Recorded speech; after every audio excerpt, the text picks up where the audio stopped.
stupid the banana song from Donkey Kong 64. Listen, I'm not mentally stunted. I don't know what you're referencing, stupid. No one understands your memes because they're dumb. They're for dumb children, mouth droolers, you fucking morons. Meerkat Mob. Stole that shit. I want banana, tasty banana. I'm lurking and I'm stalking. Put it in your mouth and squeeze. You want a milk, dudes? Banana, tasty banana. Put it in your mouth and squeeze. Put it in your mouth and squeeze. Comes in denim. I'm mentally stunted. It comes in denim. Hyperfixated, autistic. It comes in denim. I don't know what you're referencing, stupid. It comes in denim. Denim, what do bananas have to do with denim? I'm up here. You're down here.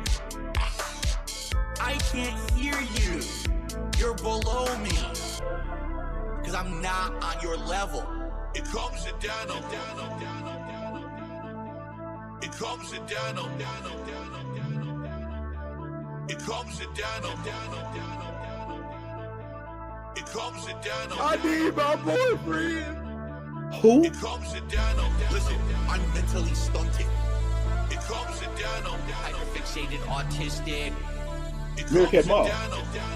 I don't know what you're referencing, stupid. It comes in denim. Denim, what do bananas have to do? Stole that shit. I want banana, tasty banana. Put it in your mouth and squeeze. Put it in your mouth and squeeze. I want banana, tasty banana. Put it in your mouth and squeeze. Put it in your mouth and squeeze. Comes in denim. Listen, I'm mentally stunted. It comes in denim. Hyperfixated, autistic. It comes in denim.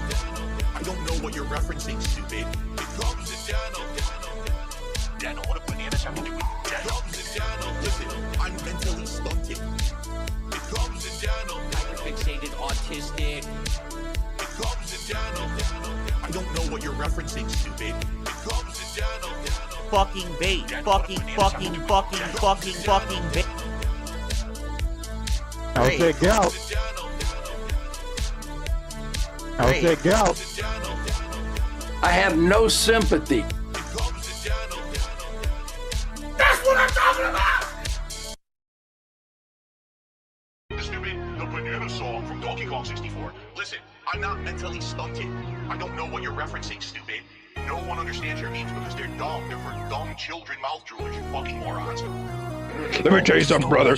I want banana, tasty banana. Put it in your mouth and squeeze. Put it in your mouth and squeeze. I want banana, tasty banana. Put it in your mouth and squeeze. Put it in your mouth and squeeze. It comes in denim. Yay! It comes in denim. How's that gout? How's that gout? Fuck all you hoes! It comes in denim. I'm lurking and I'm stalking. I'm up here. Meerkat Mob. You're down here. Bald. I can't hear you. You're below me. Cause I'm not on your level. What a punk ass It comes bitch. in denim. Are so crazy, like obsessive, Meerkat It Mob. comes in weird, denim. hyperfixated, autistic. It comes in denim. It comes in denim. I want banana, tasty banana. Put it in your mouth and squeeze. Put it in your mouth and squeeze. I want banana, tasty banana. Put it in your mouth and squeeze. Put it in your mouth and squeeze. It comes in denim. Putting the lyrics in my chat right now. It comes Okay, in I'm denim. just like, what the fuck? They're actually that nuts. It comes in denim.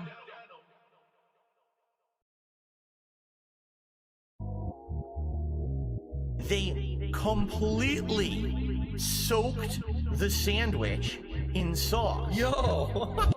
Meerkat Mob. Yo! Juicy, tangy, moist, gourmet level burger. That's robust. Safe to swallow.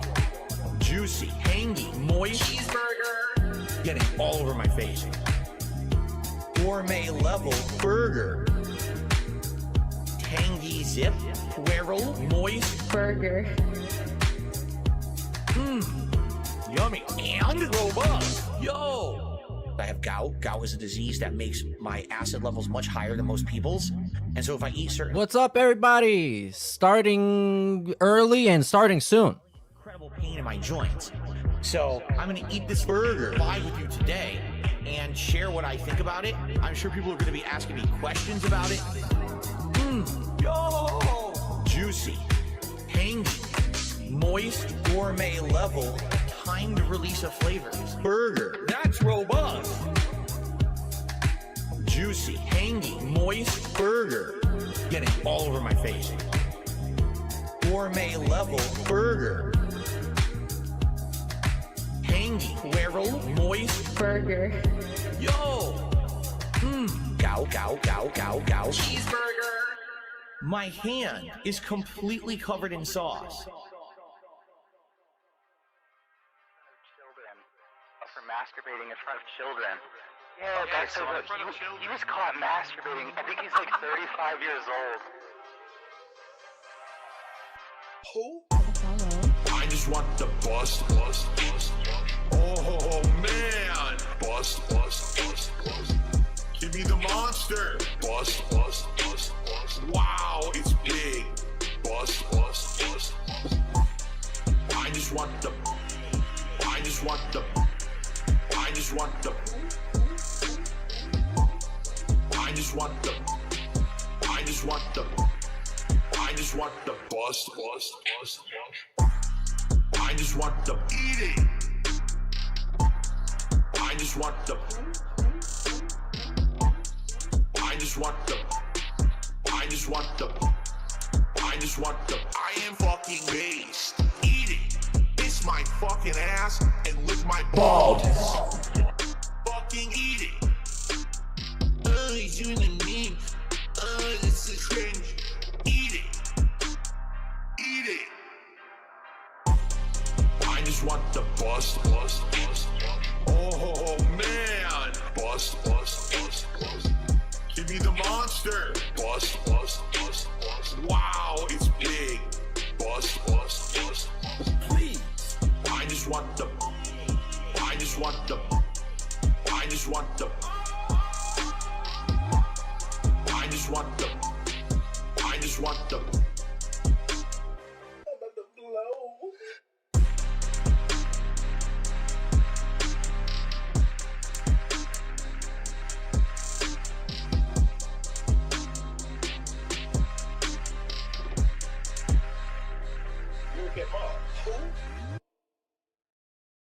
All right, one more song. Let's get this one.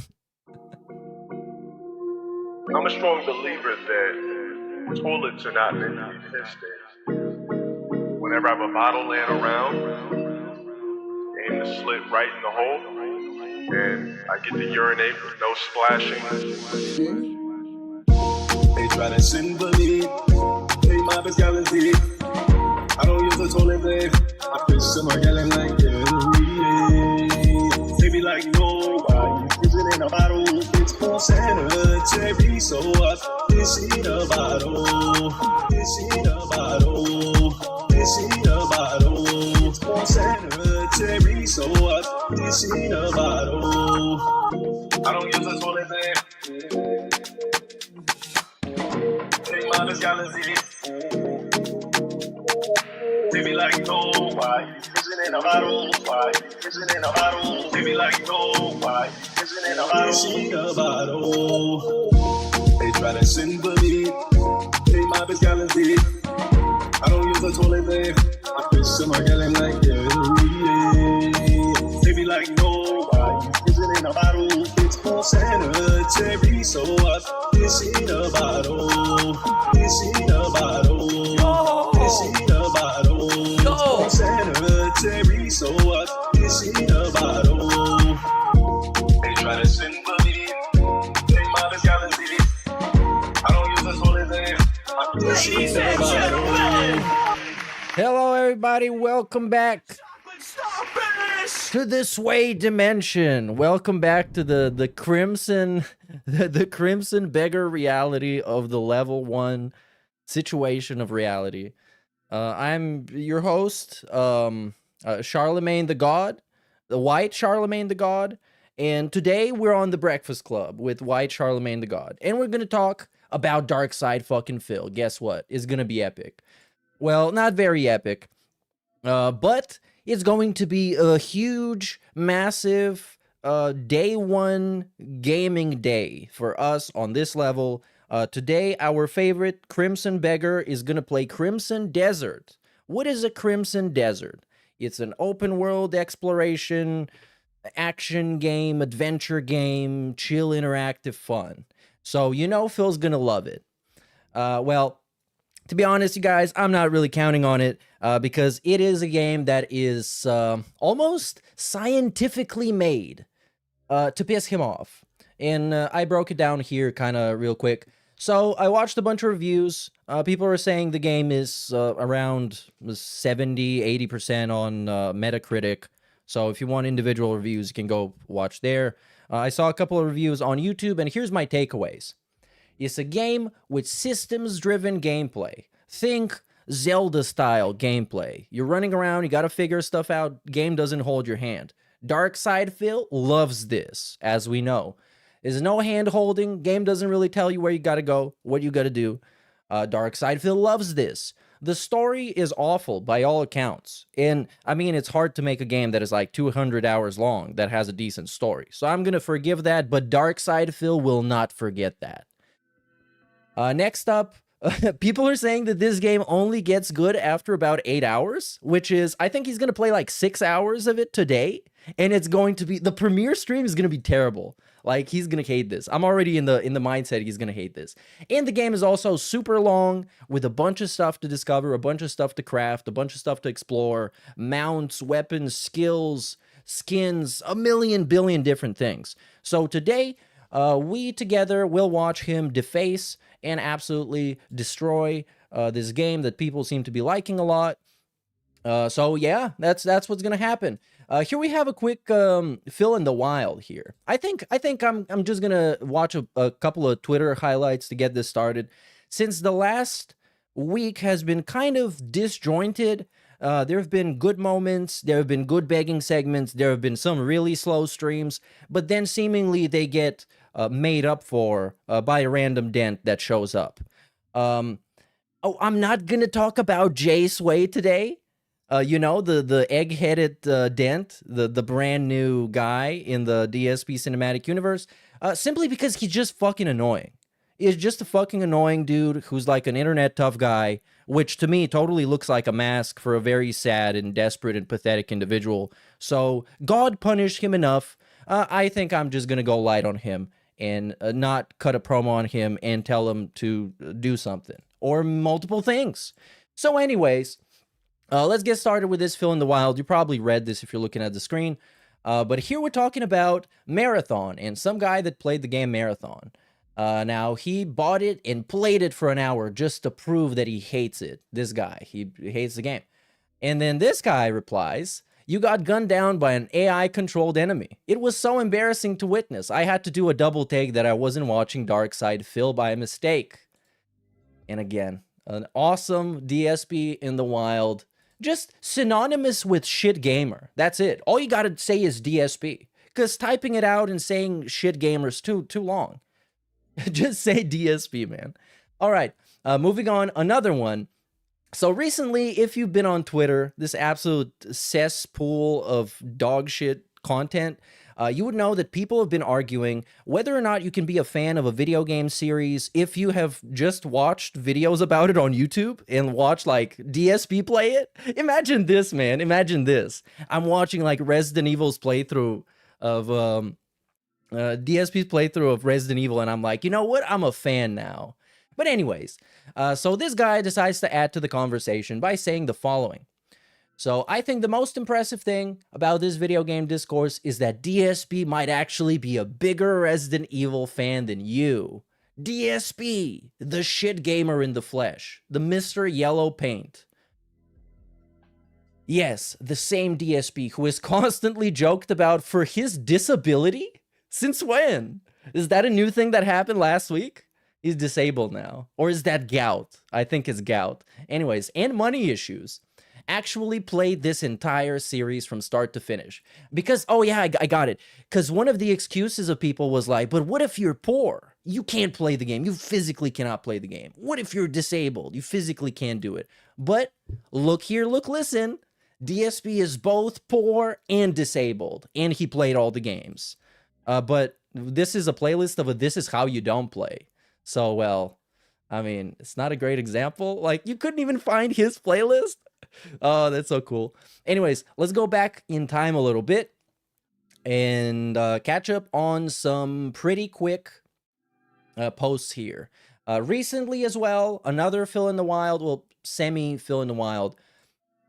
This is obviously here by Poems, is a meme, is a joke about DLSS 5, the new NVIDIA technology, the new version of the DLSS upscale tech that they used to do. People made fun of it a lot because it looks awful. And yeah, this is kind of why. This case in point. Then we have Maximilian Dude. I don't know why I bookmarked this. I think it's just because it's a good take on like AI implemented in arts and so on, but it's not relevant to the conversation really. That is true, Marky 2 phones. Crimson Desert has no yellow paint or hand holding. You can't rush the story, and it can take up to 300 hours to 100%. So let's make this clear. He is not ever finishing this game unless Jay Sway dedicates his kidney to Darkside Phil and sells it on the black market for a box of overpriced vapes. It's not happening. Never happening. I don't think we're going to get even more than like 20 hours out of this playthrough. It's totally the opposite of a game that this guy needs to play. What game does this guy needs to play? At this point, I don't know. Russian roulette? I don't know. I'm out of ideas. Here, I also chip in on the meme trend with the DLSS. This, of course, viral, because everything your boy posts go viral. People go crazy. They're tripping over each other to like the post. Anyways, I think we're going to start this with here. This clip. Do I like corned beef and cabbage? It's all right. I've had it before. Meat's pretty salty, but also tastes pretty good, admittedly. But I definitely don't eat it anymore. Incidentally, my mother asked me the exact same question today when I called her. It's my weekly, My weekly call. What are you doing for the same? I love that it's a possibility that he actually has it scheduled. Patrick's. Oh my God. Working all day, and she goes, "You're gonna eat corned beef?" I said, "No." She said, "You're not?" I said, "No. I mean, I eat healthy. I don't eat like red meat. I don't eat fatty meat. You know, that day, I think, what is it, Tuesday? I'm trying to remember what we're even eating on Tuesday. I don't remember. What? The schedule for the... Of some kind. Like, that's what I eat every day now. Like, that's my diet. I forgot what we ate on Tuesday. Oh, dude. He's like LARPing hardcore as the healthcare and fitness guy. He probably has a big schedule. Like, you remember this? Oh, well, that was in the old house. Because he had this big whiteboard where he would... Terrible handwriting, by the way. He would write down what he needs from the store, and it would say, like, sausage, paper plates, napkins. I bet he has one of those with, like, meal prep stuff. It's awesome. He's living the healthcare and lifestyle dream. And she was like, "Oh, but it's just one day." I was like, "Yeah, but if that's just one day, right? Then my day off is also just one day. And then my birthday is just one day. And then when I do DSP Tries It, that's just one day. And then when you look at it, it'll be like 5 days out of the 7. That's how you fall down the slippery slope of not being healthy. And that's what I don't want to do. So I don't really care about corned beef and cabbage on Thanksgiving, on St. Patrick's Day. Oh, he's the worst type of fitness guy. Because he's not even a fitness guy, but he wants to be so hard and he's trying to speak it into existence. Like, bro, you do like home workouts. Chill out. Like, there's nothing bad in that, but we've got a combined probably at least like 2 hours, even more. Even more. I'm being very generous here. Of him talking about workouts, legit, just flexing for the camera in ways that no other streamer can make this, like, not corny and lame, even though all of them fucking talk about eating and working out and shit, and somehow it's normal, and whenever he does it, it's weird and it's cringe. I don't know. It's just, I guess it's his problem. Anyways, next up, daily rap. Or what is this? We have a mystery clip. It's all right. Shut up, DSP. And the fact that today was a double slow stream day is not a good start for Oh, yes. Okay, I think this is here. on RimWorld, and then sometimes it rallies again. We've seen it go kind of like this, but honestly, it's mostly up here, and then every once in a while, we have a one-off stream that's not as good for support. I am hoping that's the case, that this was the one-off stream, and it will bounce back, because it sure would have been great to have a great supported stream tonight to make up for the fact that Slay the Spire isn't doing so well. But it was the opposite. We had the double slow streams on the same day, with tomorrow being Dragon Quest. So, yeah, not great. Is it the end of the world? No. Yeah, like I said, this week, emergencies just happened and got resolved quicker than, I don't know, DSP can get gout. Sky falling? No. So, yes, the next day, I don't know, one of the bajillion, well, it's not bajillion, they're like two of them, but they're really aggressive and very parasocial. Pay pigs. They saved the day and gave him like hundreds of dollars. One of the days he even got like $1,000 in total. And he was begging the next day and he was crying. No. But I don't like this happening at the same day, and I don't want it to become a pattern. Okay? So, here's the thing. Watch the gameplay on demand of Slay the Spire 2 and RimWorld. Please engage with it. Like the videos if you enjoyed them. Please leave comments on them. And please, if you can after the fact, hey, want to leave a super thanks because you like the playthrough and you couldn't be there live? Please do so. Appreciate that. Hey, you want to leave a tip? You can do that at any time. The tips link is in the description of every video. Please do that if you can. I appreciate everyone who goes out of their way to support the content. And the fact that today was a double slow stream day is not a good start for a new week. Okay? Oh, and a nice deep sigh. Look at this fucking comedian. Oh, the theatrics are amazing. He even looked away in the distance. Look at this. Oh, man. I hope I can come back from this double slow day where I got like $200 streams or somewhere in that vicinity. Anyways, we're going to talk about his house for a moment here. That guy, I finally banned him. He sent me all that money, a few bucks, right? Like, it was like yeah, as you can see, top right corner, 200 red super chat, 100 red super chat. That was the vibe the whole day. 2 or 3 super chats. It was in his bag. We live in a standard duplex condo. He has no idea what he's talking about. He doesn't even know what a duplex is, okay? I live in a private community, all right? I live in a high-end condo townhouse. Not just a condo. It's considered a townhouse. A high-end condo townhouse. This, like, the more qualifiers you put on something like this, the more insecure you seem about it. The value of my home is worth more than what that guy makes in 10 years' time. I mean, sure, but, like, it's not... I don't know. It's not a flex if most of your money is going into that house. Like, I never understood how much of a flex this is. And why would people flex about this? It's like, you get a house that is so big and so excessively fancy that you can barely support your lifestyle. Like, what is the flex about this? What is so cool about this? Even if it's an expensive house, you're like 2 people and a cat, bro. No exaggeration. I'm not... Like, what's a flex about it? I don't get it. Kidding.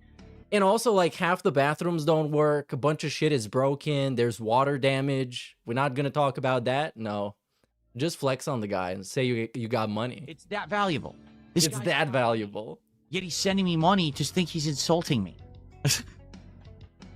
That guy, I finally banned him. He sent me all that money, a few bucks, right? Like, it was like 2 or 3 super chats. And yeah, it's over. So, next. In the morning. Thank you so very much. Please have a good evening. I will see you all in the morning for another awesome day. Let's figure out what's next together. Have a good night. Peace out, my friends. Oh, okay. So the my friends thing and the actual parasociality of Darkside Phil got full exposure this week because this little dent. Do I have his images? This little dent. Dark MB. He's been going crazy. And he's been going crazy in the way of, like, thinking that DSP is his buddy or something. And this was kind of a thing last night on the RimWorld stream with a hand holding and a bunch of shit. So let's see what he says about this. Chatty says, if it happens, it's okay. We have security measures. You have no idea. Again, Dark Ambulance, I warned you as much as I could. I can't make you listen anymore, man. You know, it's your choice, but it's your funeral too. You know what I mean? Like, I'm telling you, 18 years of experience. These people are toxic and just heinous. They're going to do what they want to do just for the sake of doing it. Anyway, Thank you for the $10 there. Chatty says, if it happens, it's okay. We have security measures. You have no idea. Again, Dark Ambulate. Yeah, DSP, nobody's gonna forfeit their life to break into your stupid house to fuck with you. No one's gonna do that. And if they do it, they probably deserve everything that's coming to them. That's fucking dented as shit. Mean it. We got people who are arguing in the chat with each other about the playthrough, like relax. Yeah, so this, I have a very good breakdown of this. Let me see if I can actually put it together. Shout out to Cerulean for this. So this, and I do also have the raw fill link because I usually save those. And now we're gonna go into a little parasocial bonanza here. This is gonna be a decent, juicy segment. So we start here. I'm okay with starting a new playthrough with DLCs, but you guys got to guide me. No, this is Daystream because I'm an idiot. All right. Big ups Infamous KS for 17 months, dude. Thank you for all your support. This stream is also live on Kick, on Twitch. You can watch it whenever, wherever you decide. So yeah, be my guest. Anyways, this should be it. Here, I got the timestamps. Big ups to Cerulean for feeding me all of this intel. And here we got 12:30. We're going to skip through this. Maybe if we got some time, we can check out the pre-stream because I don't really know what he's been up to in that level of detail. So he's playing Slay the Spire 2. And Slay the Spire 2 came out recently. It's been a big hit. Very successful. To it right away. Okay? What was that? Literally playing the game like you're complaining about. All right, here we go. Forge 10, we'll probably do that. If I ever get my sword, I'm going to kill him on that turn.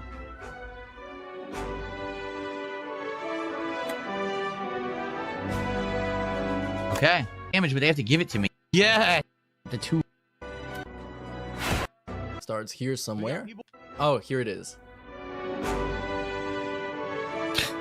Yeah, I know. Hey, guys, could you please all stop arguing in the chat? I mean it. We got people who are arguing in the chat with each other about the playthrough. Like, relax. Everyone relax and stop. Just get... Dude. I'm playing a game. I'm about to win. I'm literally about to beat the boss and win. They're complaining about backseating because Bookworm in the chat says, dude, backseating... what? Back-ass seating hard? I just want to see you play. Essentially, people want to see him play, but as you know, this is a game that Phil cannot play. The chat needs to play it. Because it takes, like, you need to read stuff and react to stuff and play the game. He doesn't do that shit. He just counts money and converts currency. My one with Regent, and there's people arguing in the chat about nonsense. Okay. Bookworm, I'm just going to say this, Bookworm. You're complaining about someone who's backseating. I'm not reading what he's saying. I'm literally playing the game. Like, you're complaining about something that hasn't affected the stream. So stop bitching. Just stop complaining. How about this, everyone? If you're here to enjoy the stream, sit back, relax, and enjoy. If you're here to whine and complain, leave. Bro, you might want to not tell him this, because right now, at that point, he was at 186 viewers. And man, let me tell you something. And you might not see this today because it's a brand new game and it's a hype game, but the regular playthroughs and streams, under 200. Under 200. Stop. It's not good. Here, hold on. Let me show you. This is my complaints department. You see it? See this right here? Oh, so many napkins. What have you been doing, Phil? You've been rehearsing for the next bust for May the 1st? Well, it's coming. It's coming. File your complaint in here for me. Yo, he's been gooning hardcore. Look at this. Or maybe he's got a runny nose. You never know. I'll get to it right away. Oh, he's gonna get to it right away. Okay. Already got his pants off. Holy shit. Can I just play the game and enjoy it? I got just turn off the camera this time, King. Up, man. Good lord.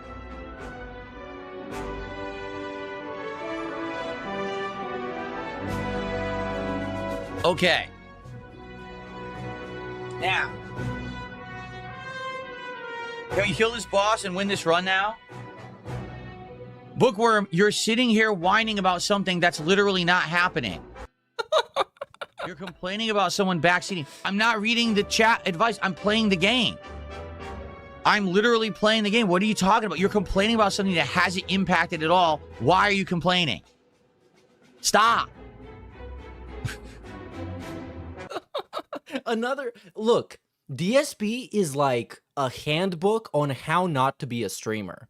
I usually complain about him reading chat as he is speaking, which I think is a terrible idea. No one should ever do that, because you're reacting to a reaction of someone reacting to you reacting and speaking. That's stupid. The worst part is taking something annoying that is happening somewhere else and bringing it to the stream. So now, pretty much nobody, especially people that have been just casually watching his stream, would know that this was going on. But Phil needs to let everybody know that this was going on. He needs to crash out on everybody, therefore making himself look like a complete fucking idiot and getting clipped and being made fun of because he's the best. He's the greatest. Good God. All right, fuck this. I'm not paying attention. I'm just going to beat this guy right now. Fuck this. I don't even care. He's intangible. If I get 3 hits, I win anyway. We already won. We're about to win. He only has 2 HP. I win. We did it. We won on the first try. And he didn't even get handheld and backseated.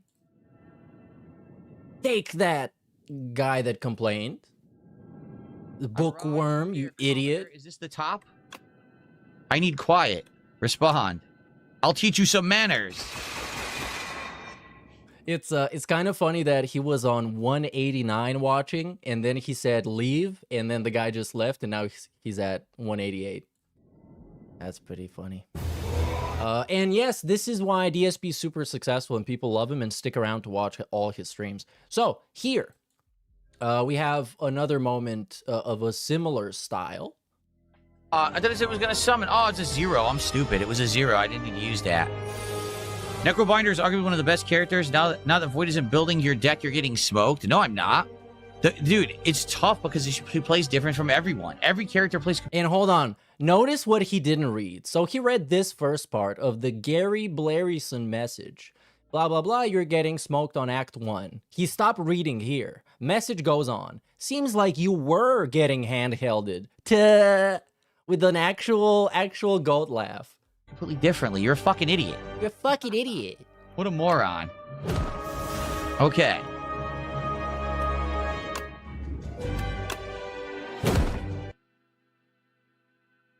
All right, next up we come here. Instant kill. Or hang. Deal 10 damage, double the damage all hang cards deal to this enemy. Huh? Now, guys, explain to me, what does this card say? Huh? What? What? I'm asking what as a rhetorical question, not a question to the chat to help me. Deal 10 damage, double the damage all hang cards deal to this enemy. So they're saying the first time you use it, it's 10. If you use it a second time, what do you guys think it says here? The third time, you guys read? Is that what they're saying? Is that what it's saying? It just keeps doubling damage. Oh. Okay. You have to keep getting it back into your hand. I see. Man. They're all good. I'm going to go for hang. I'm using hang. Yeah, he sat there for somebody to tell him what the best one was, and no one did. Except this guy who told him what the hang card works. So it does 10, then 20, 40, and 80. So let's get another handheld. Let's see this. It was a big...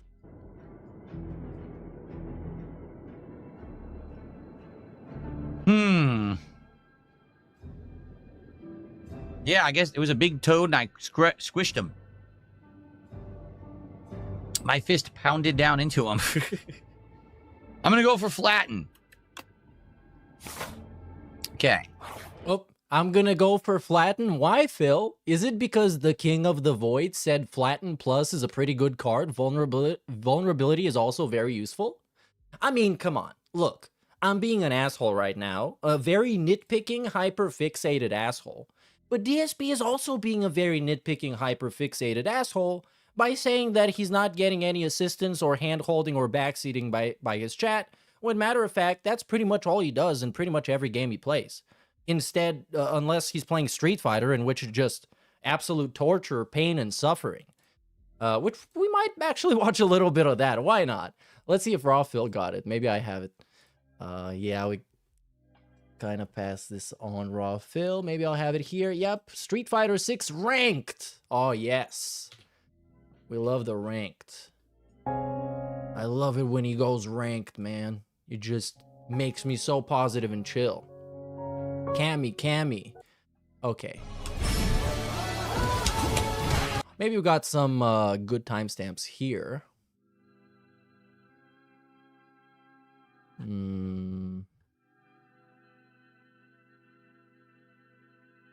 All right, let's try. Twice I did level 1 super. Level 1? Oh, yes.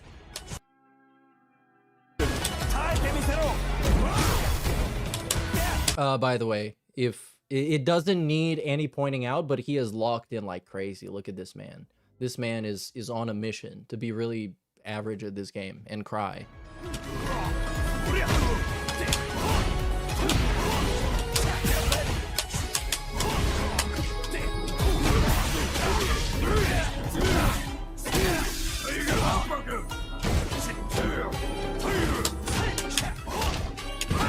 Now what I did super. Oh my gosh, twice I did super and it gave me that. Yo, twice I did level 1 super, it gave me level 1 super.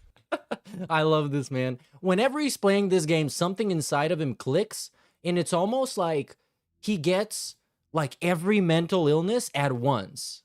Only as he's playing the game. And then afterwards, he just has the ones that he usually got. That's not even close to the same fucking input. How do you even give me that shit? What the fuck is wrong with this fucking game? Level 1. We have, of course, Cup Rattler. Hey, Cup Rattler, you're gonna need a fake tip, aka anonymous $50 tip or more to achieve this goal that doesn't exist anymore. Yeah, Cup Rattler.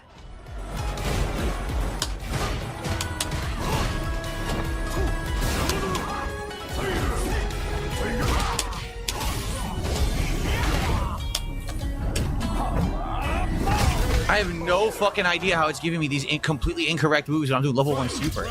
Insanely cool segment. Anyways, let's check out this Cammy. You gonna crash out? She just keeps attacking, pressing light kick, it stuffs everything. That was me breaking throw. What happened? I literally did attack.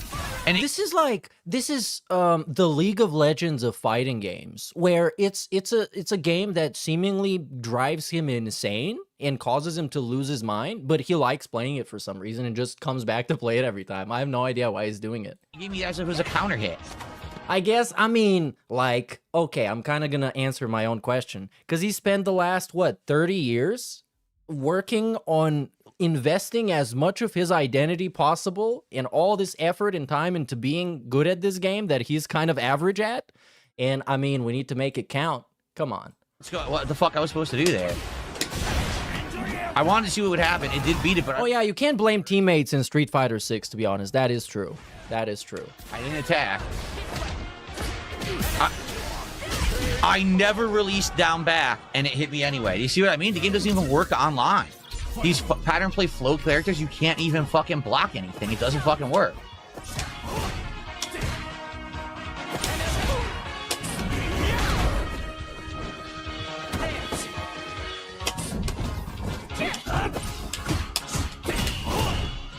So yeah, that's kind of the gimmick here. Let's go back to Twitter and see if I still have some clips left to show, some brief ones. And then we're going to go expanded style, because we have some time that we can use for some meaningful chill. So as you saw, this is one of the latest and greatest in the world of dented individuals. This guy, I think, is like an Asmongold guy that exists on DSP stream.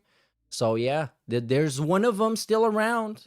Take that, you trolls, you non-believers. All right, this segment. Desert. No, Villain EXE, you're not Shadow Band. What time is Crimson Desert tomorrow? So Crimson Desert, no, Villain EXE, you're not Shadow Band. We can see you. Crimson Desert has a really weird release timing. Why? Because it's Korean. So because it's Korean, they're going off of like Korean time when they release this game, and it's a worldwide release. So listen to this. It is releasing 3 p.m. my time tomorrow afternoon. So here's what we're doing, okay? We are going to do a podcast in the morning. It'll probably be a lengthy one. We'll chill. We'll talk about all kinds of topics. Maybe there'll be some reacting, whatever we want to do. There'll be a relaxing podcast in the morning at the normal time. Then when the podcast ends, the stream ends, okay? I'm hoping the podcast will end between 1:30. I'm then going to eat a super early meal. Wait, are you actually for real? Are you playing? Hold on. Pre-Crimson? Oh my god, no. This fucker is going to start playing the game at almost midnight my time? You couldn't even do that right, Phil. You couldn't even do that right. You fucking idiot. I hate you. Even though it's not really your fault, but I hate you still, regardless. For many other reasons. So I won't even be able to watch him butcher this game and massacre it on day one. Because he's great. Well, I guess I'm going to watch his stupid podcast then. And since we're here anyways. What was I on? Here. Okay. Then I'm going to be on stream between... Yeah, I was looking forward to him hating it. I would legit. That was going to be so awesome, but come on. God damn it, Philip. The best player on Alabama got caught with 2.1 pounds of weed, about 1 kilogram for Eurodents, 2 days before the NCAA tourney, and it reminded me of you losing your plug. Hope your new plug is good. Yeah, he's cool. He's cool. He's a nice guy. But I'm on a break right now. I need my brain. And sometimes when I need my brain, I need my brain.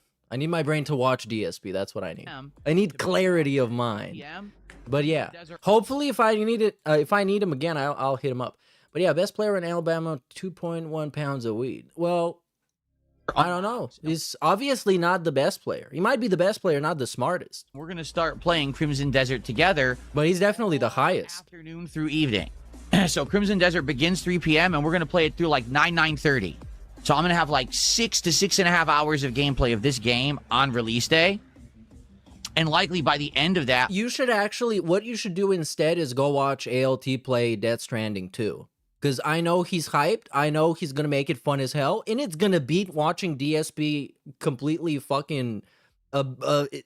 destroying this game that you may or may not be looking forward to. But in any case, even if you know nothing about this game, for the love of God, don't get your first impression from Darkside Phil, because he makes everything look like shit. I'm going to do a special mini review video to say, here's my initial impressions after 6 to 7 hours. And that'll be my highlighted video on the channel. How many hours? You see? No. So, yeah, he's going to make a fake review. Because people say the game only actually opens up after the first, 8 to 10 hours. In DSP time, that means 12 hours. But he's going to make, a fake-ass first impression video to try and farm for some quick views. And it's going to be an awful video, because it's a fucking DSP first impression video. Come on. And he's going to make a stupid thumbnail, and it's going to say, Crimson Desert is not what you think it is. But it also has to have kind of a negative spin. It's like, is this Crimson Desert? Or how overhyped is Crimson Desert? End of that. Oops. A mini review video to say, here's my initial impressions after 6 to 7 hours. And that'll be my highlighted video. Oh, and I forgot to say, there will be zero gameplay in that first impression video. That's what makes it better. That's why DSP stands out among all the other first impression videos, because those videos, you can click on the video, like the gullible idiot you are, and what are you going to see?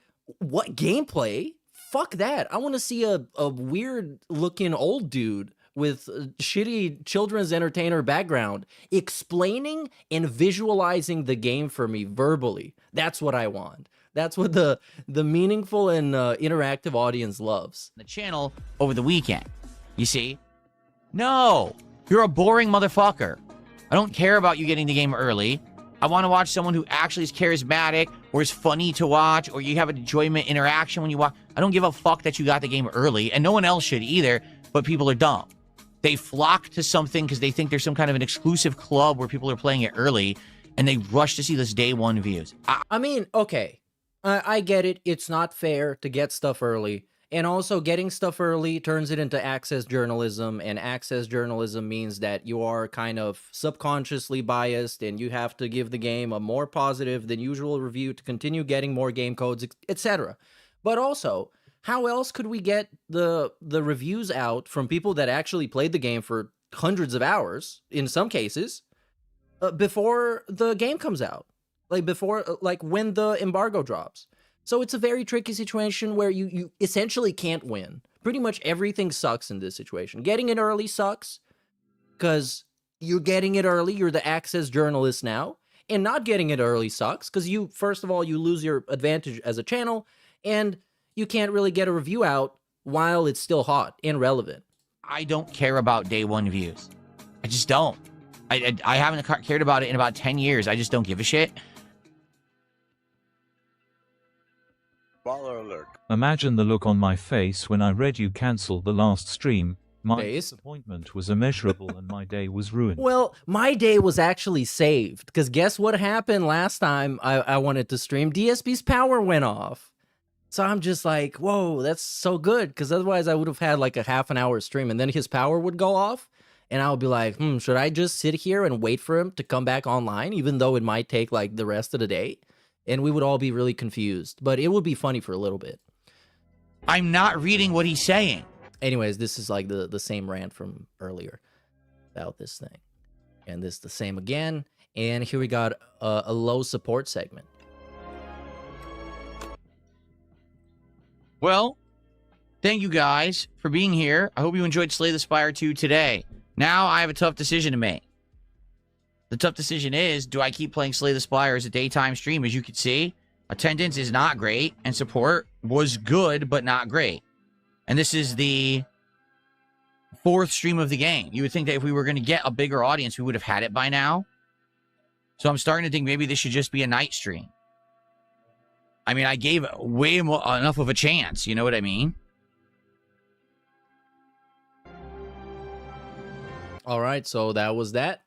And let's go to this clip of the double slow day. Because those begging segments, especially when it's after a couple of days of low support, they fill my dark soul with joy. Monday, the 15th of March, 2025. Excuse me, 2026. I got confused there. A little distracted by an annoying collar today. This shirt doesn't have a collar that stays. It's kind of like messed up the way they manufactured it. It's like lopsided. So the collar keeps going one side higher and then the other. It just drives me nuts. And I look on camera like, oh, let me fix it. And I lose track of what I'm doing. No, but it matches your hairline. Come on. It's a style only DSP can pull off. I'm not saying he's pulling it off well. He's pulling it off somehow. Anyway, today it is pulled off. Day back from a day off. Today was the first day of a 5-day streaming week, not 6. Okay. If you would like a full explanation about what I'm doing this week, about why it's a 5-day week, about how I'm covering things such as the release of Alex and Street Fighter 6, as well as Crimson Desert, which is going to be a very weird release day because of the timing of the release, check out today's Level 1 podcast. I went into it in big detail right at the beginning, so everyone would know what to expect for the rest of the week. Please give it a look. It's very important that you know because it is a little different this week. Okay? The podcast itself lasted only about an hour. Oh, so now people gonna show up to his stream and be super confused and be like, Phil, like, what's up, man? You're supposed to not be streaming now. And he was gonna stop the game and be like, well, listen, you guys, I told you. And then we hung out. If you didn't figure it out, you didn't figure it out. For like half an hour. And then we ended it early because I wanted to get several hours of Slay the Spire 2 in today. Why? Also, a very awesome DSP moment is that this hype game is coming out and he's going to play it all day today. And then he's taking the next 2 days off because he's an awesome streamer who really wants to do content. Well, because I was disappointed because I was playing it last week and then the power went out. When the power went out, well... Yes, and he has 2 days off this week like a real person, like an actual working person. Play it as much as I want. Whoa, he's so privileged. Hot release that has over 500,000 concurrent players every day. I want to, strike when the iron is hot, per se. And that's why I wanted to play more of it today. So, here's the good news. I did play more of it today. Today, I finished my run with the Silent, which took about an hour and a half. And then yeah, this is getting the Silent treatment. All day on YouTube, plus about another 50 to 100 on Kick. Over 200, man. How the Not So Mighty have fallen off immensely. So it was a good... Now getting over 200 viewers is a flex. Man, imagine the narcissistic injury from that. The ego hit. Because back in the day, he would get mad views. Actually, like, real people watching him. And now he's struggling to get 200. Raw Phil is bursting at the seams, getting like 600, 700, triple, quadruple the amount of DSP. And that must suck even more. Because, of course, he sees those people as his audience, because essentially, and mechanically, technically, they are watching his content. But not for the reason he wants and not in the context he wants. Watching all day. That's great. Engagement. Great. In fact, I would argue today people were really trying to help me with understanding the region, because the region's a very different kind of character. And what the fuck is this? Bro, I need to sue Shroom for this. Is this a fucking Twitch emote with DSP doing 6-7? Yeah. Shroom is getting a lawsuit for this. This is unholy emoji. Never ever. The only way it could have been worse is if they made like a tung sahur DSP, like an Italian brain rot DSP. We can't do that. After having getting that explanation, I liked the character even more. It's like, oh, okay, this is cool. Support, not great, but also not bad. Kind of middle of the road. All right. Certainly, it was better than Friday. But it was only about half as good as it was the first day that I had played the game last week. Bro, just say the number. Just say how much money you got. Come on. What is this fucking relativism?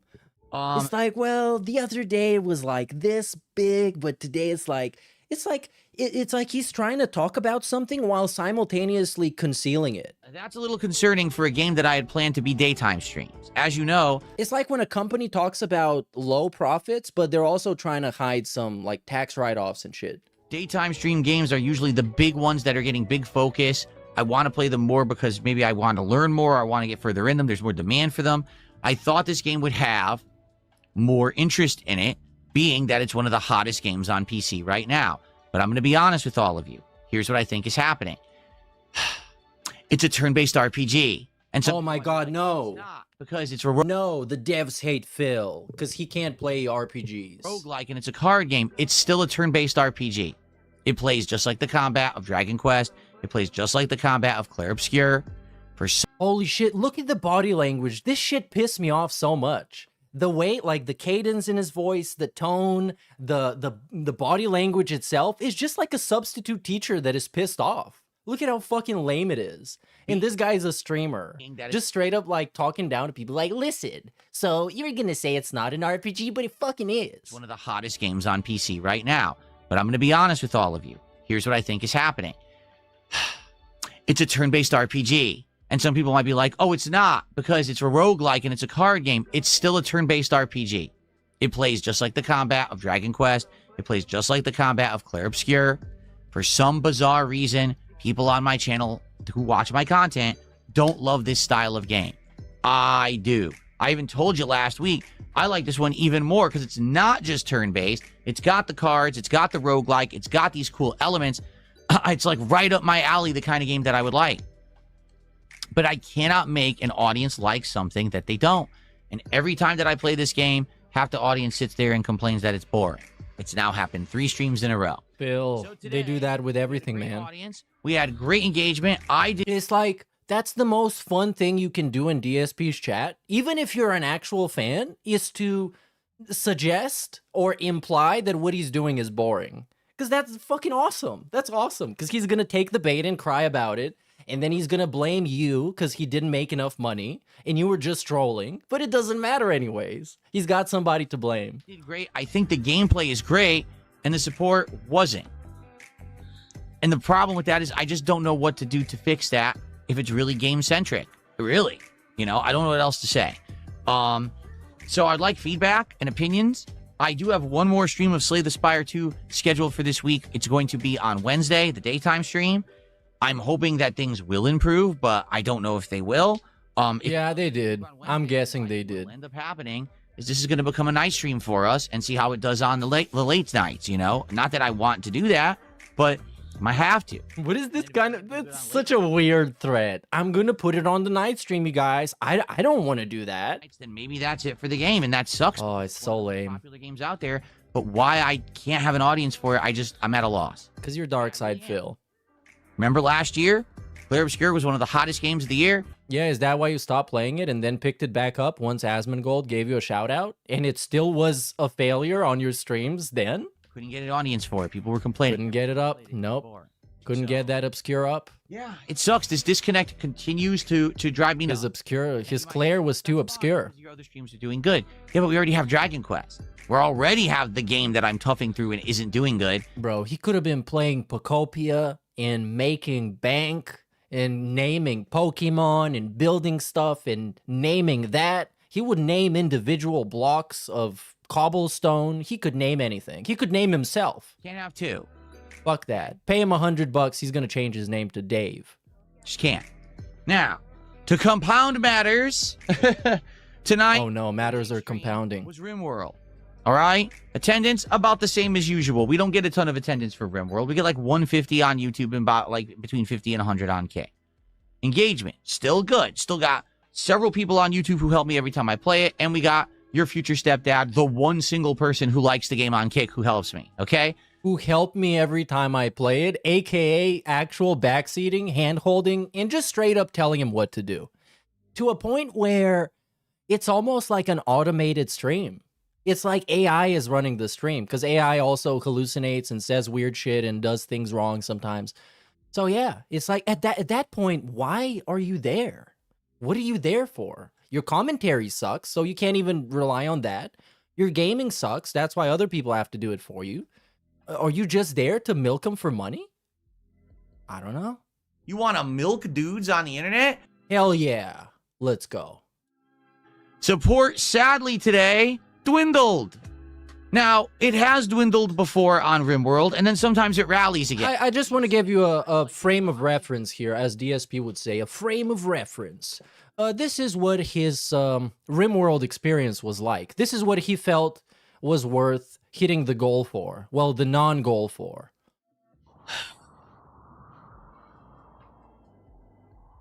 Holy shit, it's so chill. I didn't draft them.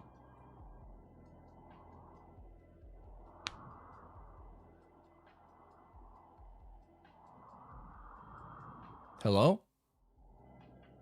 Streamer guy. Yeah, have you tried like clicking on the thing? Asleep. Yeah. They went to sleep. This is what happens when he has to play the game. When he has to play the game is just reading chat. Is just actually sitting here reading chat, not even pretending to be playing the game.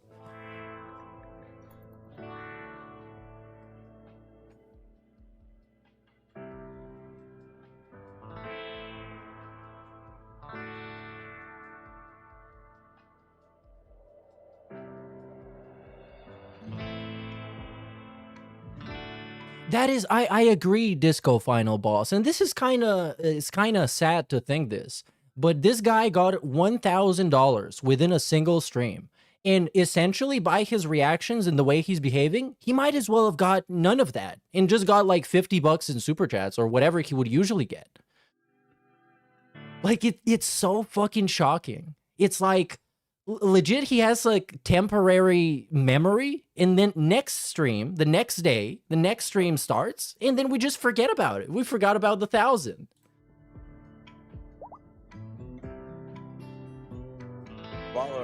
Grandpa plays games to pee butterfly the time.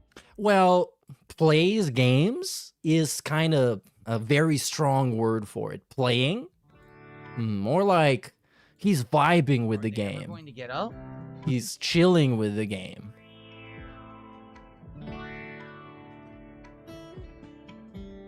Oh, they do say champions have short memories. I agree, John Smith. He is a big champion. Big champion. It would be even bigger if they got a 4th place championship. Why are they not getting up? If you got a medal. You should get like a wooden medal or like aluminum.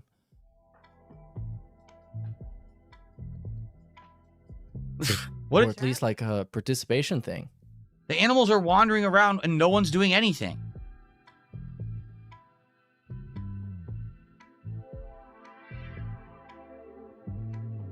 All right. Maybe he needs some help with the commentary too. He should get the chat to tell him what to say. Hey Phil, say that you're having a lot of fun. Well, guys, I've been told to say I'm having a lot of fun, and like I am. Yeah. Yes. Oh no, he's frustrated. Somebody told him in chat to say he's frustrated. 40 hours in, doing something new that controls completely differently from the rest of the game. And I don't understand it, and I'm waiting for help, and no one's answering, so I guess I just sit here with my thumb up my butt. All right, there you go. We ended on a very sexual note. Satisfaction style. It's mostly up here, and then every once in a while we have a one-off stream that's not. You guys, come on, say something. I'm just sitting here fucking my own ass. What do you want me to do? Like, keep just like fingering my own butthole? Like what? Support. I am hoping. And then something about poop. Something. No. You get it. You get it. We'll bounce back because it sure would have been great to have a great supported stream tonight to make up for the fact that Slay the Spire isn't doing so well. Bro, you fucking spoiled bitch. You guys think this guy has seen the price of gas? You think he's seen the price of gas right now? Because we're not doing great, you know? Next week when if Kat even has to go to work, she might notice this and be like, oh, Phil, you might have to beg harder, buddy. We had the double slow streams on the same day. I mean, honey. Tomorrow being Dragon Quest. So, yeah, not great. Is it the end of the world? Not great. Is the sky falling? No.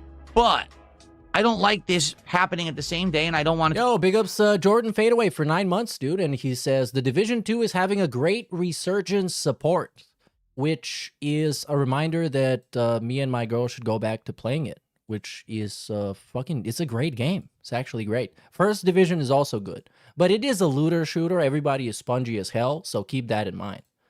But yeah, in co-op is godlike. It's fucking great. Watch the gameplay on demand of Slay the Spire 2 and RimWorld. I saw they had like an anniversary update or something. Please leave comments. Yeah, you can get it for like $2-3, man. And you can get like 30, 40, 50 hours of content. But I would only advise if you have somebody to play with. Just get one of your friends, like gift him a key or something. And please, if you can... Tell him to shut up and play with you. Want to leave a super thanks because you like the playthrough and you couldn't be there live? Oh my god, this fucking super thanks, man. Want to leave a tip? You can do that at any time. Oh yeah, I did already watch this, so that's why it feels like a replay, because it literally is. Anyways, let's go back and watch his latest pre-stream, and let's see what this is about. Wait, what is this? Yo, the morning show intro? That's epic. DSP morning show. Oh, and you know he made this. He must have made this. Come on. He has like a video editing thing. Maybe you guys have seen this already. Maybe this is not a new thing. But this is the first time I'm seeing it. DSP morning show. But it should have had credits. Who is it made by? Who is it made by? It should be created by Phil Burnell. Starring Phil Burnell as Darkside Phil. Music by... AI generic services. I don't know what else. Directed by Phil Burnell. Cinematography Phil Burnell. Good Contributions by, and then you list off everybody. Good morning, everyone. Welcome to the show. And still happy for how that went. So now we can focus on other stuff. You know, today we're going to be continuing on with fun playthroughs like Slay the Spire 2 and RimWorld. Tomorrow... No, I'm pretty sure that's not AI, because, like, there's nothing in it to AI. Like, this is stock footage. This with the cup and everything is stock footage. It might actually be AI, but getting AI stock footage is, like, why would you do that? Anyways. And then all you get is just, like, a title that shows up with generic, like, preset effects and, like, transition and everything, so, yeah.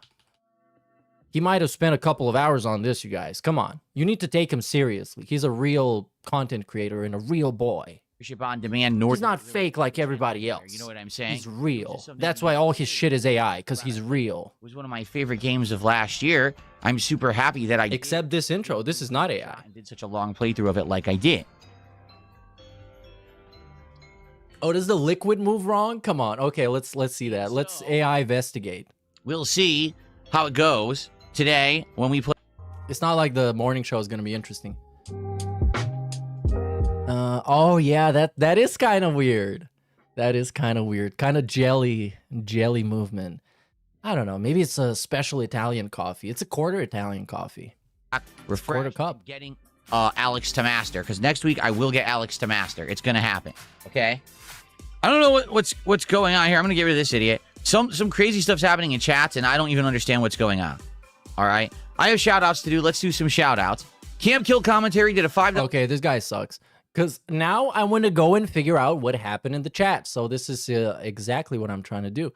So this is March 18th. And let's see what I've posted here on March 18th. This is early stream Dragon Quest. Is he wearing the same shirt? Yep, wearing the same shirt. Oh no, it's a different shirt, but still looking at absolute trash. So it might be this one. And is it? It's not this one. Bruh. I'm about to rage, big style. Or if you do a super chat. No, but he still looks like shit. That's not it. Indie late stream. Rimworld, Slay the Spire. Is this?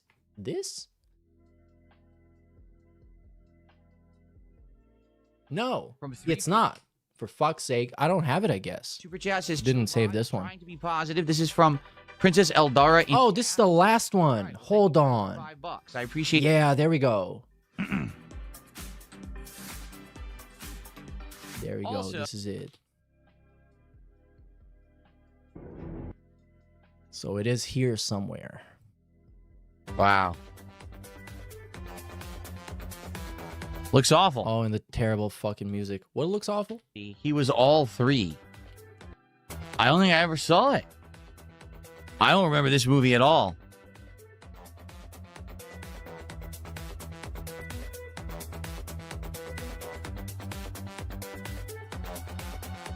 Anytime now. I think I got it. Fighting? I'm actually really liking the fact that the game right now has 5 character types, and we've played with 3. Oh, for fuck's sake, DSP, you fucking asshole. Each stuff's happening in chats, and I don't even understand what's going on. Stuff is happening is the key word here. Stuff is no? Stuff is? No. Wow. You said so many stuff. So anyway, that's what I mean. Like, stuff like this seems to happen in the indies realm all the time, and I can't even stay on top of it. Like, we did an indies night 2 nights ago, and the game hadn't been out yet, so there was no way I could have played it. But now it's out. Like, oh, well, now it's out after we already did that whole night of trying indie games. Darn it. Anyway, let's say hello to everyone. Let's see who's here today. Good morning, everyone. Who do we got on the YouTube? Wonder what's next? No idea. No spoilers, because I like how this game progresses and, you know, has new stuff that happens over time. I'm excited for all these new runs coming up. So, I hope that you guys are...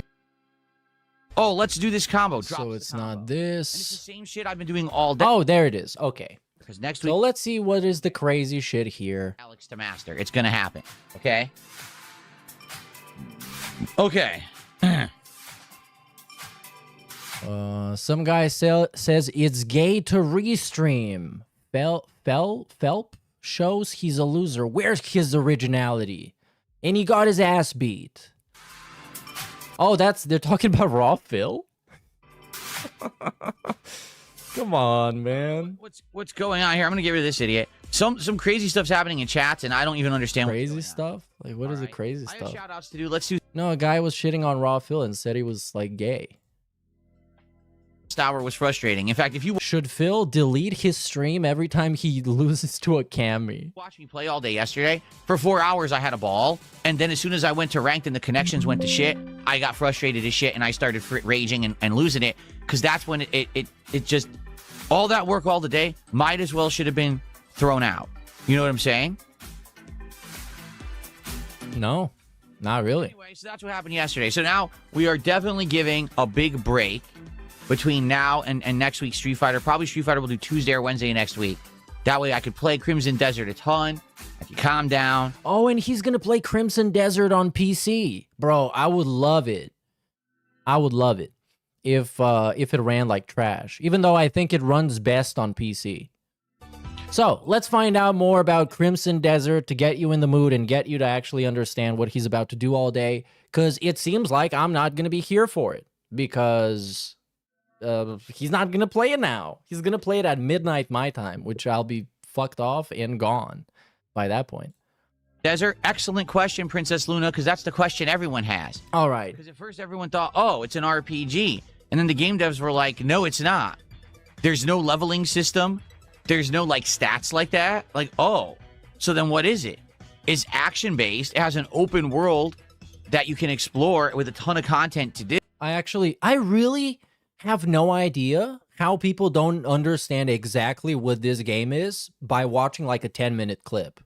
It's essentially a fucking exploration game with a bunch of it's systems-based gameplay. So it's kind of you make your own fun from the systems that you get. There's a bunch of upgrades that you can get. There's a ton of skills that you can get. There's a bunch of weapons you can get, a bunch of method of traversal, and so on and so forth. But it just doesn't seem to be absolutely clear what the game is. What we know. And DSP, out of all people, DSP, the guy who pre-ordered it and is playing it day one, should have at least done some basic research to be able to explain what's going on with the fucking game on his own show. The show that is supposed to hype up you watching the game. Devs previously made a game called Black Desert, or Black Desert Online, which is an MMO that was popular. I think there's even a mobile version of it. And what they did is they reverse engineered their game. They have an MMO and they turned it into a single player experience, which is now this game. But the question is, even if the game runs well, even if the game has a huge open world, the question is, how good is it? Is it addictive? Is it an attractive gameplay loop that you want to keep going? How is the story? Does the story hook you? Terrible. No, it's terrible. People already talked about it from the beginning. That the story in this game is probably going to be awful for a couple of reasons. Mainly, they seem not to be really caring about it. And secondly, which is the main reason for me, is because you can't have a good story in a game that's like 200 hours long, that has such an open, massive map that expects you to go and explore and do a bunch of stuff. Because what's going to happen is you're going to start the main quest and then go and do stuff for like 40 hours and forget about everything. So there's no sense of urgency or any kind of stakes when you can take 40 hours to just explore and not do any quests. So it seems like in a game like this, a sandbox, mechanic, system-driven experience, you don't really kind of need to lean on the story. Just have it exist. Are there missions and content that are meaningful? Or is it going to be a giant empty world? Or will it be just a bunch of busy work? Like, I hate to say it, but is this going to be Witcher 3? Or is this going to be Starfield? Bro, what the fuck? What? Okay, let him compare. Let's compare. Do you see my comparison? No. The legit, probably one of the worst comparisons I've ever heard, especially about this game. 3, a game that has a vibrant, living world with all this content that's meaningful and cool side quests, as well as a great main storyline. Or is it going to be Starfield, a game with a ton of stuff that's all meaningless? Oh, so does it have to be one of those? There's no nuance. It either is best in class or massive disappointment. Because DSP looks at things not in black and white. Oh, look, you can make your own ship. Why? You don't ever have to. You get them in the game for free. Oh, look, you can base build and you can... Oh, by the way, Starfield, a game that I do not like. I tried it many times, including with mods. I could never get into it. I think it's a disappointment for me. And it's one of the games where I lost my honeymoon period the quickest.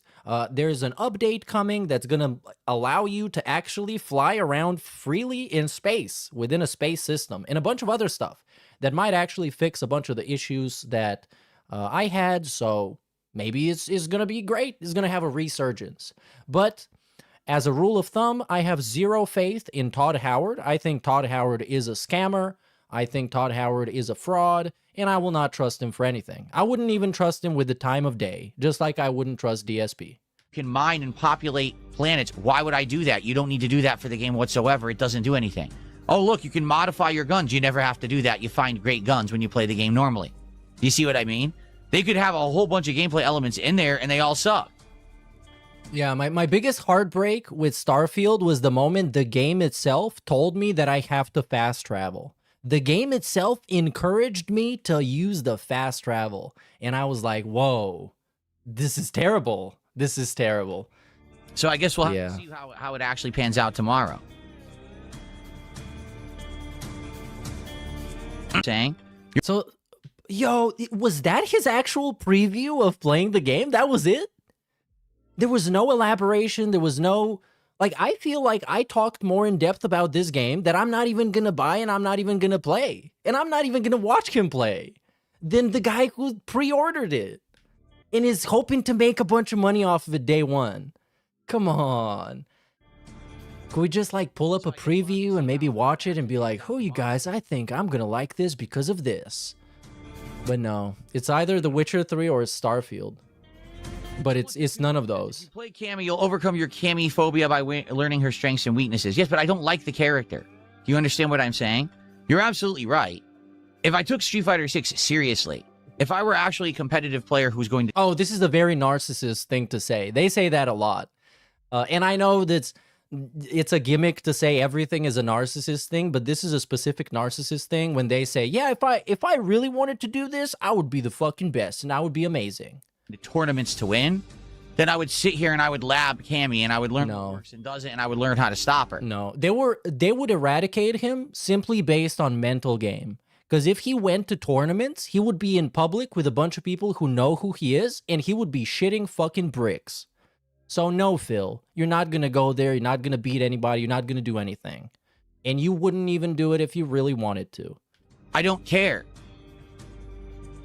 I'm not a tournament level player. I don't aspire to be. I don't... Oh, okay, let me list a bunch of things that the guy who does not care did for this game that he does not care about. Let's start off with, on a daily basis, reading out his win-loss rate with different characters, including percentages. So, I won 43% with Cammy. Okay, next thing. He bought the game across, I think, like 3 different platforms. I'm pretty sure he has it on PC, Xbox, and PlayStation to get the most optimal, amazing experience. Because he doesn't care. So, he also doesn't care enough to the point where he bought multiple fight sticks, including, I think, a stick that he just bought, or he is about to buy, or is on the way. Cracker Jack here is saying it's on the way. I don't know. It might be. So yeah, he doesn't care, by the way. Also, guy who doesn't care made a big deal out of being master with Blanca. He made a big deal out of being master with Bison, etc., etc. He also made a big deal of his matchmaking rating because he wanted to be around, like, what, 1,500, or was it? Something like that. Yes, he doesn't care. There's no stakes when I play. No one cares if I win or lose, so why do I give a shit? I don't. All the trolls on the internet take this shit seriously. I certainly don't. No, not at all. And he takes it so not seriously that he is genuinely spurging out and losing his shit when he loses and blames the lag. There was a couple of times when he was beating his fighting stick, like actually slapping it. Just, can you dance to dubstep robot music? Yes, I can. Absolutely godlike. The dubstep. And he did all of that, by the way. Let me clarify that for the millionth time. He did all of that because he doesn't care. Not playing right now, so I can't do it right now, sadly.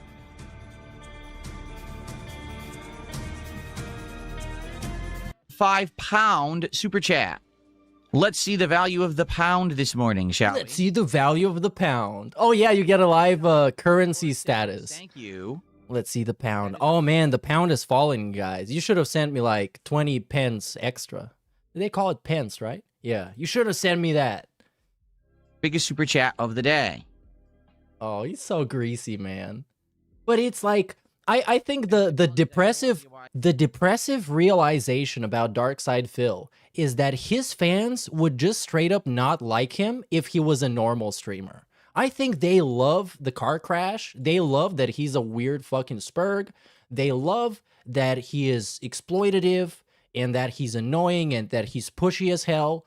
Because I don't fucking know. They're just like that. They vibe with that. And nobody else can give this, this specific thing that he's doing. No one else can do that. You were banned again. It could have been another moderator. It could have been the bot. I have no clue what did that. Sorry about that. If anyone ever gets banned like that and they want me to review it, you can always email me at darksidephil@hotmail.com, or you can post it up in chat, give me your ad address, and I can check it out on the fly. As long as it's a chill stream. I can't be doing that during like fighting game streams, but a stream like this, absolutely. And I'm saying this with the idea in mind that you should probably never try and do the dent conversion thing and like talk to them and it's like, why do you like Phil? Well, I think the rule of thumb and the quick answer is because I'm a retard. And that's it. You just say that to yourself and it's like, oh, okay. Why is Jay Sway giving him a bunch of money? Because he's a retard. Why is this fucking guy giving him a bunch of money? Repeat after me, class. Because he's a fucking retard. I don't think there's like an esoteric reason why. It's just they're lame as fuck and they're cringe. And they actually get off on this. Particularly in the Old West, you had to be... And the music's terrible. Again. Or a little crazy. He was all three. And yes, that is true. Mentally challenged people are easy to manipulate, and that's why he enjoys having a smaller viewer base, because if it was larger, like it was, a bunch of people would call him out on his bullshit, and he would hate that. And I read, I think it was a tweet or a post or a message or something, that made me think, and I read this recently, like how much more would DSP retcon and lie about shit if people weren't actively clipping him all the time? Like, think about it. Because if there wasn't footage of pretty much everything he's ever said archived somewhere or clipped somewhere, he could just go straight up fan fiction about himself, invent multiple realities. Maybe in one reality, he never did the King Snake stream. In a different reality, he never even met Panda Lee. What the fuck is a Panda Lee, you idiot? So yeah, that's a good food for thought. Line for the movie, that's terrible. And yeah, well, that is true. He already is lying and retconning, and he's doing it very poorly. Imagine if there was no proof that he's doing it poorly, where he could just go crazy and release his inner fan fiction writer. I never saw it, though. It would have been so awesome. Yeah, it had Burt Reynolds and Ernie Hudson in it, too. Yikes. What an ensemble cast for a bad movie. Yeah, we got more Crimson. Just in our first kicks of the day. One. Yeah, shut up with the kicks. You should get a kick. Does he talk about it more? I don't think he talked about it. He actually did not talk about this game he's so hyped for. And I'm really shocked and somewhat even, well, I wouldn't say offended, but I'm kind of insulted as a person who enjoys video games that this guy, his whole fucking take on this game that seems like a very nuanced and different type of game is that it would either be like fucking, what was it, Witcher 3, or it would be like Starfield. It's crazy, man. I hate the comparisons. So terrible. Legit terrible. So he should be live anytime soon, I figure. Each card drawn. And we're going to actually get to hear his current take, because maybe he saw the reviews. Speaking of the reviews, the game got pretty decent reviews. I think it was like 78 on Metacritic. Main complaints are that the story is pretty much not there. And some mechanical issues. The controls are very clunky. The puzzles have no hand-holding. By the way, make sure to remember this. The puzzles have no hand-holding. Because I figure this little tricky boy, he might have watched somebody's playthrough. So he doesn't get stuck on something. Because there's this YouTuber, Luke Stevens. You might have heard of him. It's a pretty normal, I guess if you want to call him a normie YouTuber. He was one of the people to go to the preview event, which is where all the people go, all the cool people go to play the video game before everybody else does. And he said that a bunch of people, a bunch of actual game journalists, they were stuck on a puzzle that was very much in the beginning of the game for upwards of 45 minutes, which I don't know if Phil can beat that record. I think he can beat any record if he tries hard enough. He can beat any Street Fighter record, like you just said. He can be amazing if he wanted to. So yeah, let's get some begging, I guess. Hoping that we can have them start doing better, because I like the game a ton and I want to keep playing it as a day stream, and it's going to be hard doing that if we can't really get it to kind of bounce back. So let's see how it goes today. Okay? Cool. Luke Stevens, yes, I would say is a golden boy. And Phil has some degree of jealousy. And I would say he is one of those people that gets the games early, but he has pretty reasonable and measured opinions. So I would say he is pretty trustworthy, I guess. But at the end of the day, the only person who is trustworthy is yourself. So go and watch a bunch of videos and watch a bunch of reviews before you spend money on this game, because DSP doesn't give a shit, because it's essentially not even his money. It's virtual money. It's like one of those streamers on Kick that are just doing the stake.com gimmick and just gambling away a bunch of like fake money that's given to them that is fictive. It's kind of DSP life. Mike, how are you over there on YouTube? What's going on? He doesn't really care. He's gonna spend like $80 of it not giving a fuck and thinking it's like Starfield or fucking Witcher 3. Yesterday, I asked Casey. Well, here's the deal. I played with Alex in Street Fighter 6 for 5 hours. The first hour was solely learning the character in training mode, combo trials, etc.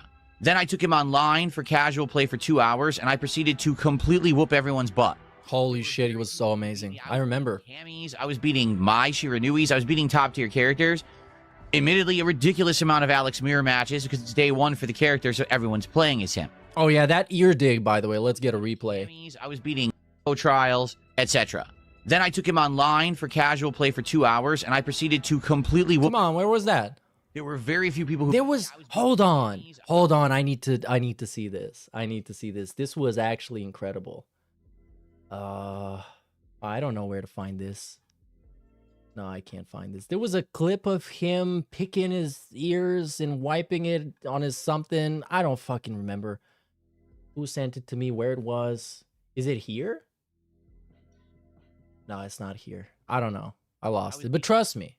He picked real deep and then wiped it off on his shirt or something. It's so disgusting. Top tier characters. Admittedly, a actual disgusting. Mirror matches because it's day one for the character, so everyone's playing as him. It's the type of shit that you wouldn't even do if you know that no one is watching you. If you're just like in the fucking bathroom or something, and you think to yourself, and you still wouldn't do it. But he does it on camera because he's the amazing or something. He was doing well, and I've been told how to use the stances. I think the stances are the big part of Alex's gameplay that other characters don't have. Having a stance where he has so many options, right? He can attack low, he can throw, he can do a hop that is a short jump that lets the properties of his jump be dramatically different. Then he has a stomp that can counter hit and lead to a combo, right? He has all these options out of the stance. Then if you can get a counter hit into a chop, you do ginormous damage as well, and it's relatively easy to get the big damage. It's not even like it's a hard to execute combo. The catch is, number one, he doesn't necessarily... Hold on, I'm going to try and find this. Non-stop free-flowing attacks. Meaning, yes, if he gets that one counter hit in, he'll get a giant combo. Yes, if he fools you with a stance switch, he can catch it. Oh, here it is. Oh, no, it's not this. Continuously keep rushing down. No, that was just a little ear pick. If a top... It's still something. You're probably going to falter. You know what I'm saying? And it's still something. Hold on. Yeah, real quick one. Dark MB Elite, thanks for 10. Dark MB Elite, thanks for $10. He says, you complain when there's little support on slow days. Please don't. Sometimes it'll be good. Sometimes it'll suck. Move forward and keep doing what you do. You have to understand something, Dark MB Elite. Okay? This is me being truthful with you, all right? He's being truthful right now. Shut up. What I play on stream based on what people want. And a lot of the times you base that on who shows up and who's willing to support it. Okay? Like, for example, with these streams of RimWorld. We don't have tons of viewers for this game. Right now, we have 166 on YouTube. How many do we have on Kick right now? Yeah, they're going to get less if you just spend more time looking at them than playing the actual game. So, I take it back. We actually have decent viewers tonight for RimWorld. It's actually more than last time, I think. Okay? Now, if people are willing to come by and hang out with me for this game and engage like they have been very talkative about it, and support the stream, then we keep it in the rotation. We've now played 42 hours of RimWorld since the last day of last year. Pretty insane to think that a game like this we would be playing that much, but we have, okay? Now, oh no, what happened here? Yeah, actually awesome. So this was a segment dedicated to the dent I showed earlier, Dark MB. If I'm not paying attention to the performance of a stream, I don't know if I should keep playing the game. A lot of the times, games get played out. They take they're going too long. They get, you know what I mean? If I'm not checking things like attendance and the support level of a stream, then I'm not going to know. And for example, there have been streams where the support is poor, and I'm like, hey guys, just so you know, listen, I really like this game. If you're really liking it too, please support it. And then they just will. They're like, well, thanks for telling us. We actually forgot. What? We forgot? How could you forget? How could you be a fan of Dark Side fucking Phil, the guy who for his entire existence has only and solely wanted profit? How can you forget that he wants money? The guy whose entire identity and everything he's known for is begging for money. And you're gonna forget that he wants money? What are you, fucking a fake fan? Are you a fake fan? I think you're a fake fan. Name 3 DSP playthroughs. You can't. Don't say Heavy Rain. That's cheating. That's a classic. Oh, I'm serious. That's happening. Like, well, we forgot to support, you know, because we were having... Name 3 begging segments. I can actually name 3 begging segments. And they can be kind of distinct. So first, well, Scorn is kind of cheating, but we got Scorn. Scorn is a great one. Then, Lunch Meat Sandwich. Fantastic. All-time classic begging segment. And finally, what are we going to get? Save the House. Save the House. That's a begging segment that was expanded to an entire saga. That's the begging segment to end all begging segment. The guy was legit about to go homeless from being trash at Mario Kart and begging for money. Here's the thing. Like, how do you actually go bankrupt from doing something so low effort and so profitable? It's insane. You need to actually have lost your fucking mind. But anyway, speaking of losing your mind, we're about to do that over on the Raw Phil experience because your raw individual is about to go raw right now. Very positive, very chill. I don't know what this is supposed to do other than give me vertigo and possibly put Jade in the hospital because it is very trippy, it is very abstract, and it is very unnecessary, ultimately. But today... let him tell you what we're going to do. Here, and guess what? It's time for a weird day because today we're covering a brand new release. We're actually covering one of the more intriguing releases of the year in Crimson Desert. And normally this would be a day where I'd be like, hey, it's a brand new game. Everyone's excited. Let's play it all day. Except it's not out. Crimson Desert comes out later today. No way. I changed the whole schedule around. We're going to talk about that because we're about to have a podcast and just a podcast on this stream and nothing else. So that'll be interesting. On today's show, we have many topics to discuss. Holy shit, we have many topics. All the ongoing playthroughs. I want to let you know where we're at with each game so that you can assess what's going on with each one and if you're interested in maybe getting caught up on a particular game that we're playing.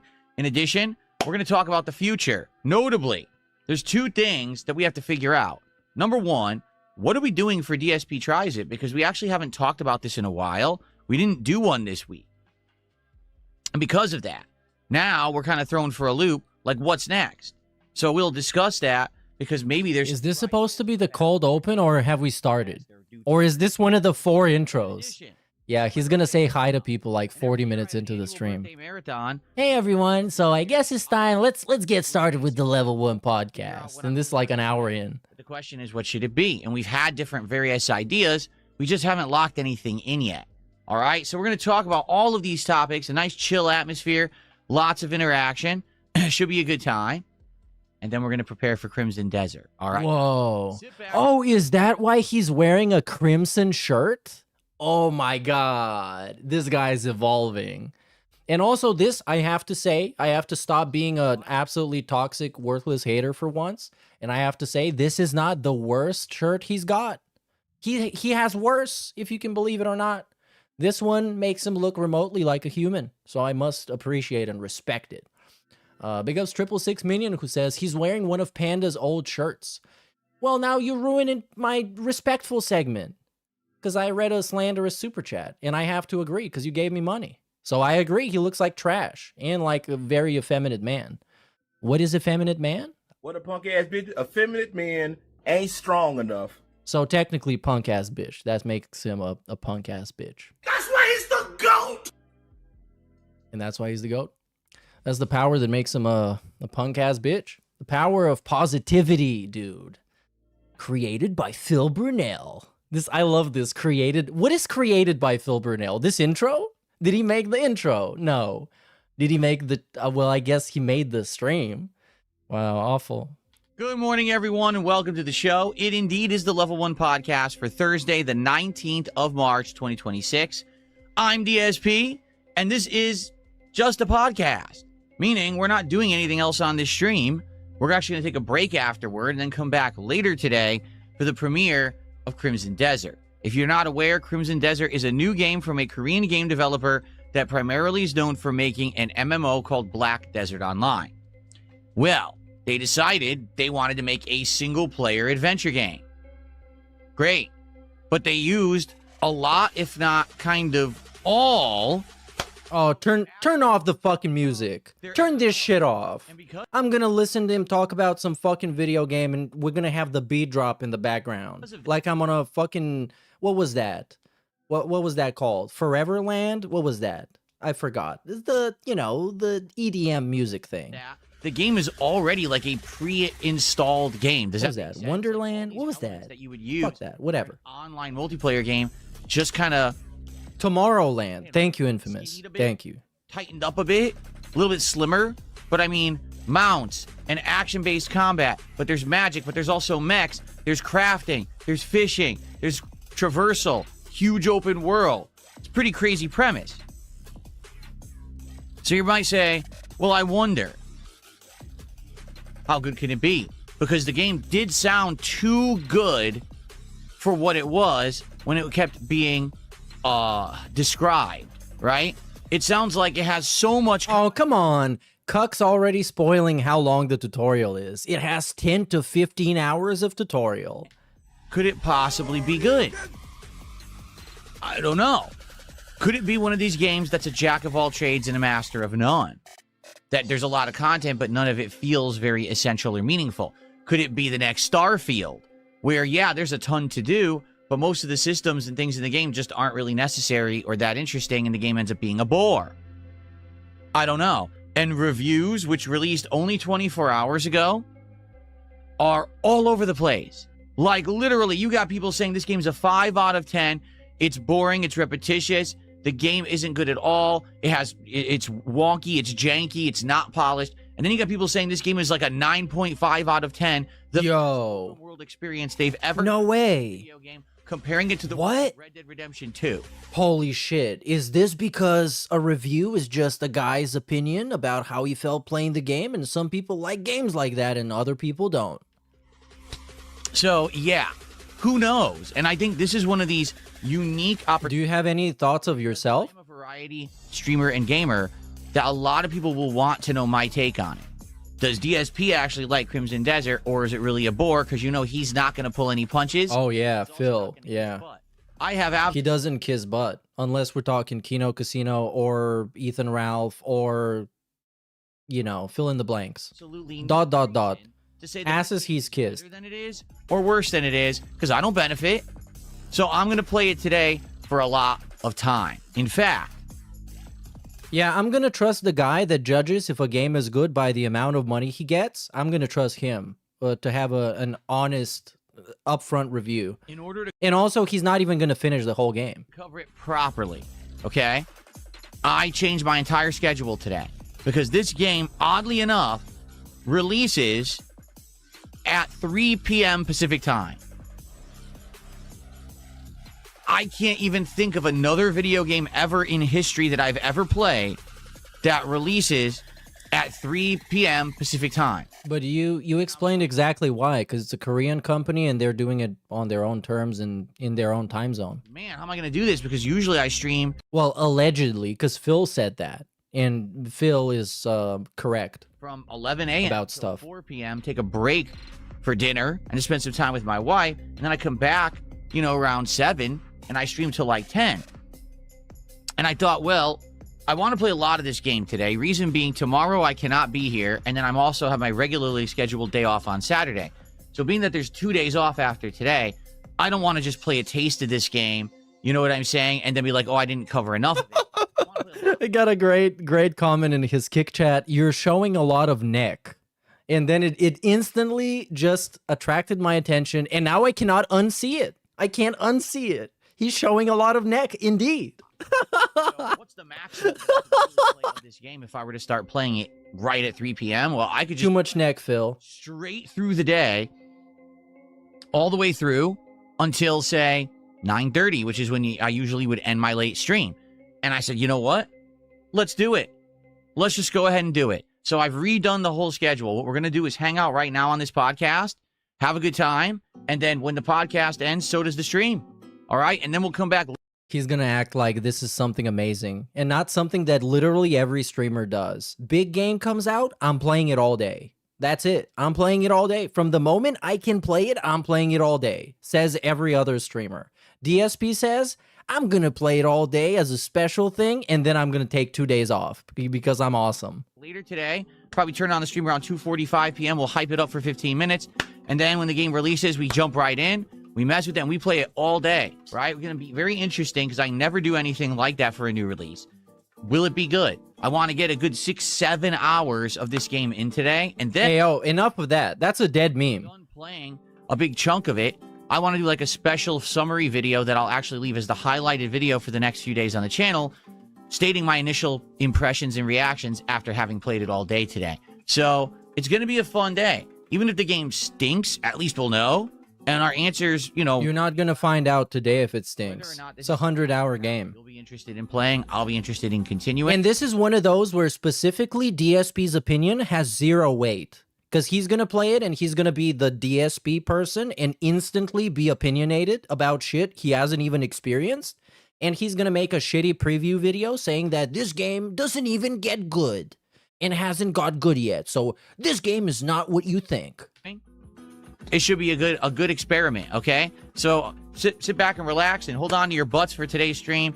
But in the meantime, we do have quite a lot to chill and do on this podcast. Like, we have a lot of topics to cover, okay? And we're going to do that in just a moment. But before we do, let's get to a couple shout outs because people have already started being generous today. And they started being generous. This fucking language is, come on. You know what? Let's say good morning to everyone. People have already started being generous. But I'm happy that there are people here. Who do we got? We got Rose Diamonds, Rude Foss, and we got the Skip Man. Most Tasteless is here. Who else? Stolen Valor, and many more, looks like. More people will be speaking up momentarily, I'm sure. Good morning. By the way, this is when the podcast begins, but this is pretty much where it should end because he already talked about everything he had to talk about and told you everything in a very condensed way.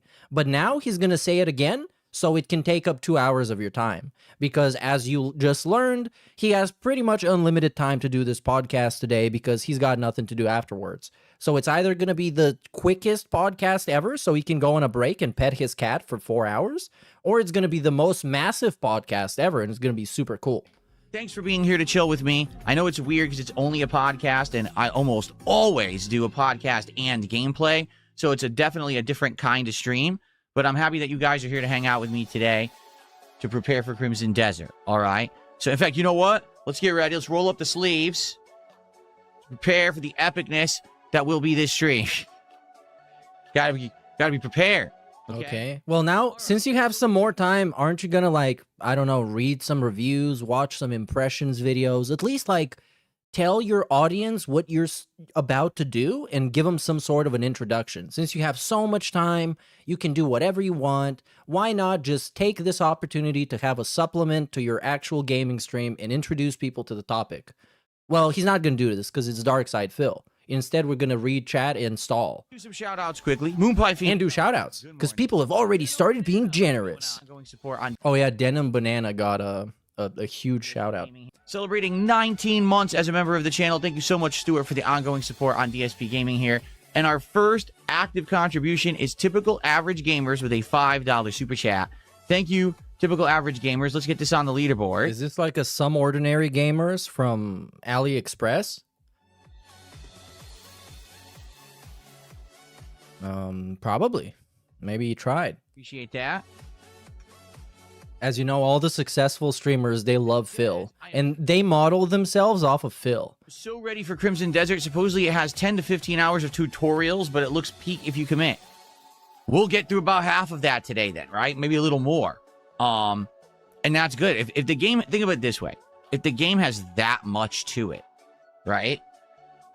As long as this game executes well, meaning everything works, everything feels meaningful, and everything is fun, it could be an insanely good game. But that's the question. Again, I just said... You can say that about literally every game that ever exists. Whoa, if it's meaningful and it plays well and it has good a story and it makes me feel good and I get a lot of money from it, it's going to be a good game. Yeah, you can say that about Pocopia. Right? So who remembers Starfield? Okay, I don't blame you if you don't remember it. It really is a forgettable game. The problem with Starfield is they advertised Starfield as a game that had all of this content, right? Shipbuilding, weapon crafting and modding, a million factions, open world exploration with all these planets that are randomly generated, actually being able to base build and terraform the planets. I'm not kidding you. Everything I just mentioned is completely superfluous to the game and doesn't ever have to be done. It's all worthless. It adds nothing. But those are all things that were heavily promoted and pushed. This is the new game from Bethesda, the new IP. You must play it. It's going to crush it. It's going to change everything. And I mean, like I said, I don't like Starfield, but those features exist and you can do them. Like you can build a ship the way that you want it, so you don't just take any random ship. You can make weapons the way that you want them, so you don't take any random weapons. Sure, you could do that. That is a functional mechanic in the game. did nothing. It literally... That does add on to the game. Was like 5 steps back from what you wanted from a new Bethesda game. They tried so much and implemented none of it in any kind of an effective manner. It was all a waste of time. So I think that's where, with Crimson Desert, we can get into dangerous waters, even though it sounds like it has so many cool implementations of what you would want in an open world exploration fantasy game. Maybe a lot of them are not finished. Maybe a lot of them are just not needed. I don't care if the game... Dude, that's true, yes. This is the same guy who said after Starfield comes out, nobody would care about Baldur's Gate 3, even though both games are like night and day completely different. And also, he was factually incorrect. If 160 hours is completely... So yeah, that's his awesome take on Starfield. He was ready for this to be like the greatest game ever. And you only play for 40 hours, you beat the game and it's over, right? Like, see what I'm saying? So I'm very curious how this is going to work. I'm also curious, how will it perform on PC? Because I'm hearing different things. Some people are saying they're having horrible experiences and others are like, oh, it's great. So is it dependent on your hardware? I updated all my graphics drivers. And holy shit, he did the bare minimum. I can't believe this. I can't believe he did the bare minimum. People should be more generous with Phil. So the way he put in so much effort. Desert will begin around 3 p.m. We're going to play it all the way through 9:30ish.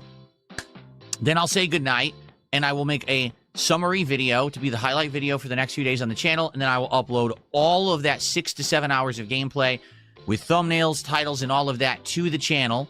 I am off from streaming both tomorrow and Saturday.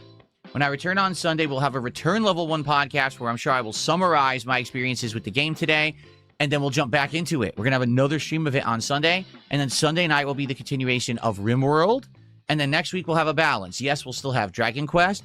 Yes, we'll have more Crimson Desert. Yes, there'll be more Slay the Spire 2. There's going to be some indie content, and there'll be Street Fighter 6. Okay, so next week will be a good mix of everything together. It should be a really good time. Okay, so there you have it. Let's see how it goes today. I'm excited. I hope you're excited. Maybe this will become an awesome, epic, ongoing playthrough that gets a lot of, you know, attention and traction on the channel. Maybe the game will be boring as dirt and flop and no one will care about it. I don't know. We'll find out together. At least today should be a really interesting day, no matter what happens, right? So there you have it. Okay, so what I'd like to do now, all right? I think, and this is it's not really a big deal, but to me, it's kind of in bad taste to prepare your audience that this stream might be trash. Because I think no matter what, you should do your best to not have a trash stream. So the least he could have said is, hey, maybe if this game is terrible, we're still gonna have fun, and we're gonna shit talk it, and we're not gonna care. I like to talk about, but it's DSP. He doesn't do stuff like that. So that everyone is up to speed on all the current playthroughs and get you into you know, a knowledgeable place about what to expect. Why would we do that instead of actually setting up for the hype game you're going to play today and engage people and create anticipation in them, especially if you're doing a different type of schedule? Because it's Dark Side Phil. Because I've been juggling quite a few different kinds of games to the point where now you might be scratching your head like, well, what's going on with this one or that one? Is this one going to be continued to be played, etc.? All right. So for the record, there's somehow I would agree it does look like Assassin's Creed, specifically Assassin's Creed Unity. You have so many status effects, so many skills and weird stuff, and you're rolling on the floor all the time, just dodging. But sure, still, it's something I think is going to feel very different for most people. It's just a very... that I'm even interested in playing. Mechanics-based exploration game. That's the best I can describe it. Life is Strange Reunion on March 26th. That's supposed to be the latest / last episode of Life is Strange that basically is going to tie up the story of Max and Chloe, which is weird because Chloe's supposed to be dead in the plot, supposedly. So I'm interested in that. Now, that's something that we have to rush to play through and beat, but it's something that we could play casually, right? And then there's also another game called Screamer, which is some kind of a driving game. So that's at the end of the month. Do we absolutely have to rush to play those? Not really. But we also could if we need new content, depending on how things go with our current playthroughs, all right? What I'm trying to get at here is, after Crimson Desert, there's nothing super high priority this month. So we can focus on whatever we want, you know, do whatever we want, and that's a good thing. I like to have control of the schedule rather than say, oh, there's like 5 other games we're bogged down that we were going to have to play. It's not really like that, okay?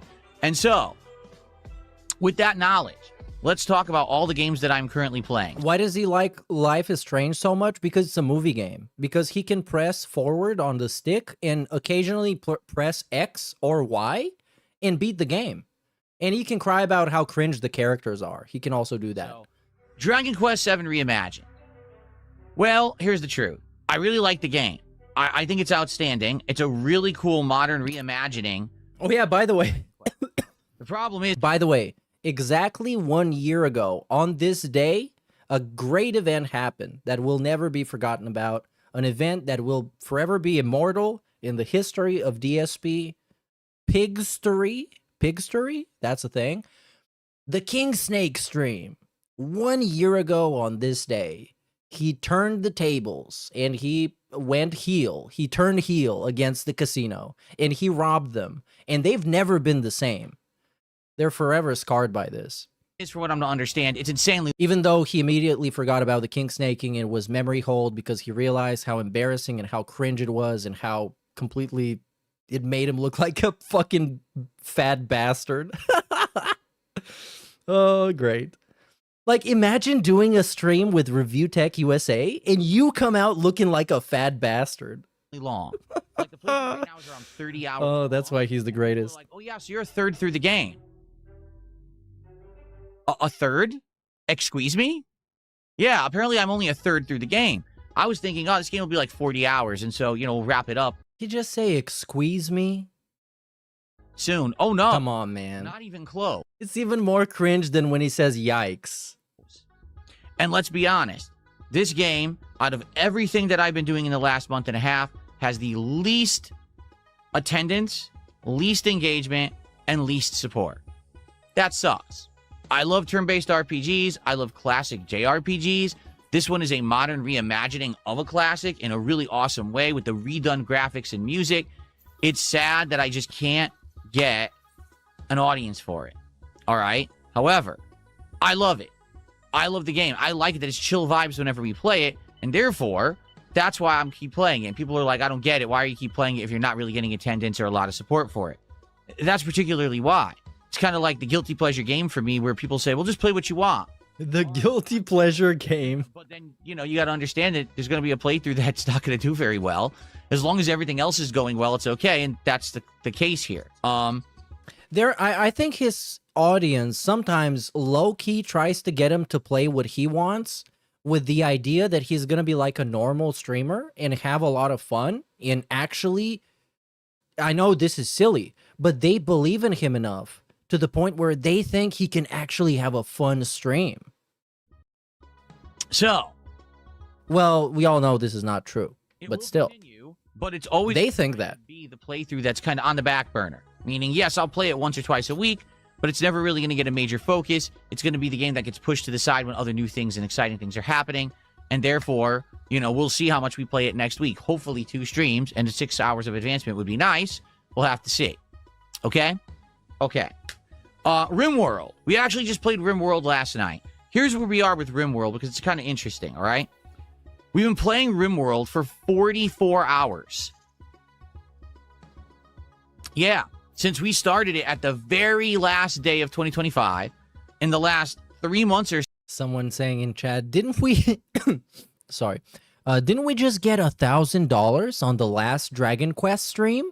With a huh emoji? Yeah, that's what I'm asking too, and I've been kind of out of the loop. So we've played the heck out of RimWorld. And we started with a college. No, it doesn't exist. What I was doing, and you guys were trying to teach me the basics, and it fell apart, and they all died. Then I started a second college. Like, this is a very important thing about DSP.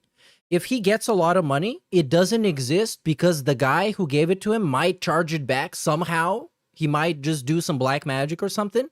But if he gets a significant contribution from somebody that he kind of knows, you know how that works, it's good. I immediately made mistakes, and they all died. So then we started with a third colony, and that's the one that we've now been playing with for over 30 hours. This colony constantly is in peril. People are getting the plague. Power keeps going out. Natural disasters, raids from... Sounds like the Burnell household on a regular basis. Etc. It just keeps happening. Disaster keeps striking. But I've somehow managed to keep everyone alive. It's going well. In fact, I think we have 10 survivors right now and climbing. We have good defenses. We're getting better armor and weapons. We're able to hold off most raids and problems. And we're finally getting the ability to get the resources we need to do the more complex stuff. So within a few streams, we may actually be able to like build a spaceship and escape and beat RimWorld. But what's funny is I've noticed at least the last couple of streams or last few streams, attendance has been dwindling. Sometimes support dwindles, sometimes it doesn't. Like there was one stream that actually was pretty slow, but then last night went really, really well. So it's kind of like this. It's all over the place. And last night, when I was talking to the audience about, you know, this playthrough, basically something was revealed to me that I didn't realize. I was told that 90% of people who play RimWorld never beat it. They really just play it for that experience of, hey, if we throw the survivors into this situation, this biome, this level of risk, right? You know how you can adjust the narrative to be different? You can have it be like very tame and easy. You can have it be very challenging and chaotic. So basically what people do, they go into this game with the mindset, I want to cause as much chaos as I can, or have it be set a certain way, a certain amount of challenges for the survivors, and then see if they can actually make it. And basically, once you get to a certain point, people are like, all right, well, it got kind of boring now, so I think let's move on and do something else. Or, hey, let's add some mods to change up the formula. Or, hey, let's buy one of the big DLC packs and add that content to twist it. So let me guess, this all depends on support and positivity. So what's happened is, we're at the point where we're over 30 hours into RimWorld, and some people are like, all right, we kind of seen everything in vanilla, can we see more? And I'm like, but we didn't beat it yet. Right? Like, we haven't, they haven't survived. We haven't beat it. And a lot of people are of the impression. Shut the fuck up and beat it.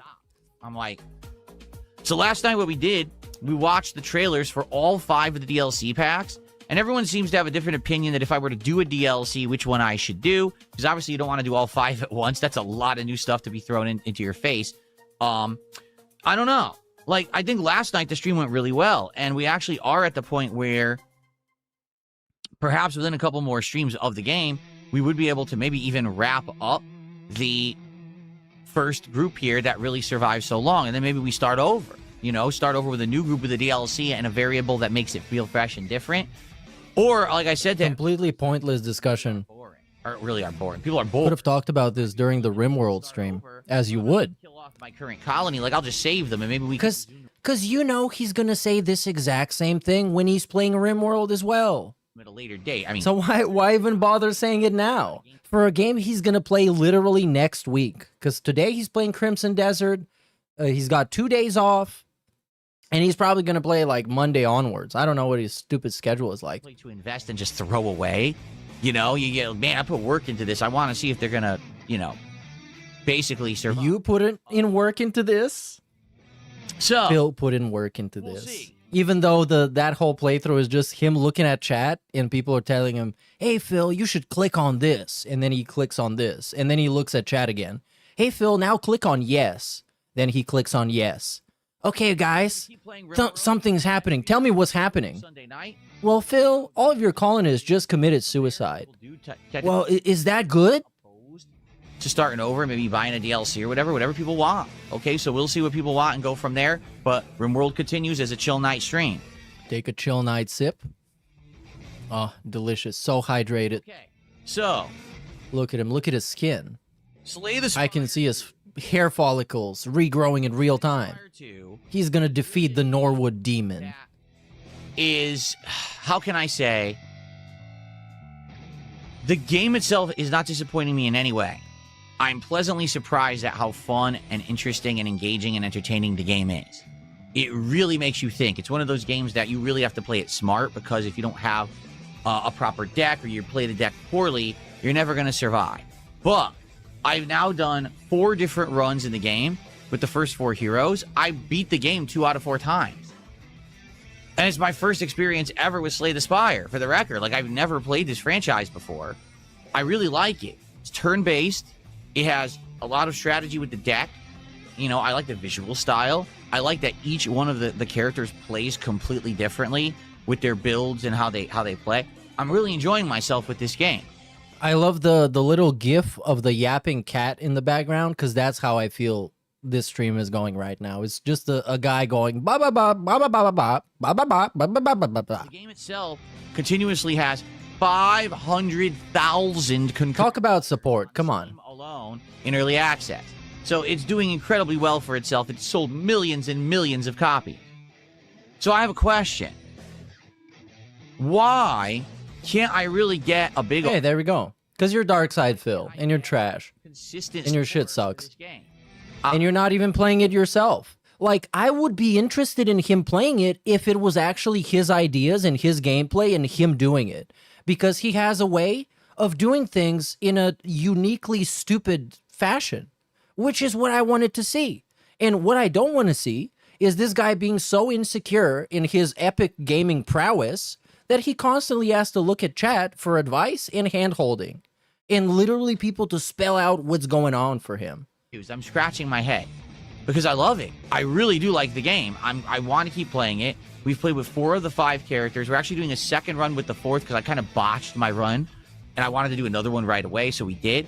And then we have the 5th character to try, and then after that we can go back and try again, maybe with different difficulties or variables, because the thing is, every time that you play, you unlock more. So, for example, my second run with the 4th character, that Necromancer character, we're in a different location, we're fighting different enemies, which is kind of neat. I like that. So, in regards to it, I think what it is a combination of factors. Factor number 1, I am not known for playing this style of game, to be honest with you. Like, people usually don't come to DSP Gaming to see me play indies. They don't come to see me play slow-paced, turn-based games. No, you're not known for playing games at all. You're known for begging and jerking it off on camera. That's all you're known for. Unless you do that, yeah, say goodbye to fresh new viewers. Right? It's just something that I have to work on, is growing that audience. This guy still thinks that he's going to grow an audience playing video games in a world where literal toddlers are playing video games and pulling more views than he does. Hot new indie games, regardless of if they're action-packed or if they're more slow, methodical, and cerebral. Because this game really is a thinker's game, okay? That's number 1. But it's a thinker's game. Well, I mean, you kind of answered your own question. It's a thinker's game, and you're Dark Side Phil. You know, connect the dots. I want to keep going. So now I'm faced with a tough decision because, like, I already have Dragon Quest VII going on, and Dragon Quest VII isn't doing great. So how do I now say, well, that's okay. Keep playing Dragon Quest VII, which also isn't doing good, but then keep playing Slay the Spire 2, which still isn't finding much of an audience. Just keep going with these games that the viewing audience isn't really asking for because you like them. And it's funny because I get comments like that every day. People come by and they're like, why don't you just play what you like? And the answer is pretty simple. Money. Because I'm not a casual streamer who's just streaming for a hobby. This is also my job. All right? I'm streaming for an audience to entertain them, to engage them, to get views, engagement, and support so I could have a successful business, to have profits so that I could support my family. Therefore, you failed. If your business revolves around actually just straight up asking your customers to buy your product instead of your product being good enough by itself to be purchased by customers, it's a shitty business. So yeah, that doesn't work. No, it's a shitty excuse. My job here, you know, I'm not just here for shits and giggles messing around. I actually have But why does it look like that? Why is this such a fucking Mickey Mouse stream? to entertain the audience. And if the audience isn't finding Dragon Quest and Slay the Spire 2 entertaining, then sadly I have to say, well, do we play them less?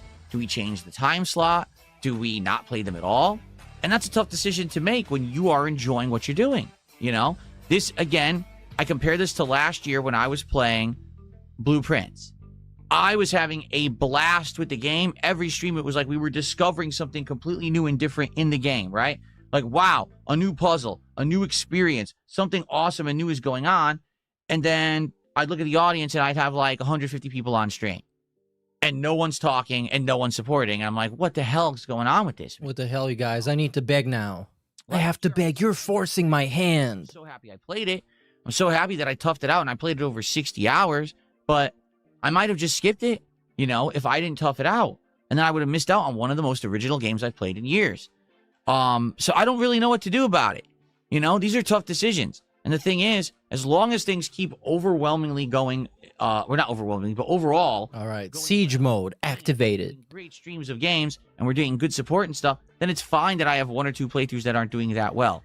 But I am nervous. Because, for example, the other night I had a slow stream of RimWorld, which always has been... Bro, you got like $1,000 the other day. What do you mean fucking nervous? What, do you owe the mafia money? Do you owe a drug dealer money or people showing up to your house to fucking break your kneecaps? What's going on? A game that's overperformed, quite frankly, and always done really well. What's going on is simple. Is greed. Literal greed. Because nothing is ever enough for Darkside Phil. It might be enough for one stream. Next stream, everything getting reset and memory hold. So the last stream essentially didn't fucking happen. Unless he didn't get enough contributions. In which case, not only did the last stream happen, it was the worst thing ever. And it's all your fault. Now if the tried and true dependable games aren't going to do so well, now I'm like, now we're going to have a problem with these games that just aren't doing well in general, right? So, yeah, it's tough. Yeah, I got to figure stuff out. Here's the thing. Right now, things are good. I'm going to keep going with what I'm doing. So next week, you will still see more Slay the Spire 2. You will see more Dragon Quest 7. Those will continue next week, okay? What I don't know is what's going to happen with Crimson Desert, like at all. I don't know if Crimson Desert will continue or not. You know what I'm saying?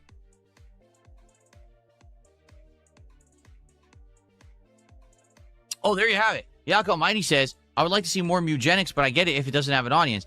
There's an example of a game. I didn't think I was going to like it. You guys convinced me to try it. I tried it. I like it. I played it twice for half an hour, so an hour now.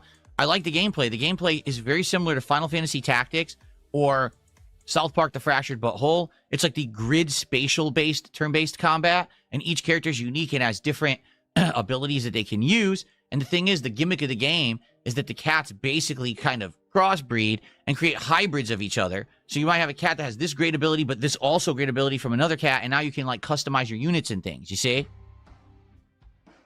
And I totally get the appeal of that, except the 2 times I played it, all I got were complaints. Everyone said, this game is boring as dirt. And I'm like, did you never play a grid-based RPG? Is this Bon Jovi in the background? Is it fake It's My Life by Bon Jovi?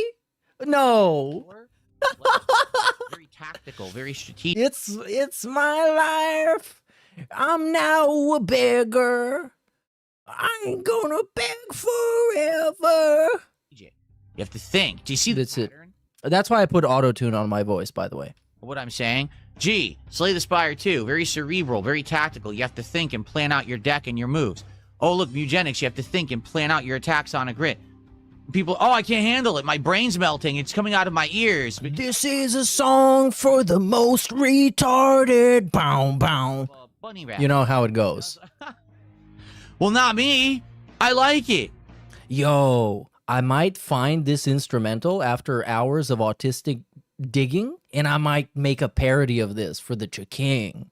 There you go. I'm going to turn autism into content yet again. I don't know what to tell you. It's not like I'm sitting here silently playing and not talking. I'm narrating everything I'm doing. I'm talking about my thought process. I'm trying to interact with the chat when I play it. And half the people are like, what is this? There's no sparklies. There's no explosions. There's no one dying constantly. They can't. Yeah, shitting on his own fan base is so cool. You know what? It's like I'm watching a Nick Fuentes stream when he gets like a $50 super chat and is like, wow, you're a fucking idiot. Isn't it funny that no one reads anymore? But Nick Fuentes' pay pigs are actual cattle. They exist to simply be milked. Dumber than actual DSP pay pigs. And I would see him reading in a book and I would learn how to read words. Hold on. We got dad lore. Dad Burnell. Like when I was a kid, my dad would constantly read to me. And I would see him reading in a book and I would learn how to read words by actually seeing him read the words in a book. And then I would associate that word with that sound and that meaning. And then I learned how to read from watching my dad read to me. Holy shit. I already had a one-up on all the kids in school who some of them were starting at level 0 and had no idea how to read at all. Okay? Holy shit. That level of intelligence. He was the most special guy in special needs class. He could already read. Just lost on people. Could read a million books. People who are graduating from high school who don't read. I'm not kidding you. People are graduating from fucking high school and can't read. That's the level of intelligence we have on Earth today with humans. Yet now we want AI to do everything for us. Does that listen? This is what this reminded me of. I could read a book so quick. Like I could read 1,000 books in the fucking week. You could do that? Yeah, because I was like trained to read. Damn, and because of that, they put you in special ed? Well, in special ed, they train you. It's special ed. Oh, okay. So yeah, it's like the special forces. It's in the school because you're special ed. So they're pushing things on you. They made me read books. Yeah, that's what this sounded like. Good idea. It's like the special forces, dude. So when I try to stream an intelligent game and half the audience is acting like they're having a brain aneurysm. Hey, be nice to Jade. Sometimes he is. I think I understand what's going on. It's kind of messed up how bad society has become. It's kind of messed up how bad you are to your fucking own audience. Come on, man. You know? So anyway, I am absolutely positively loving. What a great segment. Oh, somebody asked earlier if I watch Nick Fuentes. No, it was a Twitter compilation of people sending him super chats like $50, $100, and him just shitting all over them and calling them names. It was so funny, man. This is the most I've ever watched of his streams, and I'm like, man, this shit funny as hell. With the audience right now, and there's not much that I can really do about it, right? I can't make you. I wish I had those. Come on. Can we not get like one guy to shit on? To get used to it. All I can do is say, hey, I'm going to do my best to make. We need J-Sway. We need to convert J-Sway into my pay pig. So he can give me $1,000 and I can say, J-Sway, you bald fuck. Oh, man. And hopefully long term, we can convince people that these games are good and you should give it a try and stop being so damn close-minded, because that's exactly what happened last year with Blueprints. Oh my God, all you're doing is wandering through the same rooms over and over, and... You're gonna make a BDSM fanfic with you and me? You better make my dick large. Better be true to reality. Massive. Like 30-inch. What? It's all the same. 40-inch, 50-inch. You don't have an attention span fast. Okay, hold on. He's crashing out. I'm talking too much. Exactly what happened last year with Blueprints. Oh my God, all you're doing is wandering through the same rooms over and over, and this is so boring and repetitive. Like, yeah, but do you not understand that every time we play, there's a new puzzle we're solving, there's a new overarching thing that we're doing, we're unlocking a new content, a new room, a new piece of, what? It's all the same. No, it's not. It's just that you don't have an attention span faster than, say, 5 minutes, longer than 5 minutes. You can't stand to stare at a game and actually have to think. You want explosions, you want combat, you want me swearing and raging. Well, that's not going to be every game, okay? So, let's see how it goes. In the next the audience blaming these games. You guys have such short attention spans. Also, please support. Why can't I get an audience for this game? You guys are trash. I love him, man. And this what I'm talking about. The people that unironically like him, they listen to this and they're like, "Whoa, this guy's fucking awesome. I'm gonna send him $100." Down the fly. He just shat on me. I love him. But I would like to keep going with Slay the Spire 2. At least I want to play with all 5 characters and maybe play another run and see the other variables. It is an early access, so very well it could be that within another week or two, we've done everything in the game at this point, and we're like, yeah, we move on. And that's okay. We come back later when there's more characters, because right now there's 5, but apparently there's supposed to be 12 total. So I'd be down for going back when there's, you know, more people who are engaged and maybe the game has more content. The other thing is, there's more than enough to do. Outside of everything I've just described, there's one other game we're playing, Street Fighter 6. Street Fighter 6 is still insanely rage-inducing because the online play is fucking terrible. I thought it was awesome. It's infuriating. Come on, man. Go back and watch the clips when he first started playing the game. The inputs were great. Moves were coming out. The online play was the best since, I don't know, since the game that he likes, Street Fighter Super Turbo 2 from 1965. It was amazing. It was so amazing he bought it on every device that could fucking handle this game. And he bought a bunch of fighting sticks. Okay. But now it sucks and it's trash because everybody else actually got into playing the game and they played it for a while and they're comfortable with it. And when this guy hops on, who is supposed to be like some sort of a legend, he got fucking washed. Okay. A lot of people don't seem to understand that it's not necessarily the game that drives me nuts. It's the fact that you can't really play the game well because they've designed it so poorly. Sorry, it's just a fact. I'm speaking facts. No one it's a fact. In the FGC, but it's a fact, except it's not proven, and there is absolutely no science behind it. It's just some guy's opinion. Game is based on his own personal experience. And the DSP's personal experience is literally being delusional. So again, not a very trustworthy piece of advice or, I don't know, review. A piece of dog shit online, okay? So, I do my best to play Street Fighter 6. When I do, usually people show up, engage, and support. Almost always. All right, it's not every stream, but most. Yeah, one of my favorite stories, because I'm not into fighting games, but this one I love, is when the Cannon brothers, the guys who invented rollback netcode that most fighting games, I think, nowadays are using, and seems to be the most efficient way to do it. Those people, back in the day, they only told Phil this secret, that they were actually fucking scammers, and they just wanted to exploit people and manipulate people, and they were fucking actual scammers. And they told Phil and no one else. And Phil, years later, actual decades later, he exposes them. Games do really well. Oh, that's mostly because a lot of people like to see amazing me struggle and rage. Some people like to see me overcome. Okay. I am going to play more Street Fighter 6 next week. In fact, we're at 3-star diamond rank with Alex, the new character. Obviously, I want to play with him more. Yeah, that's why it's open source. That's why it's open source. So everybody can look at the code, and they can even look at the comments on the code. And some functions, you know, they have a comment called, "This is where we scam the player." And the function is like, enable lag equals true. Master. And then after that, we'll see what else we That's not a function. Shut up. Okay, but that will continue. So you'll get... Stop criticizing. Action. All right, that you're so craving, you'll get it. And if Crimson Desert has action, you'll also get it there. Okay? So I certainly hope that you guys will be here next week as we continue with Dragon Quest, Slay the Spire 2. Yeah, it's if player equals Dark Side Phil, enable lag equals true. Rimworld. They did that. Now, Crimson Desert. That's what's on the agenda for next week. Yes, we will explore more games. For example, like I said. I love that. I think you could technically do that. If there's some sort of a immutable ID that is associated with any player, you could probably do that. If you can find his and be like, you know, you can make the game actually dog shit for him. If you could do that. Life is Strange, and we may or may not play that, depending on if you guys want it or not. Next week, we'll see. And we'll go from there. Now, there's more happening as well. Let's talk about it. But first, let's do a couple quick shout-outs. Rich Cheney did a $2 Canadian Super Chat. Says, what are your top 5 favorite books? No lie, I would probably say, and I know this is cliche, probably the Lord of the Rings trilogy. He never read those. Come on, he just has it. And then he's going to say, what, Game of Thrones?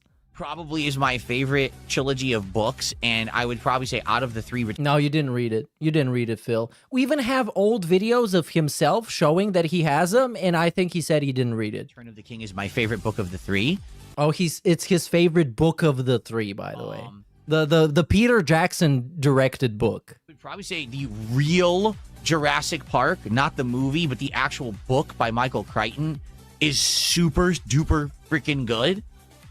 It's actually much better than the movie and has a lot of missing content that wasn't in the movie that makes it a much more complete experience. Actually, it makes it way more scary, like a horror movie. Holy shit, it's like a horror movie, but a book. I remember before the movies, okay, I actually really liked reading the original Da Vinci Code book. And there was a couple sequels that were made that I read, like the one was a prequel, and I liked those too. What was it? Dan Brown, is that the writer? I liked those. Probably the first... Yep, another movie. Actual books by George Another movie. You come on, Phil. Come on, Phil. You did not read the Game of Thrones books. You did not do that at all. Masterpieces? They're masterpieces. Brown, is that the writer?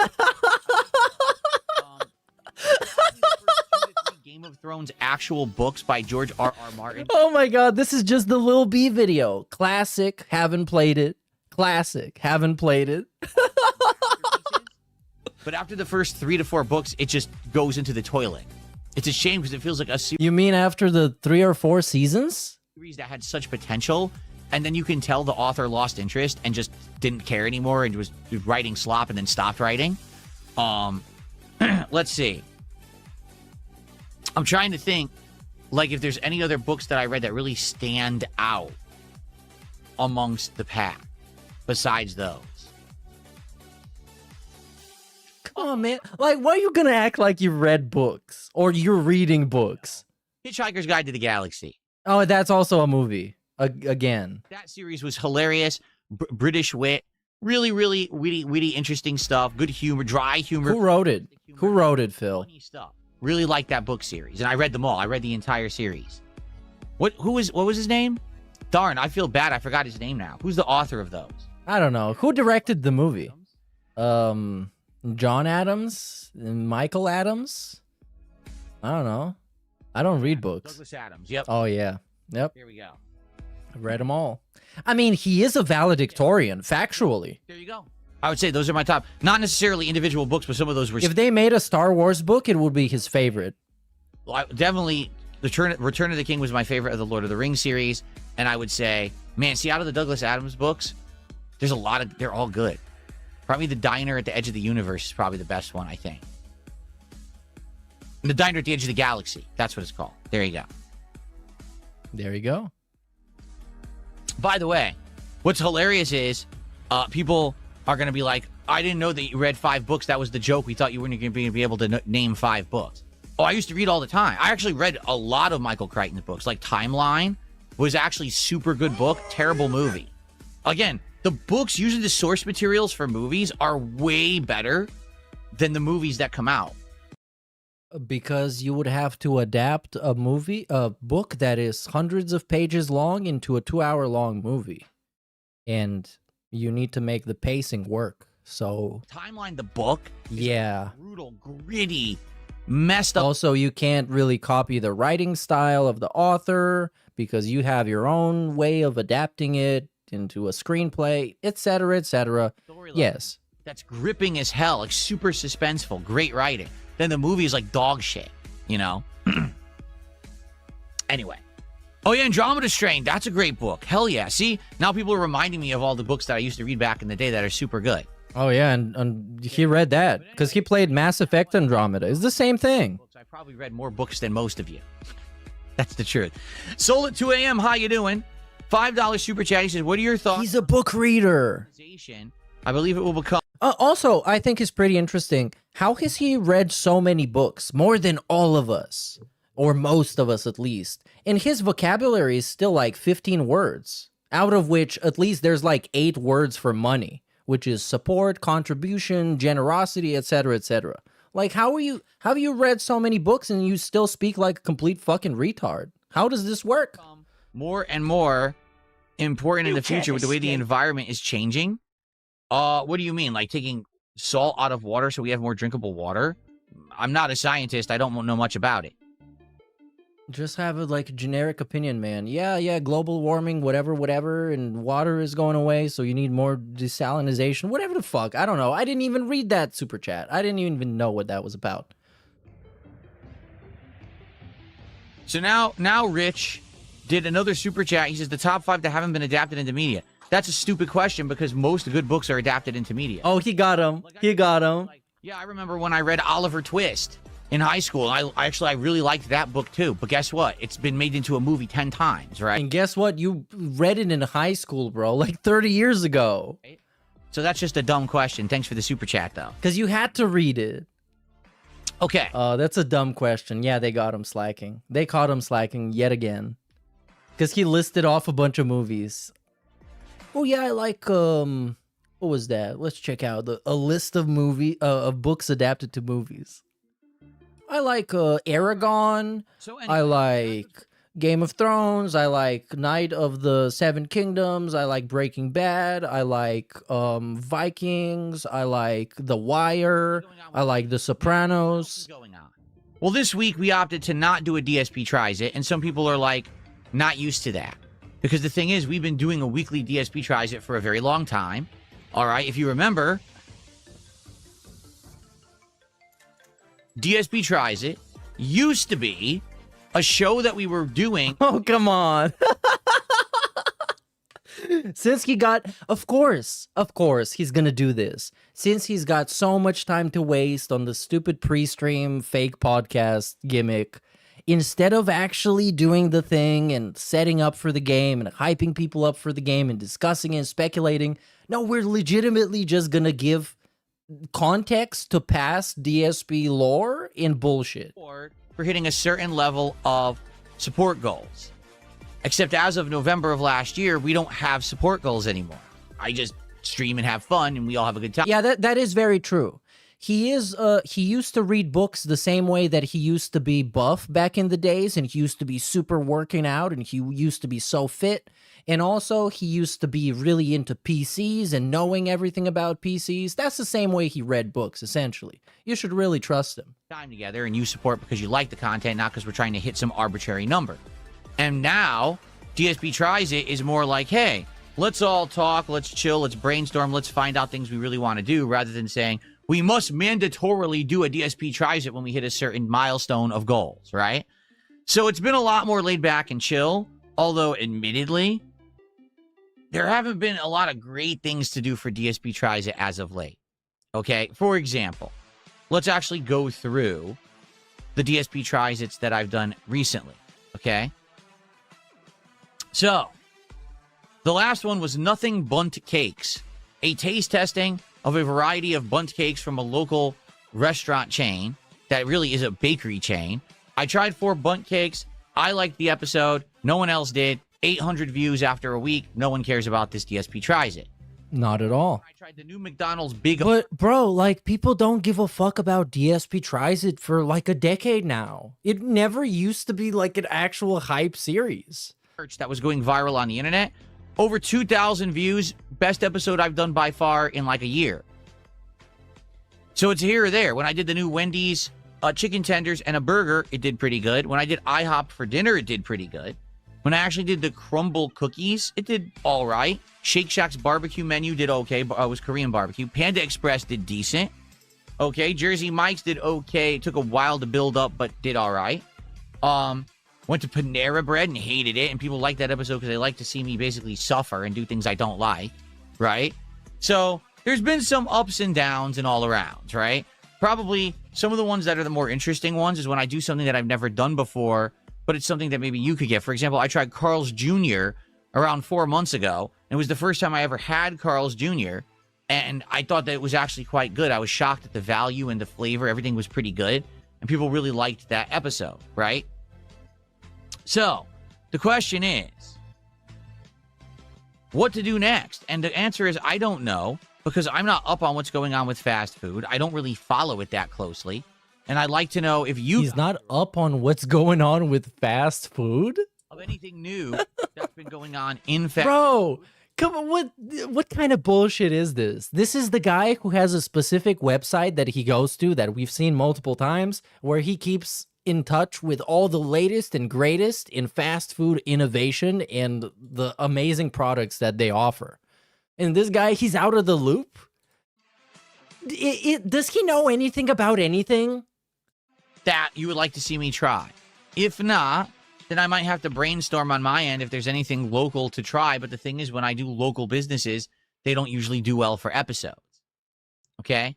Is there anything going on right now new with fast food? Is literal 0 seconds of research. You know what I mean? What I looked up was new fast food items in Seattle. Seattle is getting a new fast food chicken restaurant. 33 new restaurants to try around the east side, south end, whatever the fuck Seattle area, 6 hours ago. When there's a reason to go to Burger King. The new Whopper is literally the same exact Whopper burger with a new bun and a different... Why am I putting in more effort than the guy who's supposed to be putting more effort than me? It's not even interesting DSP tries it. It's kind of boring. So I'd like to go back there at some point when there's something else to actually do too. Oh yeah, that's right. Seattle is full of crime. They're gonna steal his we don't have Whataburger. Something else. I wish we did. That would be something new to try. What's the next thing they're gonna steal? I wonder. Big O's 666 minion from half an hour ago. Sorry, buddy. What is the purpose of indie game nights if none of those games will be played, since he has all the extra time to play games according to him? LOL. Because all he needs is one game that's gonna stick. He's not looking for many. He's not looking for a whole rotation. John says you're just looking for one game, man. Comes in a box. But it has to bang. Like, it has to bring in the dent bucks. Jay Sway's gonna come out and go crazy, give him $1 billion, then get immediately forgotten about. It's gonna be amazing once he finds that one. Oh, the new Whopper that looks exactly. The secret is it's Pacopia. It is Pacopia.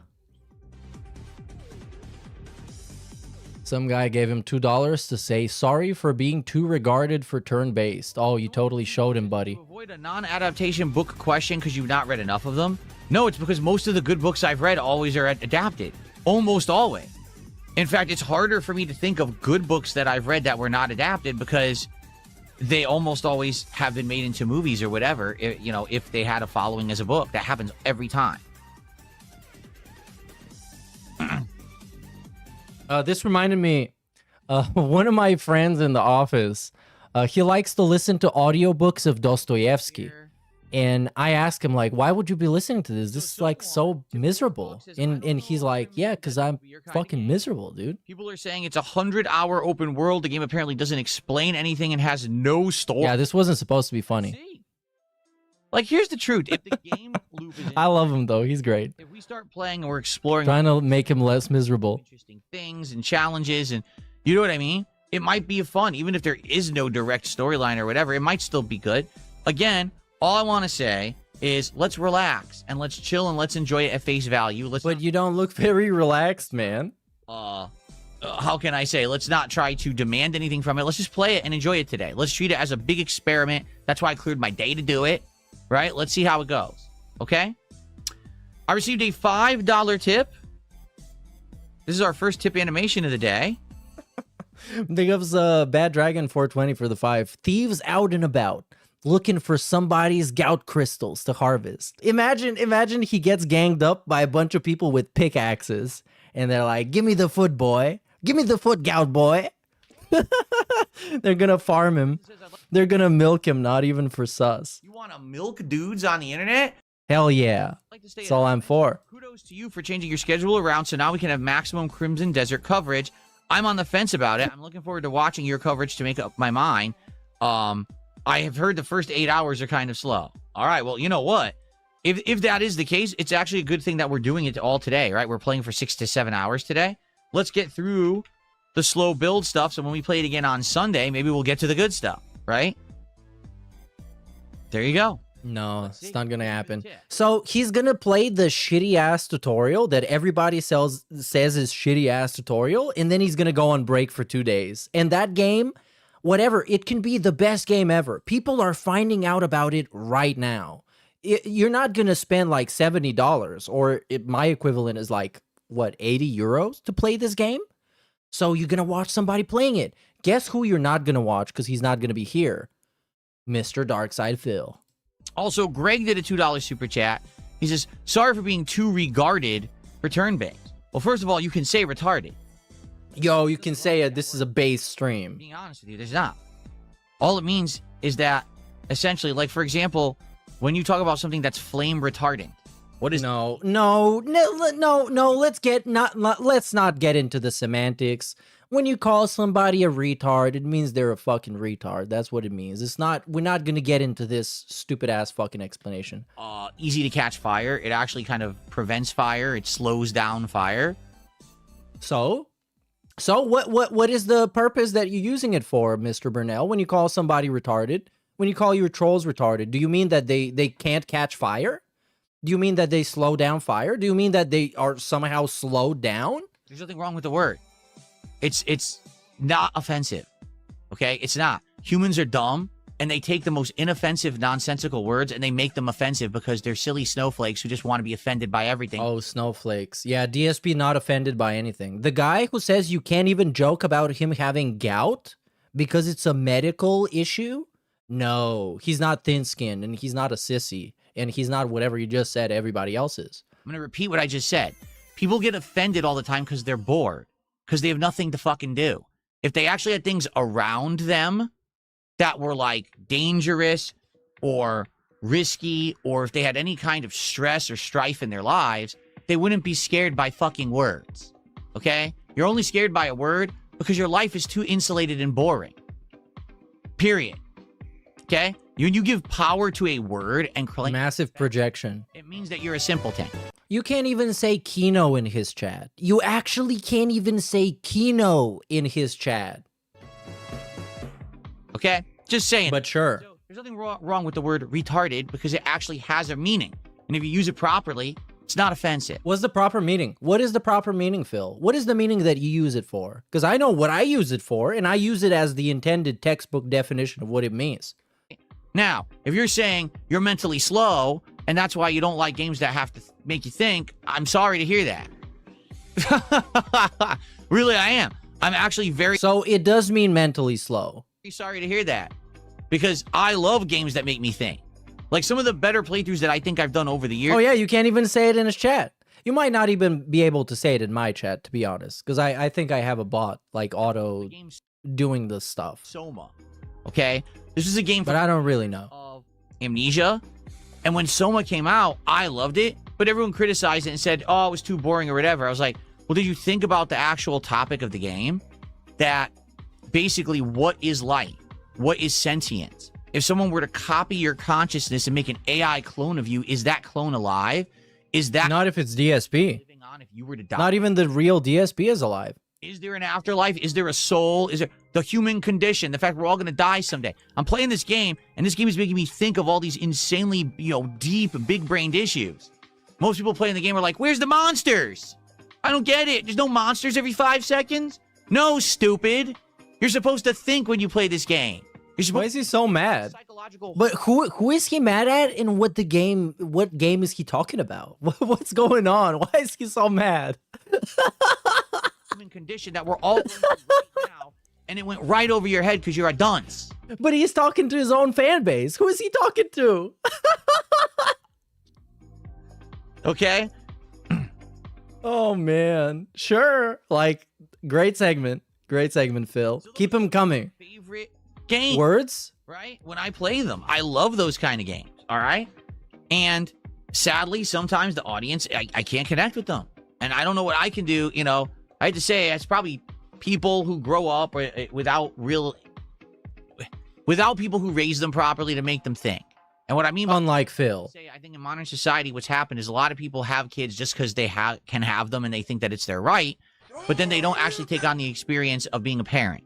They don't teach the kids jack shit. Yeah, your parents did a great job because now you're literally middle-aged, an actual panhandler on the internet, and that's what everybody knows you for.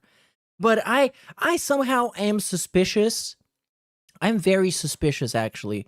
If Linda knows that, if Dave knows that, if those people that he thinks are great parents, do they actually know what their son does online? They plop the kid down. Plop the kid down in front of the TV. But now it's plop the kid down in front of the smart device. give them a phone or an iPad when they're a kid, and they just sit there staring at the fucking internet, not learning a goddamn thing, can't even read when they're in high school, and then they come out of life acting basically like a non-sentient animal, just walking around following, doing, unlike Phil, and fucking around like they're stunted. You know, how do you not like a game that makes you think? No, I need explosion. I need big boom boom boom booms. What the fuck is wrong with you? And again, just straight up talking to his own fans. This is not even the trolls, because the troll's going to complain about everything, because everything he does is trash. People who sat there and watched all the Michael Bay Transformers and TMNT movies and thought they were the best thing ever. Like, oh my God. I just don't get it, because video games used to be the thinking man's thing, the thinking man's hobby, right? Why? Since when? When did that happen? Am I so... The thinking man's hobby is video games? Upset with what has happened with modern what the fuck? Thought to play anymore. To be good at fighting games back in the day, yes, you needed hand-eye coordination and you needed muscle memory, but you actually needed to be fucking smart. You had to be intelligent to play them, because you had to have strategy, you had to be thinking, you need to do react, but also have an overall overarching plan for when you play.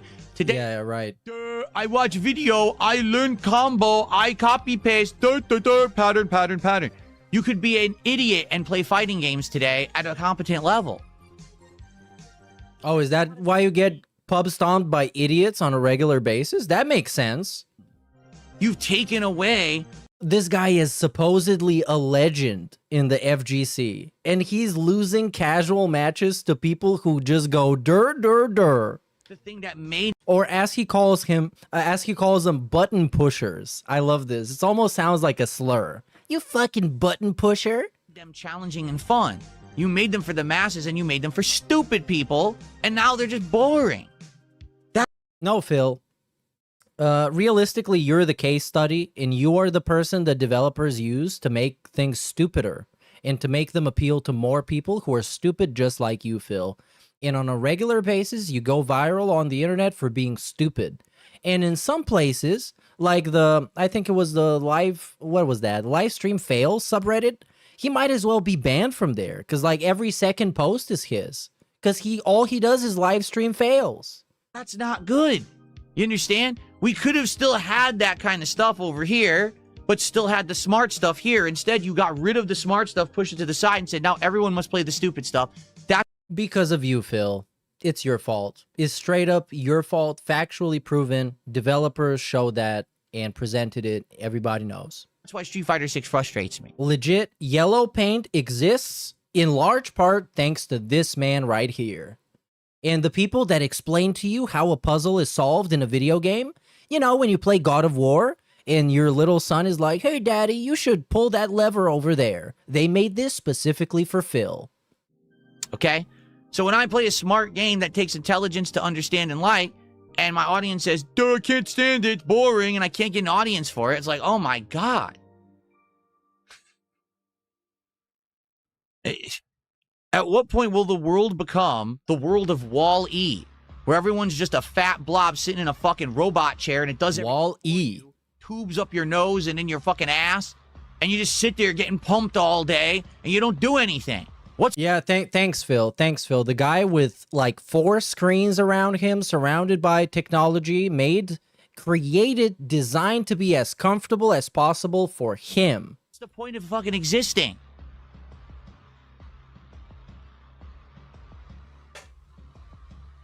And you know that we wouldn't get this segment as juicy as it is if he wasn't deeply insecure about how much people are making fun of him and how much he is at fault for the modern landscape of gaming being dog shit.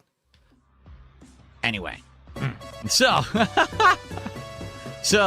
all that being said, where were we even talking? What were we even talking about?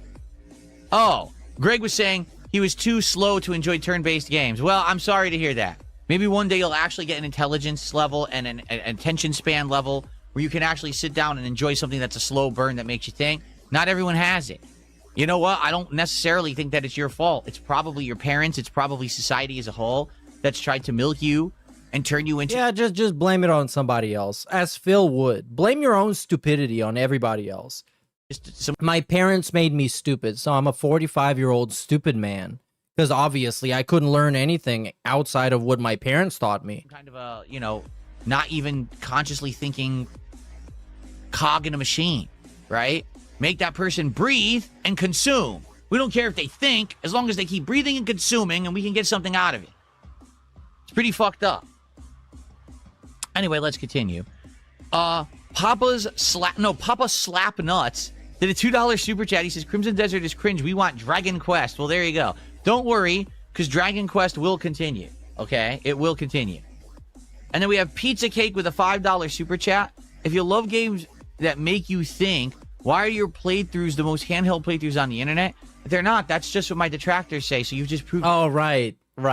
You're retarded. That you're slow. You need Pied Piper play the pipe and guide you along your path because you can't watch... Phil! That's your playthrough! The Pied Piper! Dumb. You're too stunted. So you need some cult leader to follow you to a conclusion about something, and that's what you've done. You're an idiot. Same guy who says we about himself, by the way. Not a cult leader. Not a cult leader. The guy who tells you to trust nobody but himself, even in the face of overwhelming contradictions and actual straight up bullshit and lies. Not a cult leader. It's proven by the fact that you sent me $5 to say that. Oh, then the person actually sent me another $2 to try to insult me again. Thank you. That is true. That makes him retarded. Like, sending him money to say this shit, that's what makes him retarded. Not the message itself. So much. I mean, people who send money to insult people are probably the dumbest people on earth. I agree. Very nice.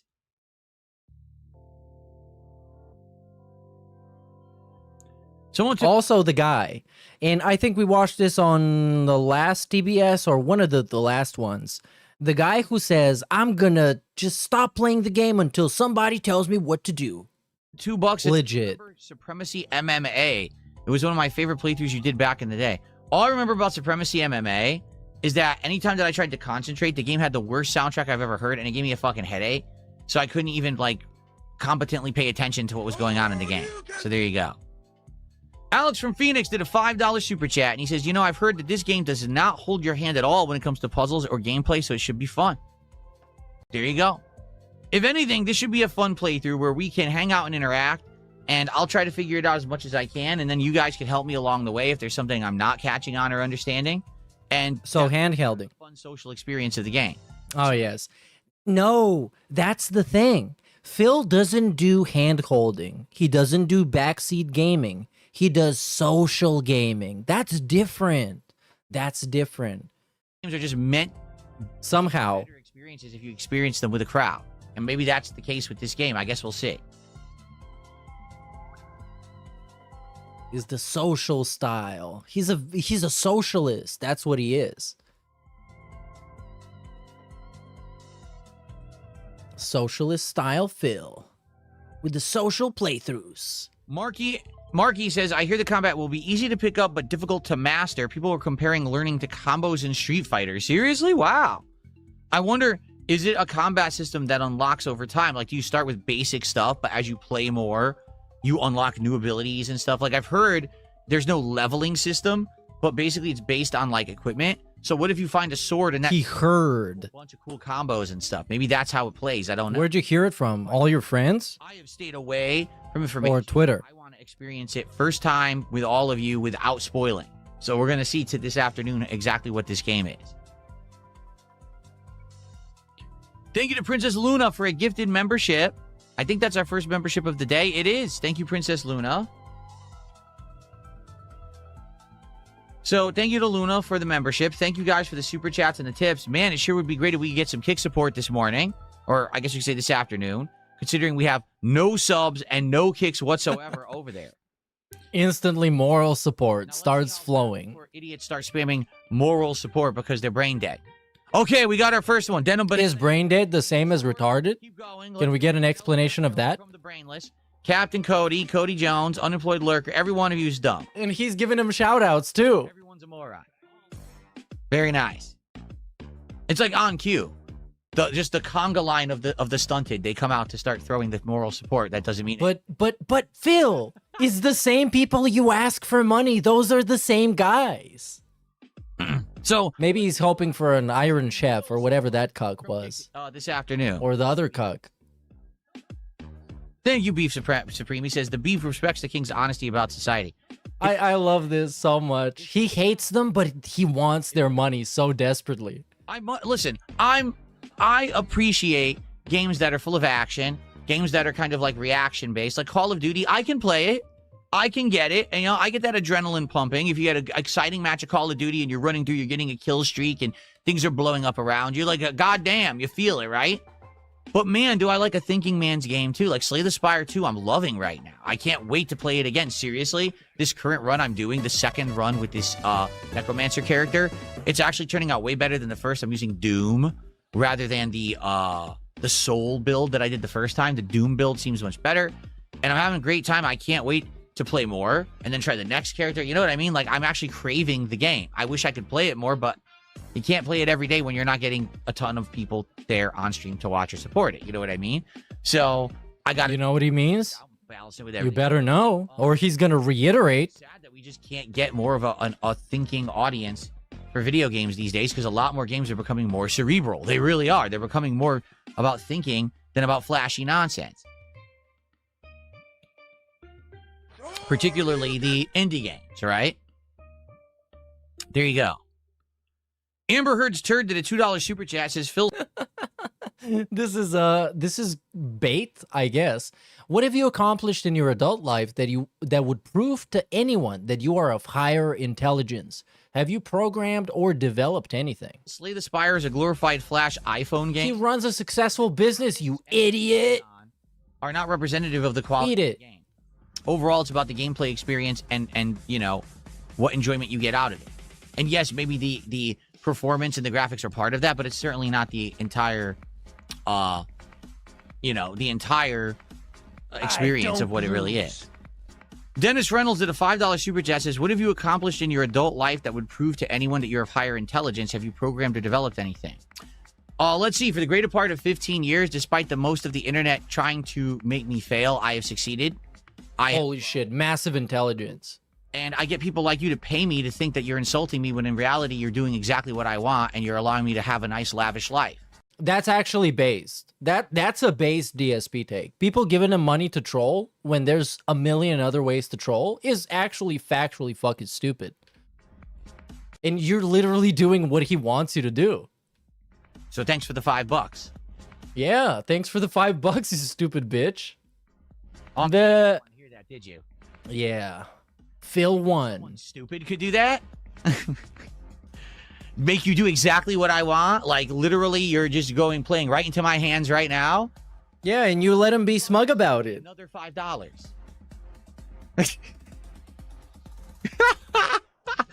Amber Heard's, speaking of it, Amber Heard's turd did a $2. I mean, what I have to say about this is that none of this proves that he's above average intelligence or high intelligence. Like, begging is not a smart person's game.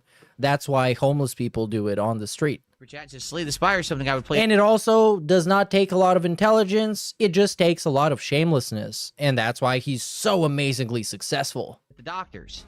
At begging. Okay, me too. And I would also play it at home. And I would also play it everywhere, because that's one of the beautiful things about the game is that you can play it anywhere because it runs anywhere. Amber Heard's turd did another $2 super chat. Says, you should have played Pacopia. It's a missed opportunity. Again, I'm not against playing Pacopia. I'm also not against playing Pokemon Leaf Green or Fire Red. These are all very viable options of games that we can start playing.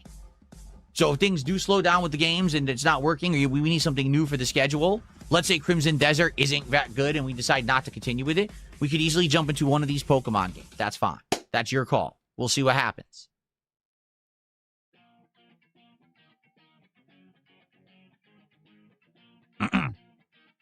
Anyways, can we get another segment? Maybe I'm just asking for too much, but I don't know, man. $2 and says, a lot of your longtime fans, okay, might only like more action-based games and might only show up for them. Now, here's the thing. I want you to understand something, because I've tried to be clear, but a lot of people, again, If you have a simpleton's logic, you would never understand the complexity of thought that I talk about on stream. I'm a variety streamer for a reason. I'm a variety streamer because I want to appeal to... I want this quote again. I want it again. Understand the complaints and might only show up for them. Now, here's the thing. I want you to understand something because I've tried to be clear, but a lot of people, again, if you have a simpleton's logic, you would never understand the complexity of thought that I talk about on stream, okay? Oh, all that complexity of thought he talks about on stream. But does he exhibit that? Did he exhibit the complexity of thought? Or he just talks about it like a foreign concept? I'm a variety streamer for a reason. I'm a variety... The complexity of talk by Darkside Phil. Different tastes and will show up for different kinds of games, okay? So if you like thinking games, you know, that take intelligence to figure out, I'm going to play them. If you like action games, Call of Duty or Street Fighter 6, I'm also going to play that. You see, I have a wide audience. They don't just all show up at the same time. Right now, I actually have quite a good audience for this podcast, but I bet there'll be more people later when I'm playing Crimson Desert who weren't interested in the podcast. But then when I play Street Fighter next week, we'll have a different crowd. And then when I play Slay the Spire, again, there'll be a different crowd. You add all those together. It's like the same people in chat, bro. It's the same people. And it's the same people pay-pigging for Street Fighter, and it's the same people pay-pigging for Slay the Spire, and it's the same people pay-pigging for insert game here. Thousands of people who watch me over the course of... But no, that's you're not understanding the complexity of thought, you fucking simpleton. All unique viewers, but they only tune in for what they like. That's by design. That's not, oh, I messed up. But weren't they supposed to tune in no matter what because you're a chill, meaningful guy who has a social stream and enjoys the company of his audience? Or no?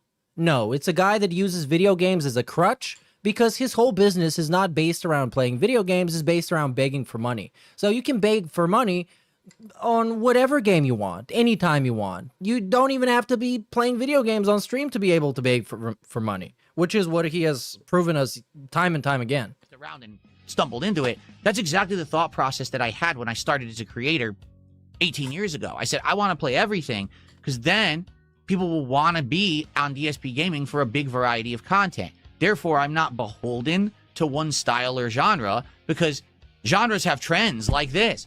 Except when one of those fails, you just quit it unless it gets pay-pigged enough. Like, come on, man. Who is he trying to bullshit? Who is he trying to bullshit? Not even the people that like him are buying that. You might be at the height of popularity for fighting games, and all of a sudden they fall off. Well, if I just play fighting games, what else am I going to do for my content, right? So because I do everything, I have this appeal.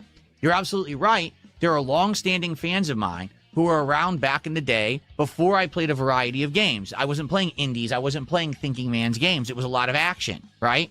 So they're there for Call of Duty. They're there for Street Fighter. They're there for, you know, the next big AAA game, and then they won't come back for another one. Like, they were here for Resident Evil 9, and now they're gone, and they're not going to come back for a while. That's fine. There's nothing wrong with that. I enjoy that a lot, and that's perfectly okay. You know what's not okay? Coming by to my Slay the Spire stream to complain that the game is boring. That's what's not okay, because no one cares about your opinion. Just because... Guess what's going to happen now, Phil? You're going to get 1 million more people saying that Slay the Spire is boring just to piss you off, and you're going to crash out next time you're playing it. You already kind of pre-ordered that by having this segment. You don't like that game doesn't mean that other people don't have the right to like it. And particularly, again, if it's a game that needs a certain level of intelligence, and you're complaining you don't like it, it's boring, gives you a headache, that might say more about you than the game, don't you think? That's what I'm saying. Yeah, that's why the view's falling off, Phil. You chased away anybody who was willing to give you a fair shake, even Jay Sway. Even his sad bald ass. Super Chat says, where's Animaniacs for the SNES? I have no idea. I don't know if I ever played Animaniacs on SNES, or if the game... So let's hear from Phil himself. And this is not even all that long ago. It's a year ago. Why do people support Phil? Do you see anything here that says, wow, Phil is living in a cardboard box and he's going to go broke if you don't contribute? The difference is now people support me because they like what I'm doing and they want to see me continue to succeed and improve because I've proven that I can do that, as opposed to previously, I was on here telling you a sob story. Oh my God, I'm in bankruptcy. By the way, this outfit, what the fuck is with this? I can't pay my mortgage. I can't do this. And that's not the case anymore. Get it? It's not. It's better now. All right, we're in a better situation. So people like to see the success, and they want to see more success. They like me. They like my content. They like what I stand for, and they want to see that continue. So, but I thought they were supporting the game, Phil. And this is the constant duality of Darkside Phil. People support him because they love him. People support him because they love the game. And it's constantly interchangeable. Sometimes people support him because they hate the trolls, which is the third part of the duality. Therefore, making it a triality. That's the new reality. I'm sure it probably does because everything had a tie-in, a game tie-in back in the day. But I don't particularly know why you're asking for it. Okay. So anyway, we got derailed by a whole bunch of contributions. I appreciate the contributions, really I do. But the question is, what are we going to do for the next DSP tries it? Okay? What are we going to do? I'm curious. Any ideas? Because I was looking for ideas and I didn't really get many suggestions.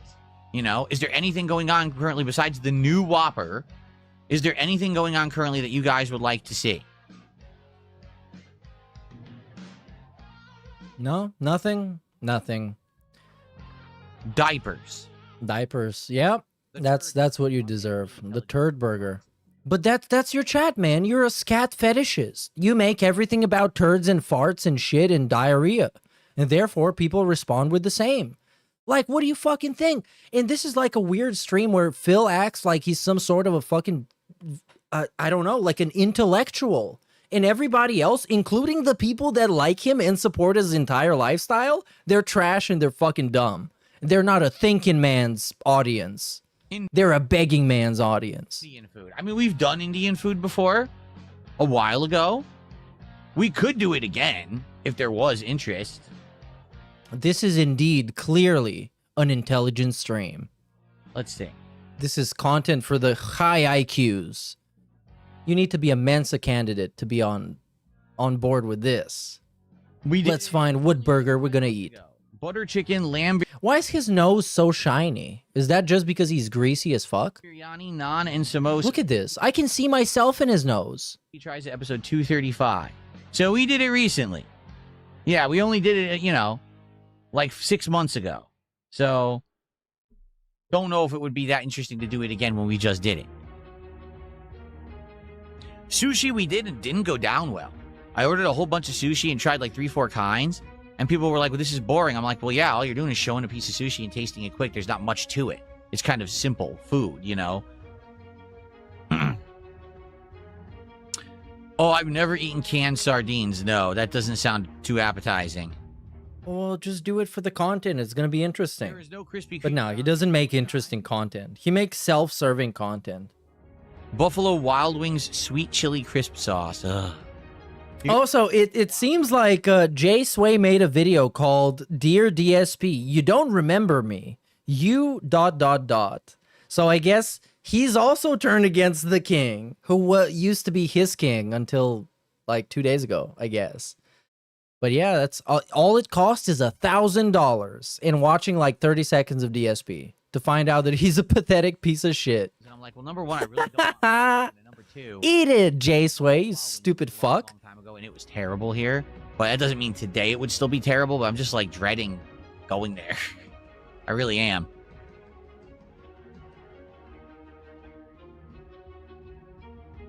All right. Any comment, King? You want to talk about something, or just gonna let us look at your shiny nose? Lily got buffed in Street Fighter 6. Is this correct? It's very shiny though. It's almost like they turned on the ray tracing. That's what he did. He upgraded so hard, he's on DLSS 5.0. Holy shit. He might be on DLSS 6.0. It's just special edition just for him, just for the King's version of DLSS. Okay. They gave him advanced access. That's why he looks so crispy. That's what you get for a generation of upgrades. He's now ahead of the curve. His stream is so good that us simple-minded dimwits cannot even understand how good this is. 10 years from now, people are going to watch this and be like, whoa, where was this guy in 2036? Holy shit, this is the future, but 10 years ago. And you know the content is good because I'm just sitting here talking about filler stuff as he is looking at fast food items that none of us get to see. and we're all listening to music. That's how you know it's an intellectual stream. This is the thinking man stream. You're supposed to be thinking right now. About what? I don't know. Just like think. Think about anything. Think about Crimson Desert. Think about, I don't know, if DSP gonna get support or not. Hit effect during combos is changed. You can cancel into Yoga, Mummy, and Drill Kick.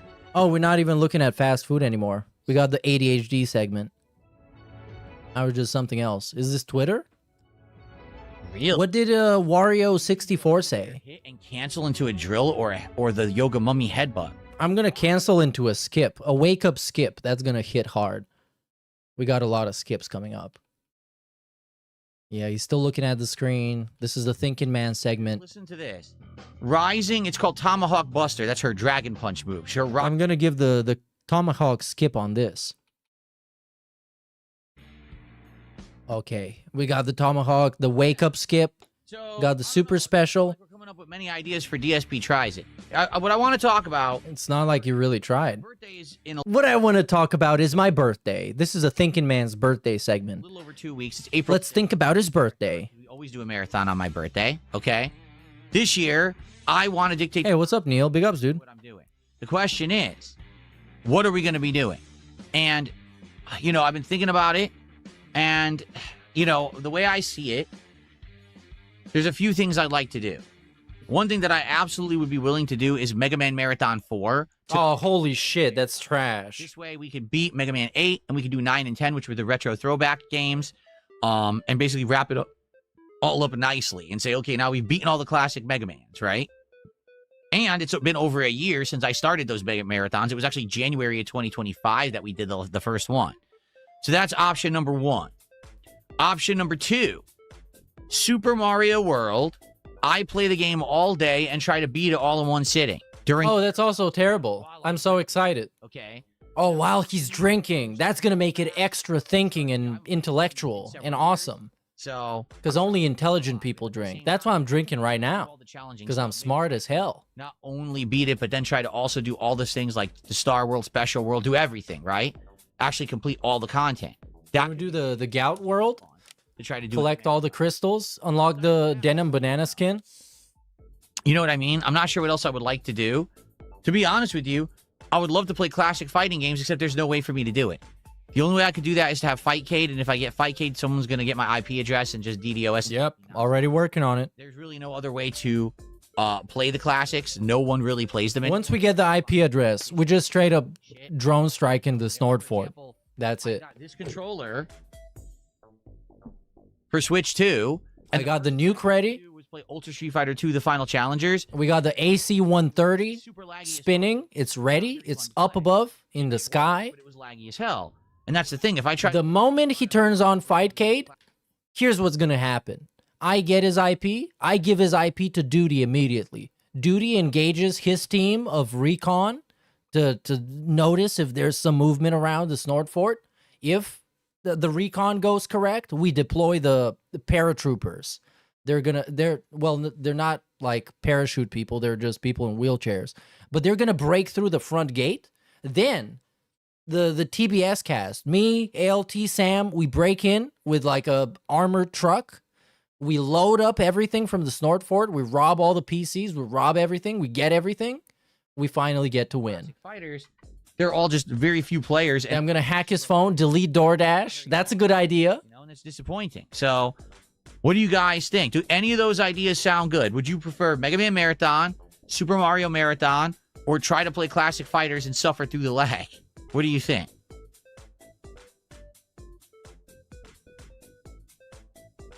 I don't know. I think it's all terrible ideas. It's not viable for competitive fighting games. It would add way too much latency and it would lag like crazy and it's not worth it. Well, then you're not doing it. You could still IP sniff, get the fake IP, DDoS attack that one. What? To change IPs every match, which is a waste of time. It's not worth the time to do. Yeah, we're going to get his VPN IP and DDoS him with the VPN IP. Because that's how things work. That's why VPN is so great.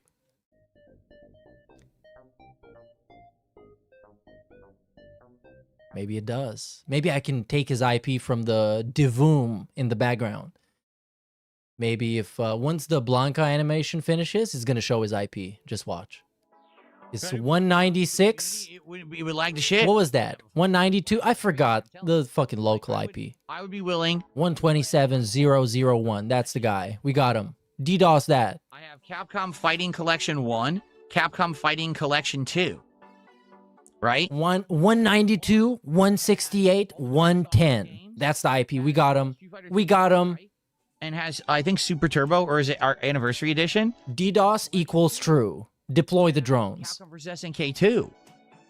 I would be willing to play all of those games.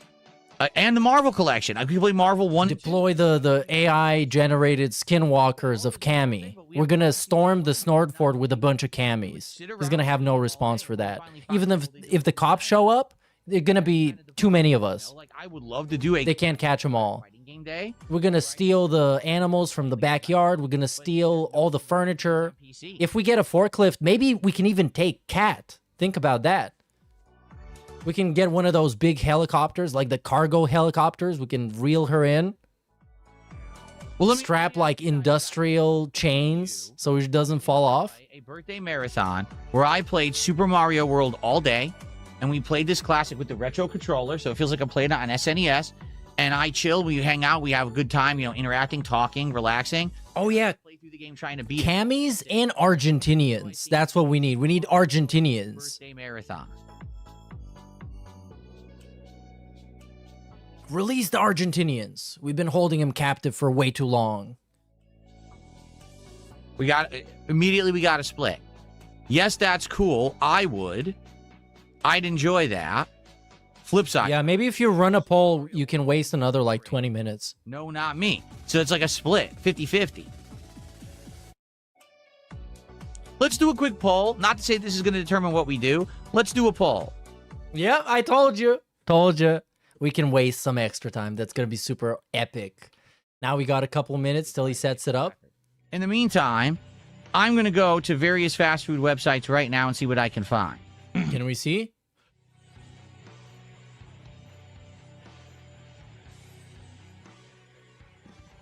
Terrible ideas, by the way. Mega Man Marathon, that's awful. God awful. The worst. But here's the twist. It's going to be his birthday stream, so he might as well not even play anything. Because that's like guaranteed money. He's going to get like, what? I don't know, $600 to $1,000. It's going to be mega positive. So he doesn't have to play anything. It doesn't really matter. All of this shit is just padding. Pizza Hut has absolutely nothing going on.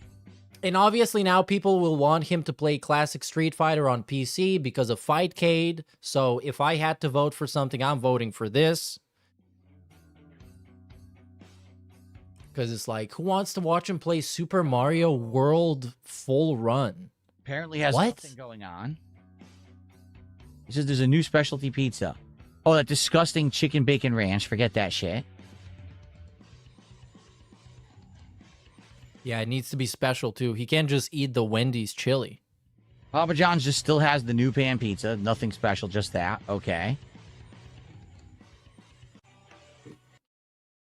All right, I'm just going to skip through this. I'm just going to skip through as much as possible until he comes actually back to the screen. Here it is. Classic Street Fighter on PC. Okay, let's see this. So, 43% classic Street Fighter on PC. W trolls. Let's see how that's going to get twisted. The poll has ended, and people voted for classic Street Fighter on PC. The thing is, it would probably be incredibly hard to find opponents. When is my birthday this year? On 6th of April, like every other year? Oh, it's a Monday, yeah. Random Monday, we're going to try to find opponents in classic fighting games like Third Strike, Street Fighter 2. Well, you put it in the poll, dumbass. Why are you going to give him the choice and then tell him that the choice is trash? And CVS 2. I doubt we're going to find anyone. To be honest, we could try. Like, maybe what we would do is we'll set it up to be that and see what happens. And if we just can't find anyone, then we play Mario. You know what I mean? Like, that would be the day. Is that we're either going to be doing Mario or we're going to be doing Street Fighter, and we kind of figure it out on the fly depending on what's available. Right? Right. I can see how this is gonna work out. He's gonna try for like 2 minutes to play Fightcade or whatever Street Fighter shit, and then it's gonna be like, oh, you guys, I'm just playing the same guy over and over again. And you know, it's gonna be a bunch of trolls, a bunch of people trying to stream snipe him, joining his lobbies, or just existing in the matchmaking. So that's gonna be great. Okay. So yeah, you know what's gonna happen in the end. He's just gonna play Super Mario. He's just gonna do what he wants to do. All these polls, all this bullshit is just to fill your time and literally to waste your time. It's pointless. There's the only thing I can think of that we would make it, you know, realistic that it could happen.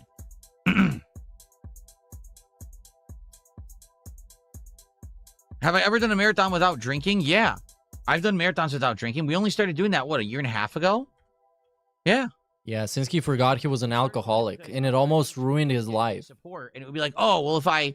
And it burned bridges with people, and it made the FGC hate him, and all of this shit. Like, alcohol was the worst thing ever for him.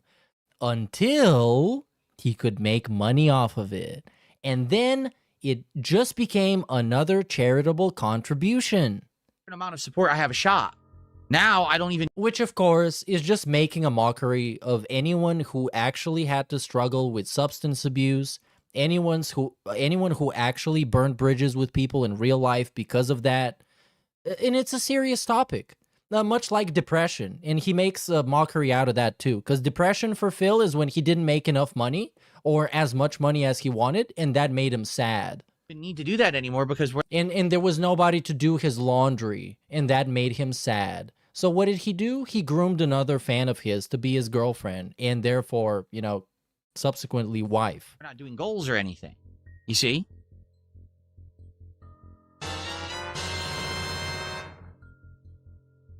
So this person has a racist name. You're banned? Yeah. You think I'm stupid? You think I'm going to try to read that? Didn't even get a shout out. You just gave him 2 money for legit nothing. Big ups. Massive. So yeah, you know, like I was saying earlier, could we possibly get some kicks or a sub on Kick? We've had 0 kick support. And more begging. Good amount of super chats on this stream. We had some tips. They're all small tips, but we've had some tips. All right? But we got nothing from Kick whatsoever. You're all over there watching. How many do we have? Are you kidding me? We have 114 viewers on Kick right now. Oh no, he's gonna do that specific thing. Who are going to contribute to the stream? Maybe I'll just turn the stream off. Let's turn it off, guys. Ready? Here we go.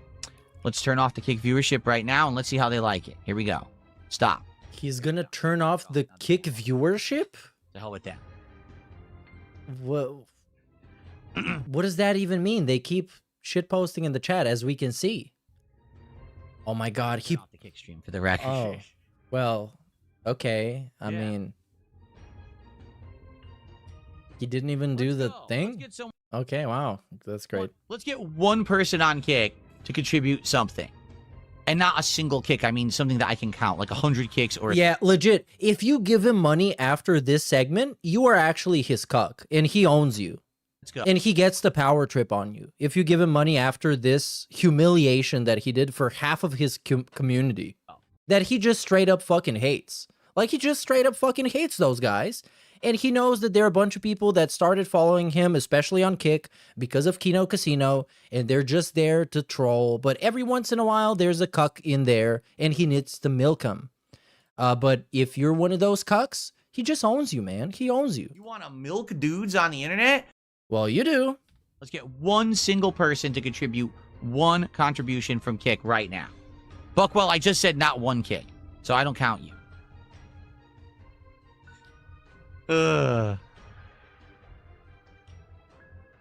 Anything? Nay. How dare you? Baller alert. Long game plan. Move to Renton. Take job as DoorDash driver. Oh, I'm gonna have to get a job, man. Come on. He will provide super detailed instructions and gate code. Jasper will cut the power. Then we strike. Well, you know, for this to work, somebody else needs to get a job. I can't get a job. I'm sitting here making a living off of Darkside Phil. I can't make a job. I can't get a job, especially in Seattle. I'll need to get a visa for that. Do I promise not to ban you? Are you banned now? You're not banned now. Why would I ban you? Sounds like a plan, though. Big ups, 666 Minion. And the rules don't mean to not make fun of me and not razz me. As you can see, everyone in Kick Chat does that. It's when you go too far. What is too far? But bro, you can't even say the things that go too far. You can't even say Kino in his chat.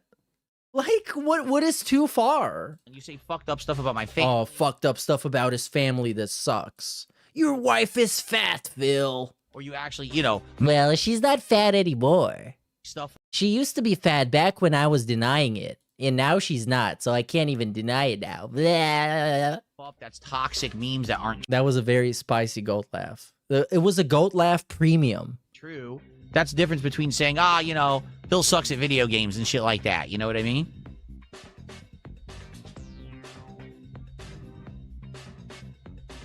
Sounds good. I'm enjoying this song though. Let's get some dancing and chilling and whatever the fuck. 1 pound overweight. Well, that's Baller alert. Him disconnecting DSP tries it from the goal is just another means of not needing to be beholden to supporters. Just give him the money, stupids. I mean, for better or for worse, this is how, I guess, well, he manages to care about it. Otherwise, it would be just another thing he begs about. So, I don't know. DSP Tries It is terrible. I haven't watched it in so fucking long because it's actual trash. You've seen this guy eat something once. You've seen all of them. But then again, there are bits and pieces that are kind of funny in there. So I get it. If you're a DSP Tries It aficionado, I get it. completely false. I'm more than that overweight, so I'm going to ban you. Actually, I wonder. I'm 177 right now. I wonder if... Which is 177? For my height of 5'11". I don't even know anymore. Oh, he's 5'11"? I've been so used to being... No, I mog DSP. I tall mog DSP. I'm 6'1". I can beat his ass any day. Such a long time that I actually wonder if I'm overweight anymore, or if I've actually gotten down to the right weight now. Darkside Phil gets mogged by Troll and gets a massive cortisol spike. He's spiking right now. Look at him. Insanely loud. You want to get unbanned on Kick? Art, are you not going to act like an asshole? Because that's why you got banned. I banned you because you were a complete prick. Oh, he's 80 kilos. For those of us who use the real metric system. The moment that you act like a fool, I'm going to ban you permanently and make sure you... I got you. No, he's gonna come back immediately, Phil. You're not like this. He's not as tough as he tries to sound. Because, like, the best you can do is ban somebody from texting in your chat. And the best that they can do is make a sock account immediately and get back to what they were doing beforehand. So, quite literally, in this case, you are powerless, Phil. Don't try and power trip on people. You don't have that power. And his doctor says 180 is his goal weight. Okay, so I'm right about there. Like I said, what's good is I've turned the corner. I started gaining muscle weight, because I was down to 175, and I haven't gained any more fat. But I started gaining weight. I'm like, oh, I'm gaining muscle weight. No, you're not, Phil. And I can admit, obviously, I'm not gonna lie here. He has lost weight from like 5 years ago, and especially from this time. Because I pulled up this clip to talk about him talking about books.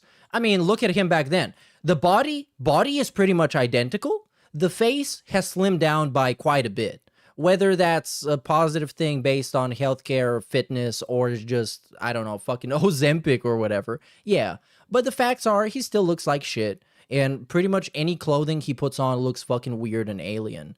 So I don't know if you're just gonna be doing these healthcare segments and giving yourself compliments to make yourself feel good, because nobody else really fucking cares. Which is excellent. I could see it. You know, I could actually finally... It is excellent. Arms, the muscle is... Yeah, you should flex again. My God, my stomach is like a washboard. It yeah. really is. I mean, why you got titties, though? What's with the titties? It drives me nuts that I can't burn that, and I'm probably going to have to do like cardio to get rid of it or whatever. But... I am like, just get a liposuction. Come on. Stomach now, like, God damn, I haven't been like that again since I was in my 20s. Yeah, but like for real, when I compare with this, this is 2014, his body pretty much the same shape. No. And this is a segment about books. We're gonna talk about this in a little bit. But yeah, look at his body. His arms, same. 1 year ago. 1 year ago. So this is March 3rd, 2025, from the segment I watched earlier. Same body. Pre-workout, post-workout, same shit. Looks exactly the same. Face, of course, the face looks more bloated. I can't deny that. In some ways, it looks kind of exactly the same, but definitely the cheeks has kind of slimmed down a little bit. All right, so Koopaloop has gifted a sub on. But talking about this and acting like it's a huge makeover, like, no, man. No, that's cringe. Big support this morning. Thank you, Koopaloop. I appreciate that. Thank you for... And consider this, though. That's nice. I know jack shit about fitness. I know about fitness beer in my mouth. That's what I know about. Smart guys do which I'm doing right now. A year ago, who gives a shit? I'll unban you right now. Just tell me your name over there. 5'5"? No, I'm 5'11". I'm not 5'5". But yeah, there was weird. In my early YouTube days, everyone was of the impression I was short. I don't know why. Maybe it was the camera angle. And then when people started meeting me like at conventions and stuff, they'd be like, oh shit, you're actually like pretty tall. Like, yeah, I don't know why you thought I was short. No, that's like average height. Maybe because I was fat and they thought I was like fat and stocky or something. No, you're not even that tall, man. You're like average height. I'm sorry for all the short kings that are shorter than this, but he's kind of average height. Think of a better emote to put in place of the smart guys one. I would do it. I don't have one. If someone made an emote to replace that one, we could do it. I think we have a DSP beg with a little panhandle. We can have the DSP 6-7. Yeah, I'm gonna talk to Shroom about this. We need to destroy the 6-7. Oh, god damn it. Can somebody put the 6-7 in chat again so I can show it to people? Man, that was something. I don't know what kind of a sick, twisted mind you have to be to come up with DSP doing a 6-7 emote. Yes, myself and Ethan Ralph are good now. It's all good. We squashed the beef. We're good now. Iki, thank you so much for... Oh, thank you, Shybot. Here it is. Thank you for the support. That's more... Here it is. Shroom Dukeum's gonna take a bullet for this. I'm going all out. This cannot exist in this reality. We cannot have DSP doing the fucking 6-7 and having it be posted in my chat. Never. Never. Yeah, I know. I guess Ethan Ralph is in hot water right now. I don't know. I don't really know what's going on. Oh, you don't know? Situation besides what you guys have told me, so... Oh, what did they tell you? But what did they tell you, Phil? Come on, that's your friend. That's your buddy. You used to have him on the Christmas special. You guys had such a great time. You guys had such awesome chemistry. What happened? What did people tell you? Okay. Did you watch the body cam footage of Ethan getting arrested and dropping the N-bomb like an epic-based guy? I did not see body cam footage. Oh, no. Oh, boy. Oh, you didn't see it. I did not see the body cam footage of anything. Oh, man. Thanks for answering my question, I guess. You see, I didn't even have to pay for this. He didn't even know that I asked this, but I did, and then he answered it. And now we get awesome music to fill in the intellectual dead air. This is because he's thinking so hard. He's the thinking man streamer. So what he's doing right now is he's thinking about the next epic thing he's gonna say.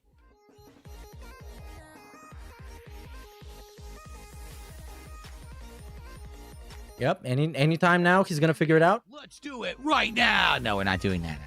We're not. Why not? You would do it if it was low tier god. If it would LTG getting busted by the cops and dropping gamer words, he would watch it right now. Actually, he would have spent the majority of this pre-stream doing that. Hang out for about another 30 minutes, but I do have to end the show by 1:30 because then I'm going to get ready to have a meal, and then in about like around 2:30, 2:45, I'm going to come back and we're going to start with Crimson Desert. So we got about another half an hour to chill for the podcast today, okay? Yeah, it takes an extremely high level of IQ to understand this dead air and comprehend that this dead air isn't actually dead air. This dead air is a very strategically placed absence of speaking, so you can hear the background music and you can enjoy Phil's company in silence. Because sometimes when you're on a thinking man stream, you just need to sit there for a moment and think about stuff. Sure. And then you talk about fast food and his birthday. I don't know. Yeah, the 40... Man, like, look, I'm not going to be the guy that ruins everybody's vibe and gatekeeping birthday celebration, but I think if you're like 43 years old, at that point, you're just getting older. You're not maturing, you're not growing up. So a birthday is just another reason to like throw a party for your family and just have a good time with your family. And it probably isn't a great time to like have a special marathon and turn it into like a big song and dance about how you're, and putting up a bunch of balloons in the background, which is what he used to do, John Diaper. There you go. What a great name. Only women get older? That is true. That is true. And that's how I like them. Older. Crimson Desert trailer to hype. All my girls are in their 60s. Giant stream of Crimson Desert. They run OnlyFans. Just like 2 hours. And I get all the money. Let's not go crazy. I'm excited for it, but let's not go nuts. Yeah, let's not go too crazy. We're thinking right now. This is the Thinking Man segment. What are you thinking about, Phil? Roddy Trotter. That's a hard ask. I could do it, but if he acts up again, I'm just going to have to ban him instantly and then publicly deride him. Oh, yeah, no. He's able to not misbehave. Publicly deride him. That's why people love him so much. That's why people love Phil so much, because he takes his audience and he singles out one of his audience and just makes them feel like shit. But every once in a while, he singles out a specific person who loves getting made feel like shit, and that guy just gives him a bunch of money because he gets off on that.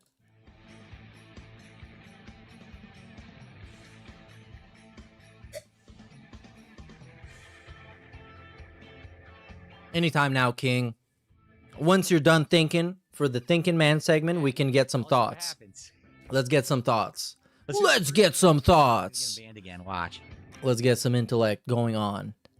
Oh no, he's just gonna ban somebody now. Street Fighter 2026, the film is actually good. It's gonna be goofy and cartoony and campy. So if it's like the original Street Fighter movie from the 90s, that'll be interesting. Yeah, he doesn't care about that. He doesn't care about anything. It's almost surprising. He doesn't look up anything. He doesn't do his own research on anything. Even things that he claims he's excited about, he doesn't give a fuck about. I'm being so benevolent. Because, like, if I was a fan of Street Fighter, obviously I would watch, like, whatever trailer, teaser, people are talking about, and I would bring it up on stream because I like that shit. Why wouldn't people like hearing me talk about things that I like? I'm the Thinking Man streamer. Afternoon. Let's go. Thank you guys for chilling with me. It's awesome of you to come by for the podcast today, all of you who have. The fact that you supported the podcast in the way that you have already is awesome. Like I said, we'll probably hang out for about another half an hour. I got to wrap this up by 1:30, and then I'll, have a meal with my wife and get ready for Crimson Desert, which will be our very long stream later. Yep. Sure. That's going to be awesome. I can't wait to get the first impressions on this. I might actually even stream tomorrow. Don't take my word for it. I'm a liar.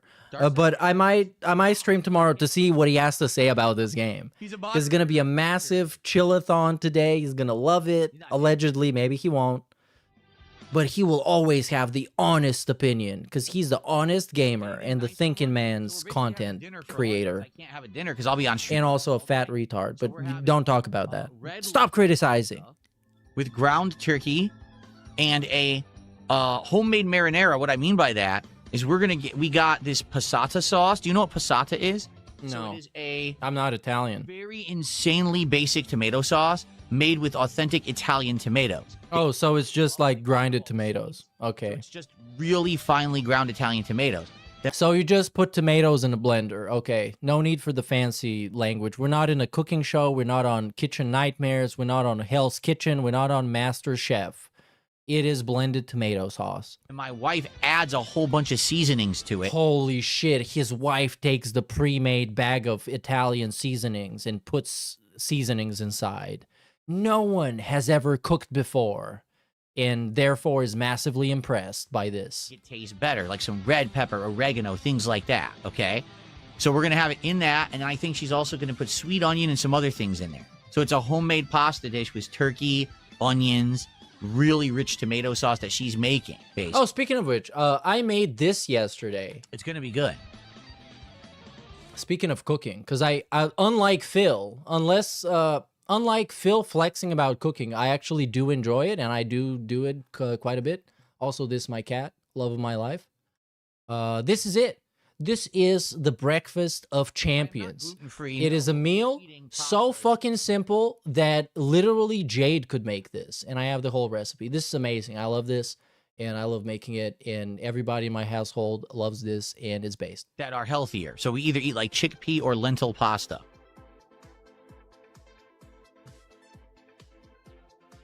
Theodore says, what about a marathon where you watch the Street Fighter animated series for laughs? I said I would do that. I totally said I would do that because we watched a clip of it near the end of my React show, and that shit was hilarious. Like, that show is awful and so laughable, memes and shit. But then I ended the React show, so we stopped kind of doing that content. I think that would be funny. Why did you end the React show, Phil? Why did that end? What happened with that, Phil? What happened with that? Let me tell you what happened, brother. So for a while, the React show was something that I would watch on a Saturday because it was fun, and we would have that being said on Sundays, so we would always have something to talk about that is pretty fresh. Eventually, he started doing them on Sundays. Also, I used to do streams with the Decepticon, which are some of the most fun streams I've ever done. We got shit-faced, and it was more about us getting shit-faced than DSP Reacts, to be honest. But still, eventually, the Argentinian memberships happen. So what did Phil do? He adjusted the pricing on the channel. So it was a very complicated gimmick. I'm not going to explain. Well, essentially, it made it a little bit harder for people to submit videos. And the people that usually submitted videos were the same, like 3 people. So you would watch a video about Singapore because Slayer, the fellow glue factory worker, was submitting those. And also he was paying like $50 on DSP's Patreon so DSP could react to something that he sent him. This is getting very long, I know. I'm sorry, but it is really that stupid. So eventually, the React show in itself just fell off. DSP wasn't making the money. He wasn't getting good clips to react to because, I mean, it's fucking Dark Side Phil, man. He's the thinking man. And he wasn't getting a lot of thinking man content. So he didn't have much to think about. So he was just thinking about contributions all the time. And guess what? Contributions were not that great. So that stopped being a thing, and the DSP Reacts channel was just yet another landfill of garbage that Dark Side Phil left in his wake as he is striving for success. What about doing Chick-fil-A? As long as this new spicy range... How about we do a skip fillet? Now on to another thinking segment. No, there is no authentic Italian stuff out here. Any Italian that I ordered would be insanely overpriced and just slop. I know because my wife and I have tried it. We ordered from an Italian restaurant that was close, and we ordered 2 dishes. What did we get? We got the chicken... No, we didn't get chicken. We got carbonara pasta, and we got pizza, which was supposed to be just like a basic cheese pizza, okay? The carbonara pasta was horrible, okay? It was... Why didn't you just make it at home? I gotta think for not ordering stuff that I can just make at home. Because I like cooking, and I think, like, I trust myself more than just paying money to somebody, so I just buy a bunch of stuff that I can't make. But why didn't you, Phil, Mr. Darkside Phil, an authentic Italian yourself? Why didn't you make your household an authentic, genuine carbonara pasta? You could have even used penne if you wanted to, because, you know, it's easy to eat. It's the thinking man's pasta. Because you don't have to think about it. You just eat it. Completely done wrong. It was completely too much, like a ton of cream, which is not supposed to have, and chunks of bacon rather than the Italian meat that's supposed to be in there. It was awful. And then the pizza was supposed to be authentic pizza. It wasn't whatsoever. It actually didn't even have an end crust. You know how pizza's supposed to have an end crust you hold it by? It didn't even have it. It went all the way to the edge. It was thin. It was like a cracker. It tasted horrible. Like, this is fucking Italian here? And it was an Italian restaurant. Like, this is Italian out here. It's fucking garbage. Nothing like it's supposed to be. Bro, you're not actually Italian. And you never been to Italy. You just been to Bridgeport, Connecticut, you fat fucking piece of shit retard. Which is not Italian at all. It's actually in the United States. But he ate at Vini's Pizza, and somebody told him that Vini is actually an Italian. His name is Vincenzo Soccarelli.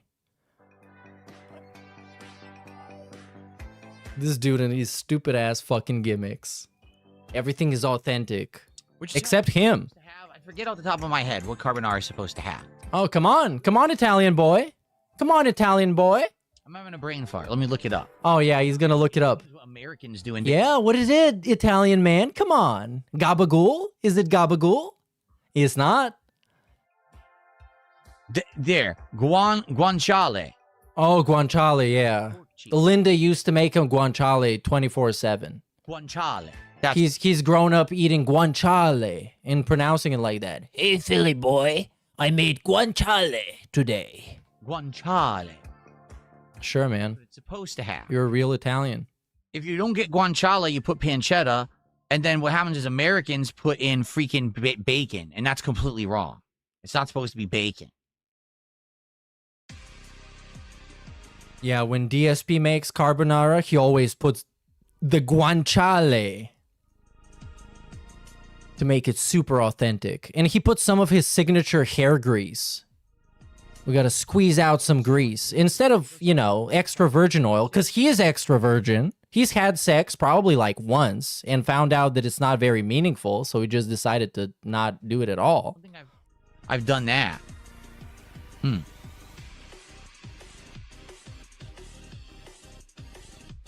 Yeah. Okay, what are we thinking about? What are we thinking about, thinking boy? What's going on? A whole lot of thinking. But not Akuma. Oh, that's a deep question. Eaten Akuma before, so he's probably more powerful. And number two, because Ryu is under control of his powers, his Hado powers, while Akuma is consumed by them, which is why he's become evil. Yes, I'm aware there's a Steam spring. I love the funniest shit is that he literally looks like the most average Polish person ever. So his Italian ancestry didn't catch on, I guess. His genetics, they didn't catch on. He's just a Polish dude. He might as well been named just Philip. Just Philip, the Polish guy. Philip Burnells. That's what his name would be. Today, I'm well aware of that. And he would constantly be like, oh, you fucking spelled my name wrong, you fucking idiot. It's a Z and an S, you moron. And now the Polish people are gonna get offended. They're gonna be like, we don't fucking want this guy. Get him out of here. No one wants Phil. But somebody gotta take him. Ryu beats Akuma in like every game. All the Alpha series, he beat him.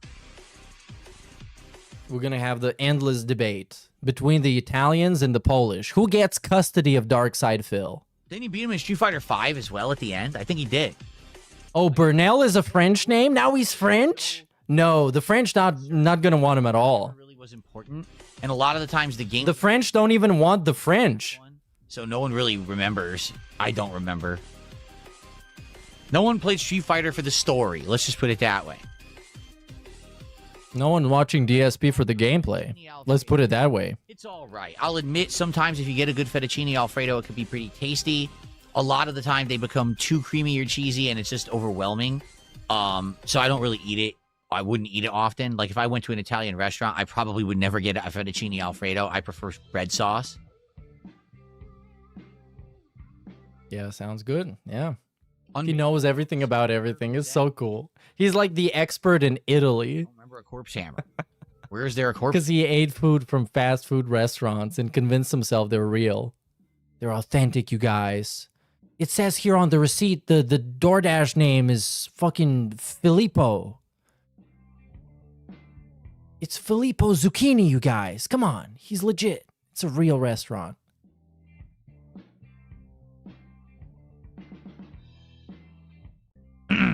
He's so gullible. He's falling for all the fucking marketing schemes. All you have to do for your restaurant to be authentic Italian is literally just write that on your website. Just, that's it. That is it. And he's going to think it's authentic Italian. And you can maybe just make up some shit. You don't even have to write it yourself. Just do the AI. Tell ChatGPT to write you like a website description that says that the main chef's name is like, I don't know, Lorenzo Loccarelli. And he's been tenured in Italian kitchens all over the world. Or at least all over Italy. The good news is we kind of have some ideas for DSP Try. And you're just going to buy everything. Play next week. Okay? Maybe after that, we will try the new Whopper at Burger King. I just don't want to do another burger right away. All right? So that's number one. Number two, my birthday marathon will either be Classic Street Fighter or Super Mario World, or maybe both. That's what we'll do. We'll skip Mega Man Marathon for now. Maybe we'll bring it back later. All right? Maybe we'll do Mega Man as an official marathon in the future. But I think I either want to do Classic Street Fighter or I want to do, like I said, Super Mario. Maybe we'll start with Street Fighter, and if it lags and it's frustrating, I'll just do Mario to chill. And it'll be my birthday. There you go. And, of course, you guys will shower me with lavish gifts on my birthday, right? You're going to send me all kinds of stuff. A nice Balenciaga, like, leather jacket. And very expensive colognes. $300, $400 bottles of cologne. Mm-hmm. All right. Yep. He always smells elite. He smells like a thinking man. You smell him, and you're like, yep, that guy be thinking. Rum cakes? No. He be having thoughts. Rum cake last year from, I forget who it was, and then they got upset that I basically slided the Kino Casino and dumped them and left them. Oh, yeah, he dumped them. Yeah. He ran away and never came back, so I'm never getting a rum cake again, I guess. He's very upset with me. Yep, he dumped the Kino Casino, of course. Of course. He dumped them so hard that he was so threatened, and this happened exactly a year ago.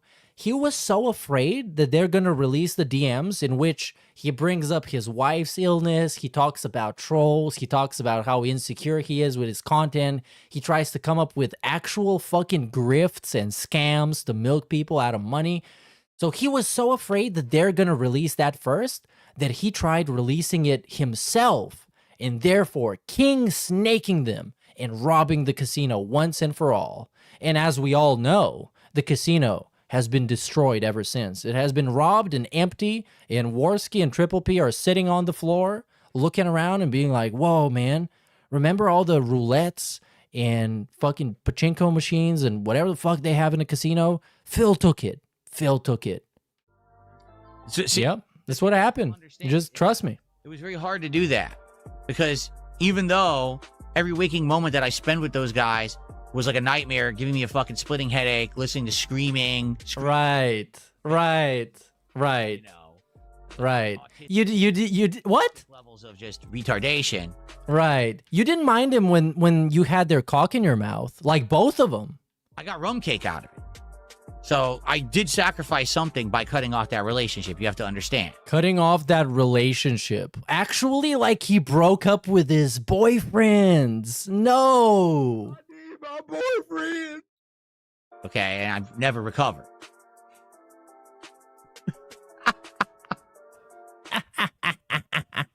Well, technically, he would have never recovered unless he got that Asmongold bump, which I don't think it changed all that much, but it did in his mind. In his mind, the Asmongold bump overwrote the Kino Casino embarrassment, because Asmongold told him that he was based after joking about him and essentially mocking him for like half an hour.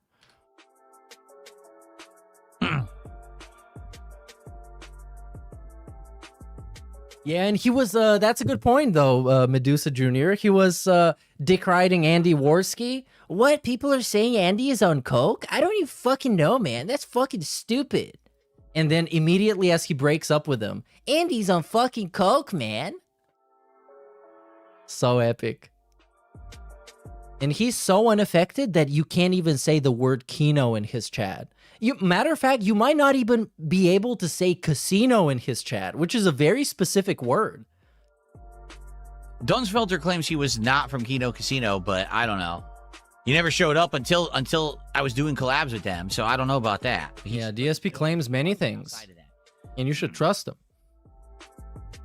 Ask Keemstar to send me a cake. I'm sure he'd be more than... Bro, he was legit like in the middle of the night watching Kino Casino because they stream at random hours and stream for like 10 hours. He was watching him in the middle of the night and being an actual dent in their chat. He was gifting subs. He was proposing that he would gift subs if they watched his videos. He was actually telling him to watch his videos and make fun of him. He was straight up just giving his ass to those guys to tear apart. Unblock him everywhere. Yeah, that's how much he hated it.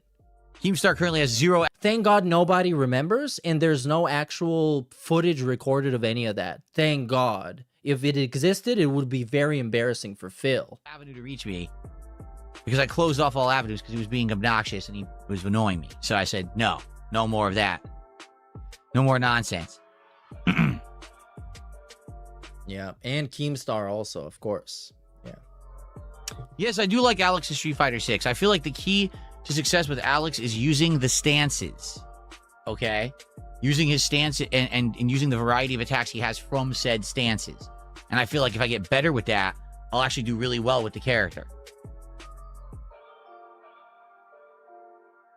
Sure thing, man. That's a great thinking segment. Can we think some more? Or maybe we can just have a quick begging segment because you're on $74. That's not even real money unless it's like triple digits. Come on. I know Jay Sway is gone because he might have turned heel, but you might still find somebody new. What is a different failed streamer? You guys, help me out. Let's find DSP, the latest and greatest dent. Todd Howard. Who is a failed streamer who is really fucking desperate and pathetic, willing to give DSP money? I'm thinking, you know what? I'm thinking Tobuscus. I think Tobuscus has fallen off hard enough to be able to qualify as a DSP pay pig. Maybe we can get Tobuscus. Yeah, iDubbbz. That's a good point, Jordan Fadeaway. That's why I love you so much. iDubbbz. We can get iDubbbz. Shane Dawson, another good one. Shane Dawson can come here, pay pig for DSP. They can make a conspiracy documentary together. The conspiracy behind DSP's trolls. No. He did. He's such a dunce.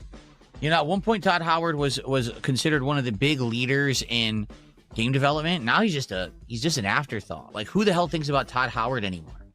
His studio doesn't. Hassan Piker? No, he's too political. And DSP is not political since he stopped doing the DS Politics show, which was a terrible idea all along. But he just couldn't help himself because he figured, you know what, people need to know my opinions. And I boycotted it, so I have no idea what his opinions even were. But all I got was that he shit on like a charity or like a food drive, and that was terrible, and people complained about that. And then he decided, you know what, I'm not doing this anymore. For fucking Fallout 76. They don't know how to make anything worthwhile. Starfield sucks shit. Everything people want, they can't make. They're just wasting time and money, and they don't do anything. So that's why he's just irrelevant now. So he gets in an interview, and of course, someone wants to ask him about Elder Scrolls. He's all upset about it. Like, dude, it's your fault. You're an idiot. You don't make good games anymore. What do you think? What, Todd Howard is irrelevant? I mean, I would love that to happen because like I said, I think he is a fraudster, especially in nowadays. He used to be able to develop decent games and actually have a good creative vision, and not anymore. What's going to fucking happen? People are going to, like, not ask you? But guess what? I can't say that about DSP. I can't say that DSP at any point had a good creative vision. Even at his peak when he was doing Project 7, that wasn't even his vision. It's a bunch of other dudes putting it all together. Idiot, you're a dunce. You created your own personal hell, and now you deserve to stir in it. Or sit in it and stew in it, is what I meant to say. Yeah, I don't think he's actually in his own personal hell. I think Todd Howard is doing perfectly fine. Shadow My Sonic, thanks for $5. Do you think Requiem's a top 5 Resident Evil game? That's a hard thing to answer. Because a lot of people think of different things about Resident Evil, right? And, like, when everyone always asks me, what's my favorite Resident Evil game? I say Resident Evil 1. Because it was the one that started it all. It actually kind of made mainstream survival horror. There was survival horror before Resident Evil 1, but that was the one that turned it into almost like a campy B-movie. Fixed camera angles, limited inventory, jump scares. It all had this unique vibe that pushed it into the forefront. So when you say, what's the best Resident Evil? It's the original one. It really is, like, the one that started it all, okay? But then when you say, well, what are the other big ones? Well, you could argue Resident Evil 4 advanced the formula. It took that old school dated formula and turned it into a modern game that people liked, and Resident Evil's kind of played like Resident Evil 4 ever since when you really think about it. But outside of that, like, what are the other good ones, right? Well, 2, of course. 2 remake, yeah. What else? I don't know. Now you get into tough ones, right? 7, 8. 5, 5's all right. 6, oh. 5 is all right? Right. 7, well, 7's a good game, but 7 isn't really Resident Evil. It's a reboot of the franchise. Oh, come on. Again, but it doesn't really feel like Resident Evil. Same with 8. Like, 8 is a fine horror game, but is it really Resident Evil? I don't think so. 9 is a hybrid. 9 undoubtedly is Resident Evil, but it combines it with the other elements that kind of aren't really Resident Evil. You know, but some people really like Code Veronica. But that just kind of sounds like the series just evolved with time, especially once it got rebooted with Resident Evil 7. They decided to go in a different direction with Ethan. And I'm saying this as a person who hasn't even played all the games. The peak game. So if that's the case, you already got 5. So I don't know. It's tough. I'd have to re-explore. There's so many of them, right? I would definitely have to re-explore them all and rank them on their own merits. Maybe play them all again to really answer the question. But I don't generally trust people's opinions on video games or movies or whatever if it's their job to cover them. Because once your passion is your job, it is now your job. You're kind of inherently sucking off. No, hopefully, but no. You're sucking out a bunch of the actual passion and joy that made you actually enjoy this. Because now you care, like Phil, you care about the engagement, the attendance, and all that shit in between. Super chat, by the way. No, I'm not on Ozempic. No, I'm not on Zepbound. I don't even know what that is. I'm not on anything. I work out, and I change my diet. Not on anything. He's on hype and thinking. The reason anyone said he's just thinking so hard about getting fit because he's the thinking man's gym bro. That shit is because they're jealous that I've done it. Yep. I can't believe that I have the discipline to do it. Dude, I'm a fucking super disciplined dude. Holy shit, he's insanely disciplined. Successful after 18 years of doing this and 15 years of grinding through people shitting on me because I'm fucking disciplined.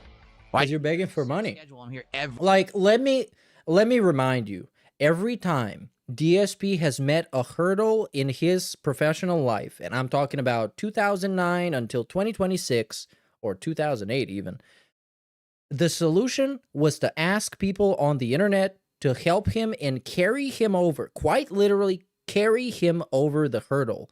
And that is not perseverance. When you need to constantly ask people to make you perseverant, you're not yourself perseverant. It's just you're relying on other people as a crutch.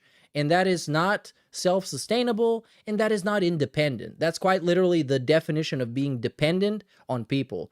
And one of the worst things is to be dependent on people that you don't even fucking know. Dependent on usernames in your chat. Dependent on random guy who wakes up someday and decides to give you money and wakes up another day and decides not to give you money. That is not self-sustainable. That is not independent. Every day, day in, day out, because I'm disciplined. It's something I'm very good at. I was the guy, not to say that I wasn't fat, but so when I worked in the office, right? People would be there, they would like have a can of Pringles, and they'd be like, Phil, do you want a Pringle? And I'd say, sure. And I'd take one Pringle and I'd eat it. And I'd start to walk away. They go, wait, what are you doing? Holy shit, he just took one Pringle, you guys. Because I'm leaving. I had my Pringle. You're only going to have one? What? Yeah. You're supposed to have multiple. Tiny snack, that's all I want. I'm going to walk away. I can't believe you ate just one. What are, you know, yeah, that's the kind of guy I am. I actually cannot fathom that this little small interaction, this completely negligible interaction, left such an impression on him that to this day he remembers that somebody offered him a Pringle and he took just one. Discipline. I don't need a fucking more than one. That's fine. I don't even know what you're talking about. My face drooped for 1,000,000 years. My face has looked like this for 100 years. Ever since I got fat, when I was in my late 20s, my face has looked like this. It hasn't changed appearance. It's always looked like this. So when idiots say stuff like, you have Ozempic face, it's like, my face always looked like this. It never changed. I don't know what you're telling. He had the Ozempic face before it was cool. You're saying, does it make sense? Show me the moment where my face changed. It's looked like this for 100 years. It's because I was fat. I gained all this weight, like in my face, stretched it out. And now it's going to take probably years to ever lose it if I ever do. It sucks because the rest of my body is almost like super slim and good and lean, and my face won't change. There's nothing I can really do about it. Looks like I fucking got stung by a bunch of bees, right? I don't know what to do about it. It's not like I'm not working out. But, you know, how do you lose it? How do you lose a fat face when you've been fat for a long time? I don't know. You should ask your wife. Ah, got him. His fat wife. People who actually use those. She is a fat person with overweight complexion. I'm reverse Ozempic face. Oh, okay. Oh, he's reverse Ozempic face. He actually looks better than people on Ozempic. Completely the opposite. For 10 months, he says, don't lie. Once you pop, you can't stop. Again, I am a disciplined dude. I can just limit myself to eating smaller portions. Is that why you became dependent on alcohol, as you claim? Is that why you had a mobile game addiction that led to your bankruptcy? Because you're a disciplined guy? Things like that. And a thinking guy? Didn't always do that. I let myself go, but I can do disciplined things. Like Bro, he couldn't even not beg. Remember, again, we gotta hit the member berries here, because they're just too damn delicious. Remember when Phil got exposed, quote unquote, by Moist Critical, the moistest one of them all, and Phil said, I'm not gonna beg anymore. I found and realized the error of my ways. And then he said, you guys in chat, if you see me begging, you should tell me, Phil, calm down, Phil, you're doing it again, Phil. You're begging again, Phil. You're being pushy, Phil. What happened afterwards? He didn't beg for like 1 day. And then he was back on it. And everybody who said, you're doing it again, Phil, guess what happened to them? Off to ban world immediately. For a while there, I was working out. He literally said to call him out. He said, you guys, when I do it, I want you to call me out. I want you to hold me accountable. And what happened? They got banned. And he kept begging. And he kept begging to the point where Asmongold was watching him. And then 2 years later, Asmongold was watching him. And then a year later, Asmongold was watching him. Off a week. So 6 days straight, I'd be working out. I've definitely relaxed the schedule now, especially now that I'm working with heavier weights. I can't do that. I need rest. If I don't, my body's killing me. But yeah, I was going crazy with the workouts and stuff there at first, like just overdoing it, because I knew that was the hardest, the biggest hurdle was getting into the discipline and busting through the fact that I hadn't worked out for years and years, and I needed to get into that habit. That's a good point, the sheepdoggery. Oh, big ups. Remember in the Asmongold bump, he said that there were voices in his head telling him to beg and he was trying to resist. Yeah, that was the Randy Orton saga. He was hearing voices in the head. Yeah. It was like, he actually wanted to pass it off like he had some sort of a fucking mental condition that got him begging. Actually. Because he couldn't just take accountability and be ashamed of himself. It needed to be like a mental state. It needed to be induced by something.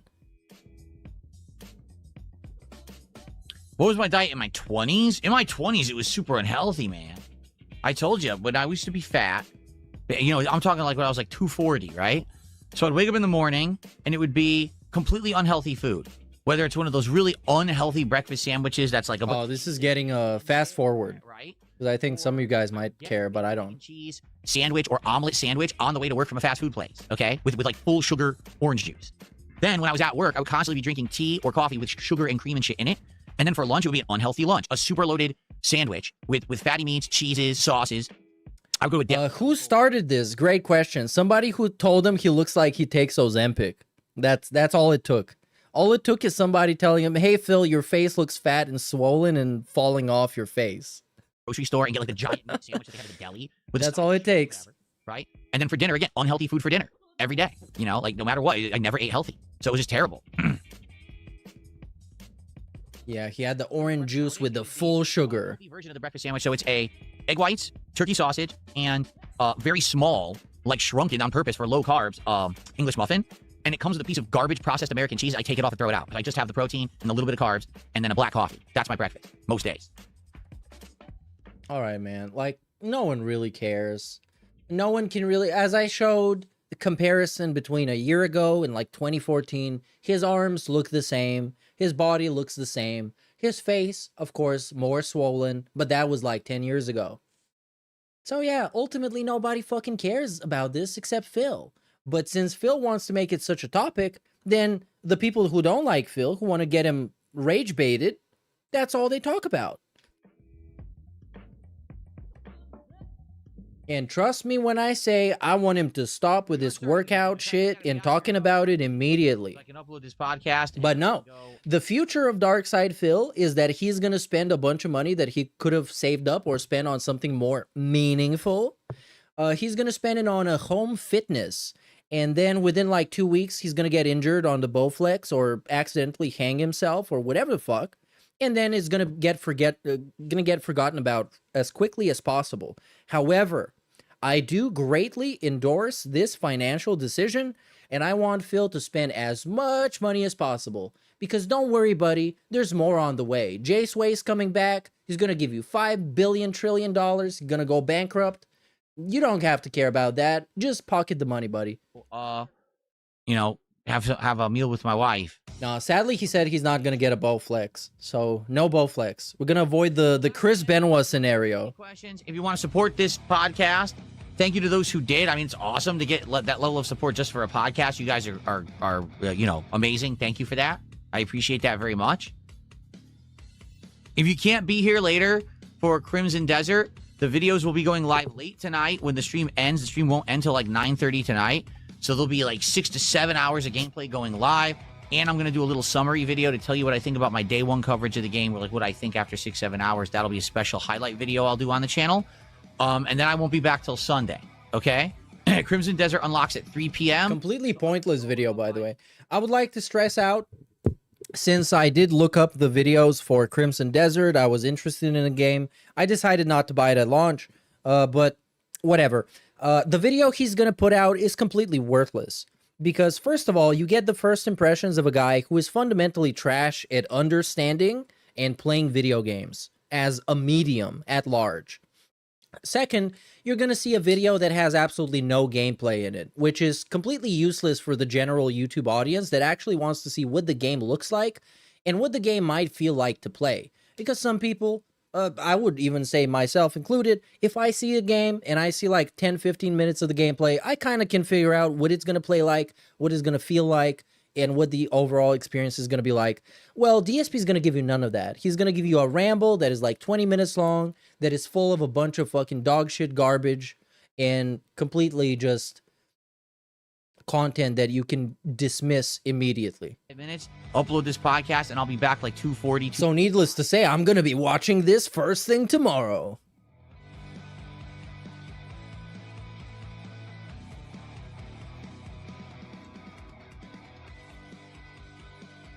Oh, that's a new one. I've never seen this be compared to Kenshi.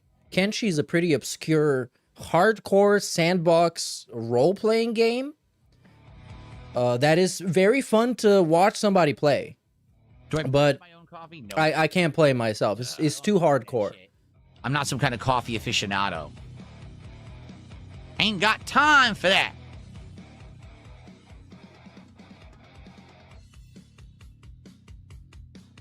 Yeah, okay, what do we got time for? Yeah, so it doesn't have time for what? What is he doing? My own coffee? No, we get K-Cup. Oh, he doesn't have time to press his own coffee. But what he has time with is having a thinking man segment, which is essentially just actually sitting here and not doing anything. People for the podcast, I don't know, but that's a good crowd. Obviously, I'm happy with that.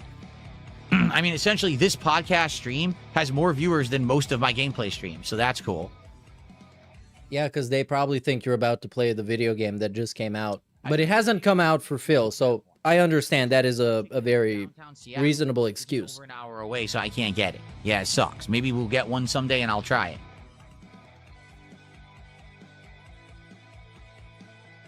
All right. Yep. And anything else? So what did we figure out today? Number one, we figured out the schedule. How much until the end of this? Oh, a little bit. Okay, so this is not a fake ending. It's the real one. For next week, it's going to be a balance of Crimson Desert, continuing with Dragon Quest, continuing with Slay the Spire 2, some Street Fighter 6 where we're going to get Alex to master. Then we're going to use these balance changes to try all my characters, because it sounds like Honda, Dalzim, and Lily have all been improved. Okay, that's shit. We'll try this new spicy ranch sandwich they have. Oh, he's going to try a spicy ranch sandwich from where? And We determined next week I'm probably going to be doing Chick-fil-A for DSP Tries It. We'll try this new spicy ranch sandwich they have. The spicy ranch sandwich from Chick-fil-A. Look at how excited he is. This is the thinking man's content. Well, it's really the eating man's content. We determined that for my birthday marathon, likely it's going to be me trying classic fighting games to see if we can find anyone playing them on PC and have some comp. If that doesn't work, we can always try on PlayStation. If that doesn't work, we'll probably do Super Mario World on the Switch 2 with my SNES controller. So, yeah, it's going to be interesting. It should be a fun event. My birthday marathon should be good this year.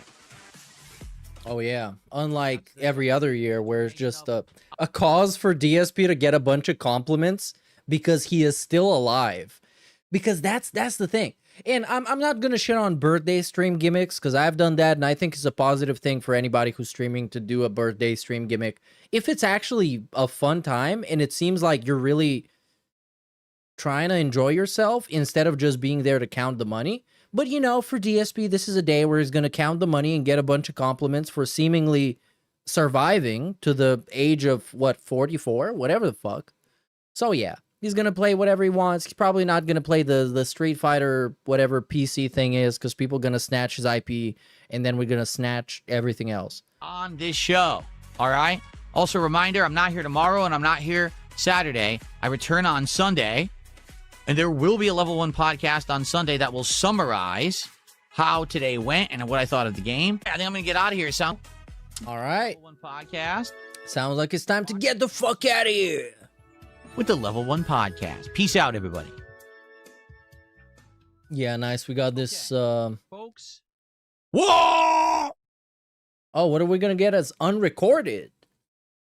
Whoa! Okay. Oh my God, we're in hell. That is it. Oh, what's this? I got a tip, a last-minute tip. $2. What did it say? Do when you were losing weight? I have issues with sweating and fatigue while trying to limit my diet. Any tips? Nah, give up. Issues with sweating and fatigue when trying to limit your diet. Well, yeah, it's called withdrawal. That happens to anything that you give your body and then you stop giving it. Your body wants it and it craves it and you go through a withdrawal. You just tough it out. There's nothing you can really do. Right? You just get used to it. What you have to do is get your body to crave the good things and not the bad. Hydrate a lot, because that's what I was doing. Hydrate a lot. Stay hydrated. And stay hydrated. Your body will not crave the bad things anymore, but it takes a Yeah, sure, yeah. All right, folks. I'm out of here. I'm gonna great advice, man. Back in about a little over an hour. We'll do a little build-up, and then it's Crimson Desert premiere, all right? Thank you guys for a great stream. You guys are awesome. I'll see you for Crimson Desert in just a bit, all right? This should be a great night stream, a very long one. Let's check it out together. I'll see you then. All right, guys. Peace out. See you later today. All right. Well, I guess that was it. And we get the horns. Okay, I have to stay for the horns. No? Yes. Ah, beautiful. Even though it's not exactly earned, it's like an unearned online combo, but still, it feels good. Anyways, I will now forward you to ALT stream. That is going to happen later today, in your day. My day is already over. So, make sure you stay tuned for the comeback of the Piss Style Man, as ALT Insider is going back to Death Stranding 2. And as somebody who played it, I can tell you that's going to be a fucking journey. That's going to be a trip. And there's going to be a lot of piss. Because it's fucking Piss Style Man. What the fuck you mean? So let me catch up on all the shout-outs and let's get the fuck out of here. We've been here too long. We've been thinking too long. The Thinking Man's stream. Okay, can we get a replay of this? Phil always struck me as offensive. That I can hear? There you go. In a sword fight. That's why they don't win in his mind when he loses. It wasn't on his terms. But here's the thing. Phil always struck me as a... Here's the thing. A fencer has technique. Fencing is about technique and grace and strategy and tactics. And DSP doesn't have that. So more like he's a guy with a stick losing to a pirate in a sword fight. That's what it sounds like. So big ups Millie Away for 33 months. And big ups Rob 0079 for 48 months. And with that, we shall call it the end of this Swaycast. I'll be back if something interesting happens. I don't know, maybe tomorrow? If the Crimson Desert thing is interesting. Which, I mean, I might catch some bits and might be pretty good. In that specific way. Not actually good, but trash. But good trash. You know what I fucking mean. Anyways, you guys, I've been drinking too much. I've been smoking too much. So I'll see you around next time for the next Angry Joe show.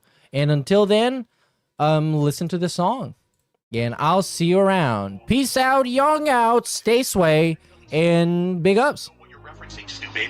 No one understands your memes because they're dumb. They're for dumb children, mouth droolers, you fucking morons. Stole that shit. I want banana, tasty banana. Put it in your mouth and squeeze. Put it in your mouth and squeeze. Ooh. I want banana, tasty banana. Put it in your mouth and squeeze. Ooh. Put it in your mouth and squeeze. It comes in denim. It comes in denim.